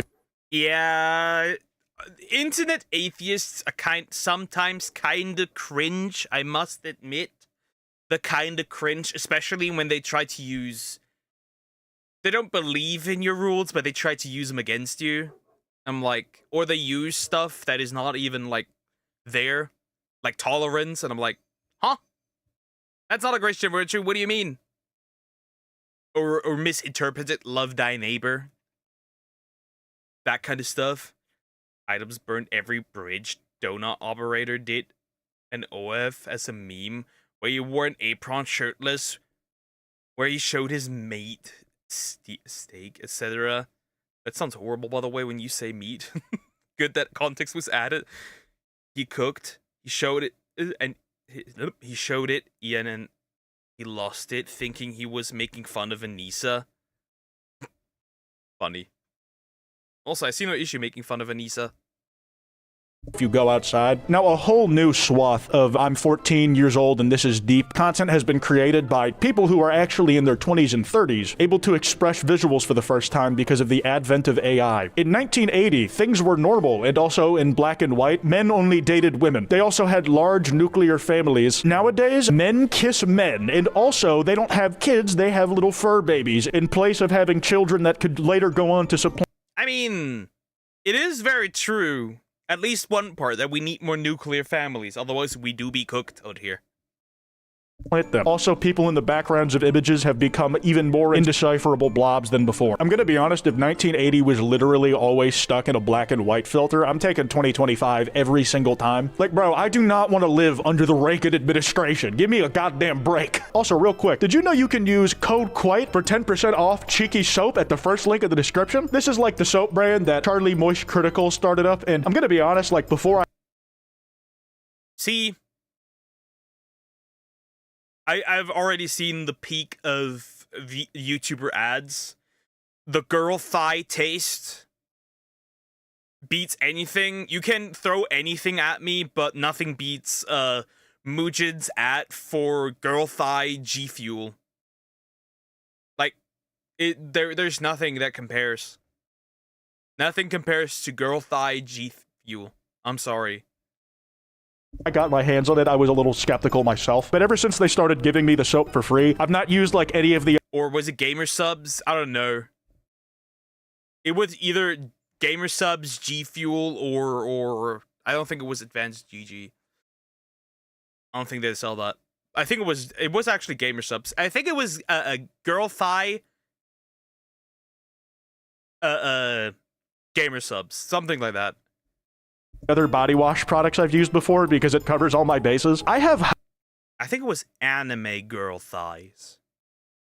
Hyperhidrosis, which means like I sweat a lot, and in general, like I get dry skin really easily, eczema as well. It's actually been really good for my skin. I've been mostly using like that orange citrusy flavor they have. You can buy it on like a subscription too, so you get like soap regularly sent to you. You don't have to worry about like running out one day in the shower too much. And I can unironically personally attest to the quality of the product because I use it pretty much fucking every day. And if you use code QUITE, it's 10% off, helps out the There was no reason to put on the God filter channel, and honestly, I think you'll probably agree with most of what I'm saying once you get to try it out. Only legend can understand. Men are like Bluetooth. He is connected to you when you are nearby, but searches for other devices when you are away. Women are like Wi-Fi. She sees all available devices, but connects to the strongest one. I'm gonna be honest, what I look for in a man or woman is someone who could just beat the shit out of me. I don't care what electronic device.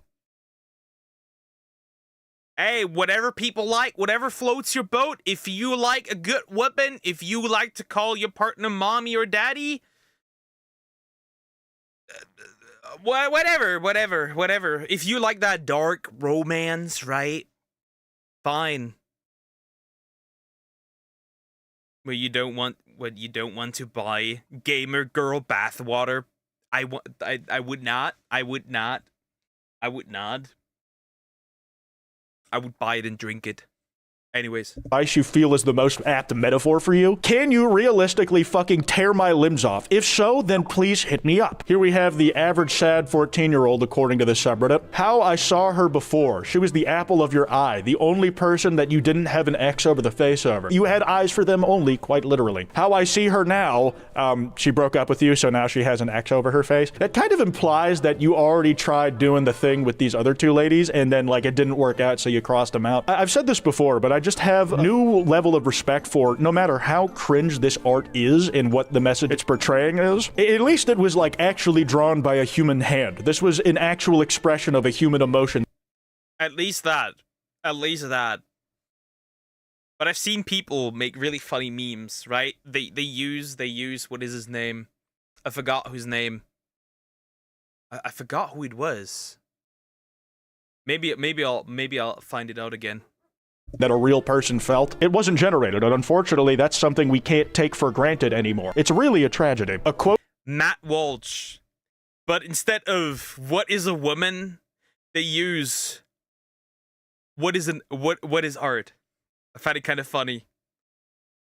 From Tyler Durden. We work jobs we hate to buy things we don't need to impress people we don't like. I really do just love seeing things that make you think whoever wrote this or included it in a book like this, you're a guy who saw Fight Club and thought, man, that Tyler Durden guy's got a really good point. I'm not the most intelligent person out there, and I would never claim to be, but it does make me feel at least just a tad bit better about my media literacy abilities. Like, holy shit. Media literacy is dead. It was buried years ago. Does Twitter even make videos anymore? Yeah, this is his most recent one. Oh, here we go. We have fucking grubs again, dude. Every now and then, this guy has a post of his just pop up in a random video about a random topic, and I almost feel bad because he's such an easy fucking punching bag, dude. I think we might have read this exact post from earlier this year at 25 million views. Do not fuck with gamers. We're forged by endless boss battles against impossible odds. It's so fucking sully, dude. We do not give up. We do not stop. We are the Terminators of the culture war. I mean, it isn't completely wrong. I mean, gamers have had massive pushback against, whatever woke shit they've been putting out, right? Concord. Traveling North, Journey to the North, something like that. I forgot what it was. The one where, like, you were illegal immigrants trying to get across the border. Dustborn is a good one. And in general, just censorship. Drums has been very useful when it comes to that. Though, not gonna lie, that one's corny as shit. Actively, loudly, and proudly proclaiming that you fight in the culture war. You aren't ashamed that this is the discourse that you're caught up in. You're an active and willing participant, dude. I understand that I'm caught up in the culture war too, and I care about like whatever culture war issue of the day is, even if it is with some shame of the other things it's distracting me from. But holy fuck, but I'm not enjoying a single second of it. Bro, can you please just finish your goddamn game? I must admit, I do kind of enjoy it. Like, I do kind of enjoy people bashing their heads in. It's kind of enjoyable. As long as you're not involved, it's really fun, actually. Kinda. Like, you can just sit there at the sidelines and, like, laugh and enjoy it. Until it affects something that I love, then I have problems with it. So people can make the types of videos they used to make about Yandere Dev about you. It might actually be an improvement on your current social standing, so... Oh my god, this video actually exists. Sigma Male Affirmations ASMR. Dude, if you think Sigma Male Affirmations are funny, there's a literal ASMR of Batman helping you conquer your corn addiction. We are the Coomer-nators of the culture war. True. Like, his some of his tweets are like, like what games do and what gamers want, and like one it's like a really ugly character, and then the other is one like a woman, an attractive woman with ginormous tits. Yeah.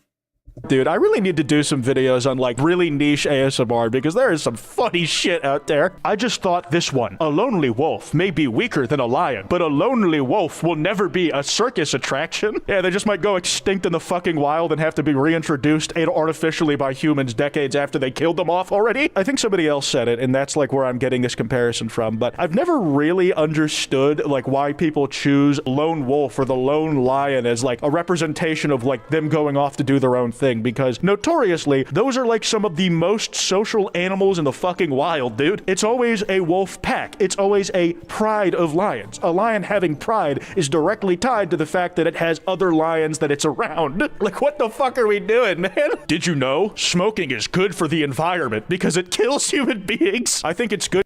You must smoke. You must smoke. Save the climate. Smoke more cigarettes. Nah. Save the forests, eat more beavers.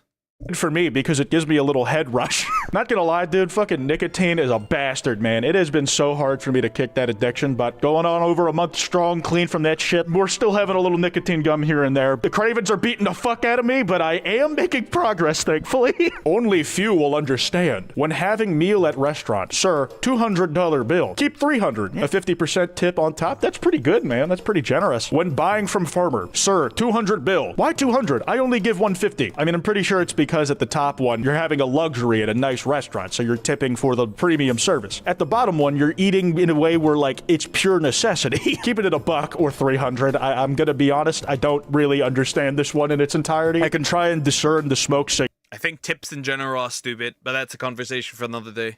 signals and like look into the stars of this image and try and figure it out, but I don't really feel like it.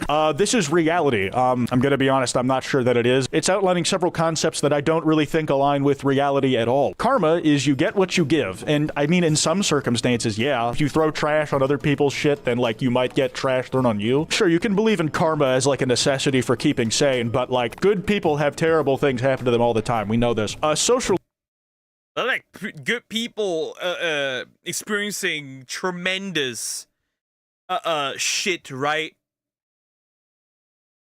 They are good. They haven't even done anything. They're still experiencing horrible shit, traumatic shit. Doesn't work. I believe in karma. It doesn't work like that. Unlike the activism being pushed in games, but to blame it exclusively, which is what tends to happen, is the dumbest possible argument these guys have, because it's multiple things, game design, etc. True, very true, very true, yeah. Activism isn't the sole thing that is ruining games. I think most of it comes down to not... Most of why games are so horrendous also comes down to the fact that, of course, the activism shit. I think the activism severely harms the game development, sure, but I also think that it comes down to corporate greed and games no longer being made by game developers, but by people who seek nothing else but money. They don't care about the art. media is the half-eaten apple only showing its uncut side to the mirror in order to get validation. I guess, sure. The lines of life are to criticize, which is the biggest one, to gossip, which is, you know, the little shorter, to get involved, you know, at least there's a medium-sized I can admit that I like to gossip. I don't care. sign there, to encourage, very, very short one, and to help. It's a bit self-aggrandizing, but like, doesn't everybody do all of these things in varying amounts throughout their life? At least in my perception, I don't know, man. Privacy is power. What people don't know, they can't ruin. Okay, that shit's real as fuck. I would really prefer you guys to know less about me, man. I really should have thought of that when I did this whole public. Too late, my friend. Too late. Here's something.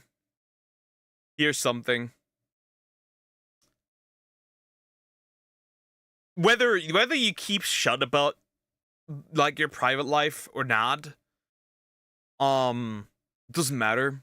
People are gonna search for shit on you, like actively. They will like scroll through your Twitter and see if you posted like something 10 years ago, so they can shit on you for that. Right? The same with Mori Calliope, where they look through his stuff and realized and looked at it and we're like, oh, this woman said 10 years ago at an edgy teenager the N-word. She's a total racist. Also on that note, we should, when it comes to that, we should gatekeep more. Thank you. We should gatekeep more. Figure thing, huh? And the fucking visual they used is it's a wrapped kept in a condom Jolly Rancher versus the unwrapped circumcised one, which is getting eaten by ants. You know, I really wish I didn't use like a penis metaphor for here, because now I'm just thinking about like a bunch of fire ants crawling on a random dude's penis, and that's just not enjoyable at all. I had a friend who sent me a video of a... Why would you do that? That reminds me of the lice stick. If you know, you know. Slug job, and it's about as literal as you think it is, and it was like one of the worst things I've ever seen. Not friends with that person anymore. Time to drop out and start a podcast. Yeah, baby, that's the real way to success in America. I knew school was a scam when my business teacher didn't own a business and my PE teacher was fat.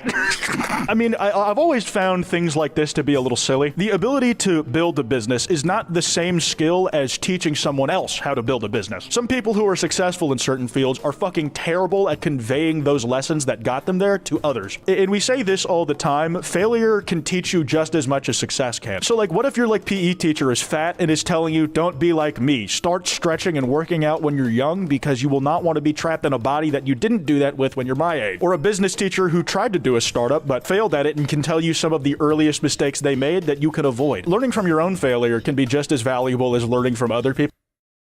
Lice dick, Sumax. The lice dick. The person that had lice down there. Or whatever you sent me. Was it lice? I forgot what it was.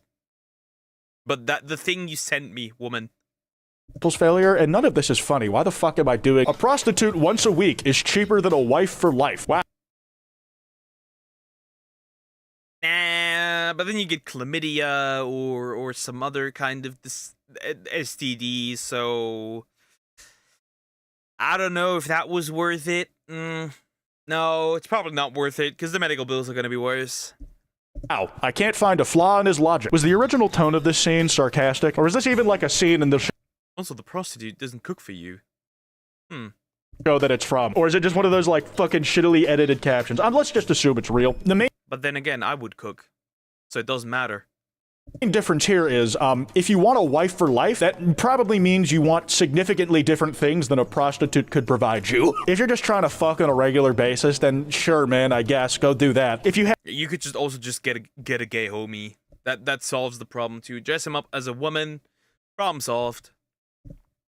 had any amount of game, there's like a good chance you could hit that fucking ratio for like way cheaper than either of the options you've presented. But yeah, sure, dude, pay for a hooker every week. If she's not a virgin, then don't even bother. A true man never eats the leftovers of another. Truer words have never been said. I'm kidding. I'm kidding. I'm kidding. Also, Elliot Roger. We're glazing Elliot Roger. Terrible. It was lice in the foreskin. Ooh. Did they fucking edit an emo haircut onto Elliot Rogers and slightly chatify his jawline? Dude, what the fuck am I looking at? This is like if a human face was that stroke simulation image. Having children is abuse. Wait, what the fuck? Dude, look at that. The preview is so low res on the page. I have to click on it to make it even slightly readable. On r/nihilism, of fucking course. r/nihilism. By the way, nihilism is nothing good. Never helpful. Always a problem. It is... Same with the people that believe that having children is innately immoral. It is, dude. What's this smiling friends bit? Just hold a gun to a nihilist's head and they're like, no, please, I don't want to die. Please, I don't want to die. I do not understand how any woman can have a romantic view of pregnancy and talk about carrying life within herself when I see nothing more than being an incubator for a future corpse. I'm gonna be honest, you probably wouldn't be able to completely relate to it if you're not capable of getting pregnant in the first place. Like, if you're someone without a uterus, it probably won't make a whole lot of intuitive sense to you no matter what you view it as. You're an incubator for a future corpse. Like, dude, I'm a future corpse as is. What's one more? This future corpse is a being that, throughout its life, will consume countless other corpses, will abuse and be abused, and will constantly seek ways to dull its consciousness through antidepressants, alcohol, religion, or other means in order to avoid realizing how meaningless and pointless everything is. Or maybe they just have some motion in their fucking life and they're not as miserable. Don't get... Accurate. My fiance always talks about how she wants to be a mother. So I don't know. Maybe she romanticizes it too much. I watched a video by a guy called The Problem with Indie Devs, and he had the most out-of-touch take ever because he put all indie devs into one basket and then he lost it and started sending me paragraphs. So I just started rage baiting him because he only wanted to talk about V-Rising instead of all the other games I mentioned. Yikes. The fuck, why am I always hungry? What's happening? You are not eating things that are filling you up for prolonged periods of time. I feel like relearning nihilism can help. Not really, because nihilism means nothing matters. Nothing you do matters. Nothing you will do matters. It's like a miserable ideology, to be fair. Bottom line is about everything end up to be nothing, but it doesn't mean nothing have value. No. When you say nothing matters, then nothing has value. That doesn't matter. How you say it. If you say nothing matters, then nothing matters. Nothing has value. Because at the end of the day, nothing matters. Those two are contradicting statements. In a world where nothing matters, nothing has value. Because at the end of the day, it doesn't matter. Don't get me wrong, nobody asked to be born. I certainly fucking didn't. And it's come with a whole host of consequences I would have preferred not to have had done. But the truth is, I'm here now. And I feel like doing some shit with the life I didn't ask for because I already got it, man. It's gonna run out eventually. So fucking might as well take a few stabs at it before just giving up entirely. Holy shit, man. Women in 1985 were diverse and had different hair colors. Now in 2025, they look all the same. Probably. I mean, this is very true, though. This is very true, though. This is very true, though. And it goes for the dudes, too. It's like looks and view standards have unified. Like, guys wear the same thing. Women look the same-ish. It's kind of true. It's kind of true, sure. The example of a horse pushing carrots to get a carrot that hang in front of his head. And humanity, in the end result, it won't get the carrot. That was nihilism, say. So it doesn't matter, so why try to get the carrot? Why not just throw yourself off a building? It doesn't matter. You see why it's stupid. Why, if nothing matters, if the carrot it doesn't matter that you get the carrot, because the carrot has no value, because you're not gonna get it. Why just not end it all? It doesn't work. It doesn't work. Why not just end it all at this point? If you realize you don't get the carrot, then why not end it all? That's like the problem. Nihilism doesn't work because at the end of the day, nothing has value. Everything is if something is meaningless, then it has no value. Because you literally copy and pasted them. Bit of a selective sample, isn't it? Our generation went from till death do us part to till I get bored. And it's sad, for real. If you're the type of person to make like Instagram stories like this, I feel like you had a non-zero contribution to this problem if it's something you actually see as the case. You're probably just only acknowledging it now because you got burned finally. Alpha mindset. When a man... Again, I feel like, oh god, alphas. Alphas are interesting. Special kind of human. Why I always try to get the carrot and the horse doesn't jump off the cliff because a horse doesn't have the consciousness for that. Nihilism is a human concept. A horse does not experience nihilism. A horse cannot grasp the concept of nihilism. Just like a dog doesn't understand if you call it every slur in the book and it's gonna wag your tail and be happy as long as you say it in a nice way.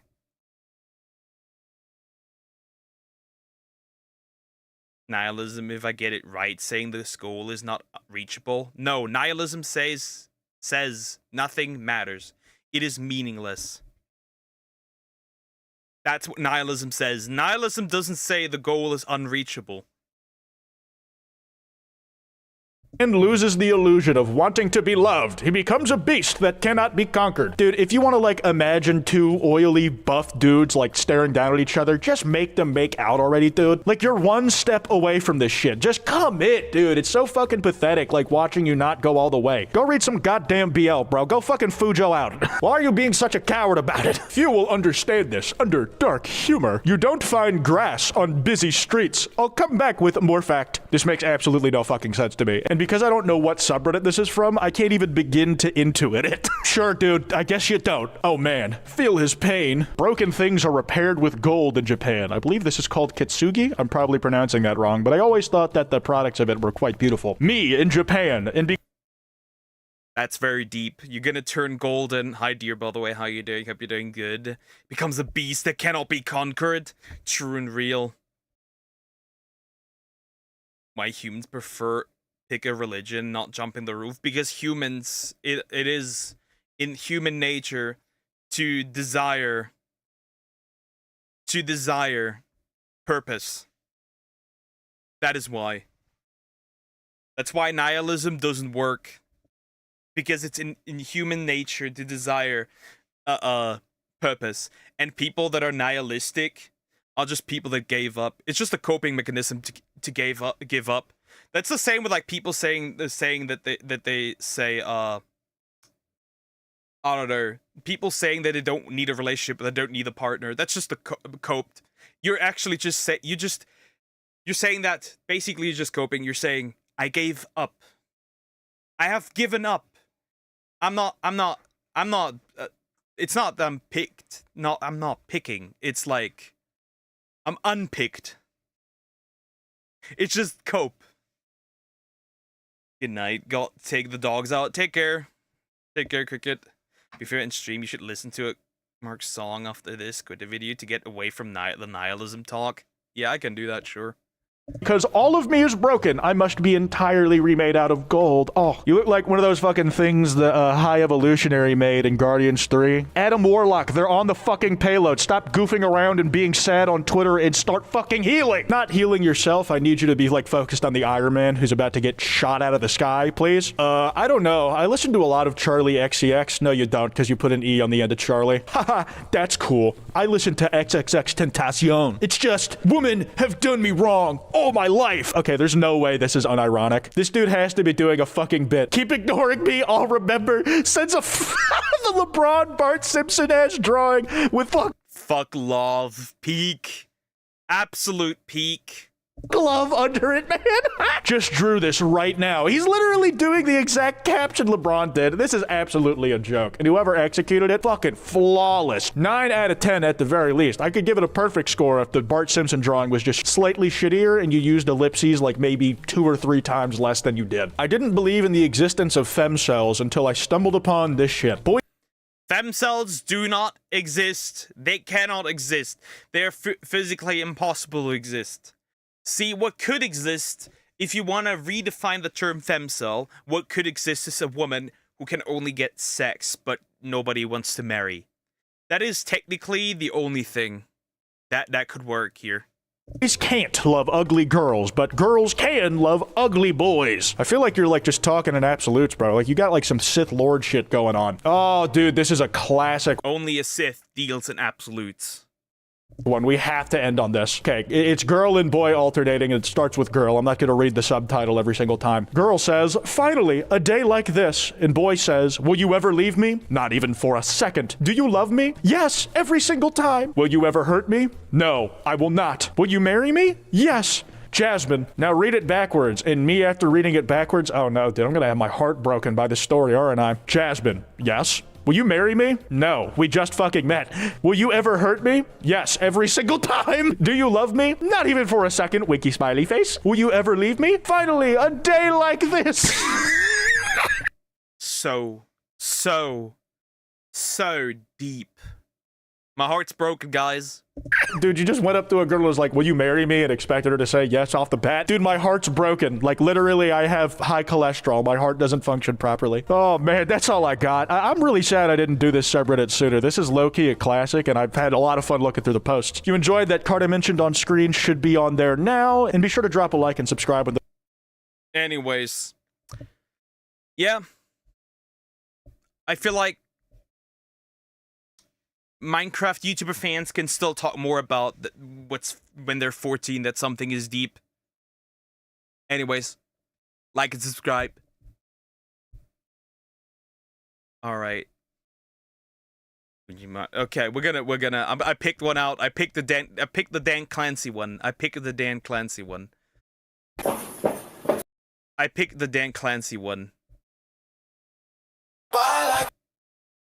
Okay. This some CEO type she. Interesting. We're listening. We're listening. We're listening. I wonder, and then we'll end. Buy like I'm fun. Yes, Danny and his bitch.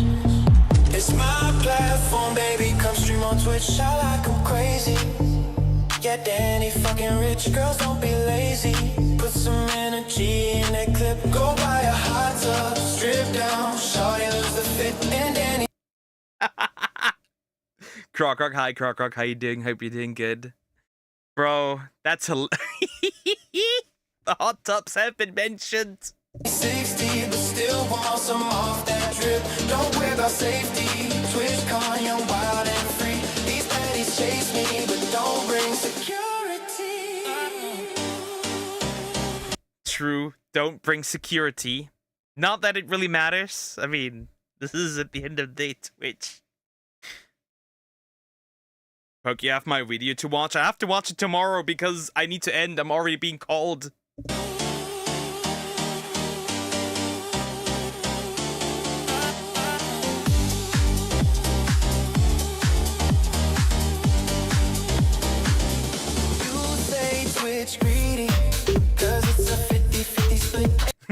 say Twitch is greedy because it's a 50-50 split. Dude, this is what AI should be used for. Always, at all times, always. I don't care that you get a 95 on kick. Don't be so needy. Yeah, this is a Gucci coming hit. If you're not happy, you can always leave it quick. Cause we got baddies. That's the most important bit. Come round and blow off. Yeah, right here it's live on Twitch. It's a soft core side. We got the girlies getting lit. Take all. This is so stupid, bro. This is actually so dumb. Don't cheat on me. I don't. I have to just like babysit. That's all. I just have to babysit. This is so stupid, guys. This is so dumb. This is actually really stupid. Your clothes off. Get down and flash your tits. Flash your tits. This is accurate to Dan.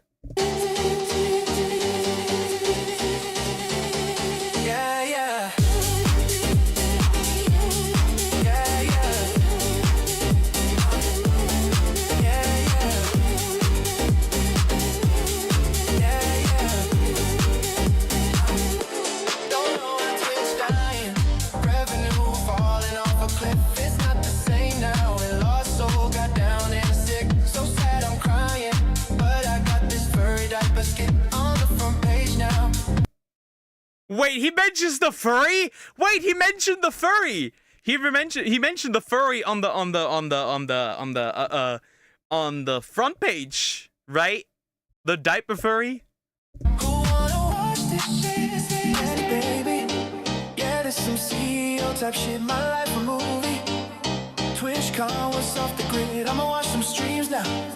Chill out, cool off a bit. See you in the next one. Gucci marks generated the shit.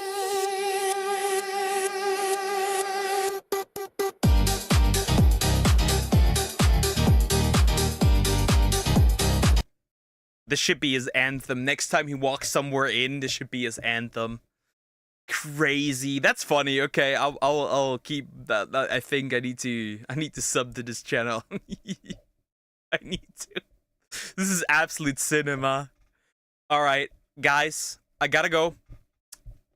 I'll see you guys tomorrow. We'll do another reaction stream as usual. Disgusting, you too, dear.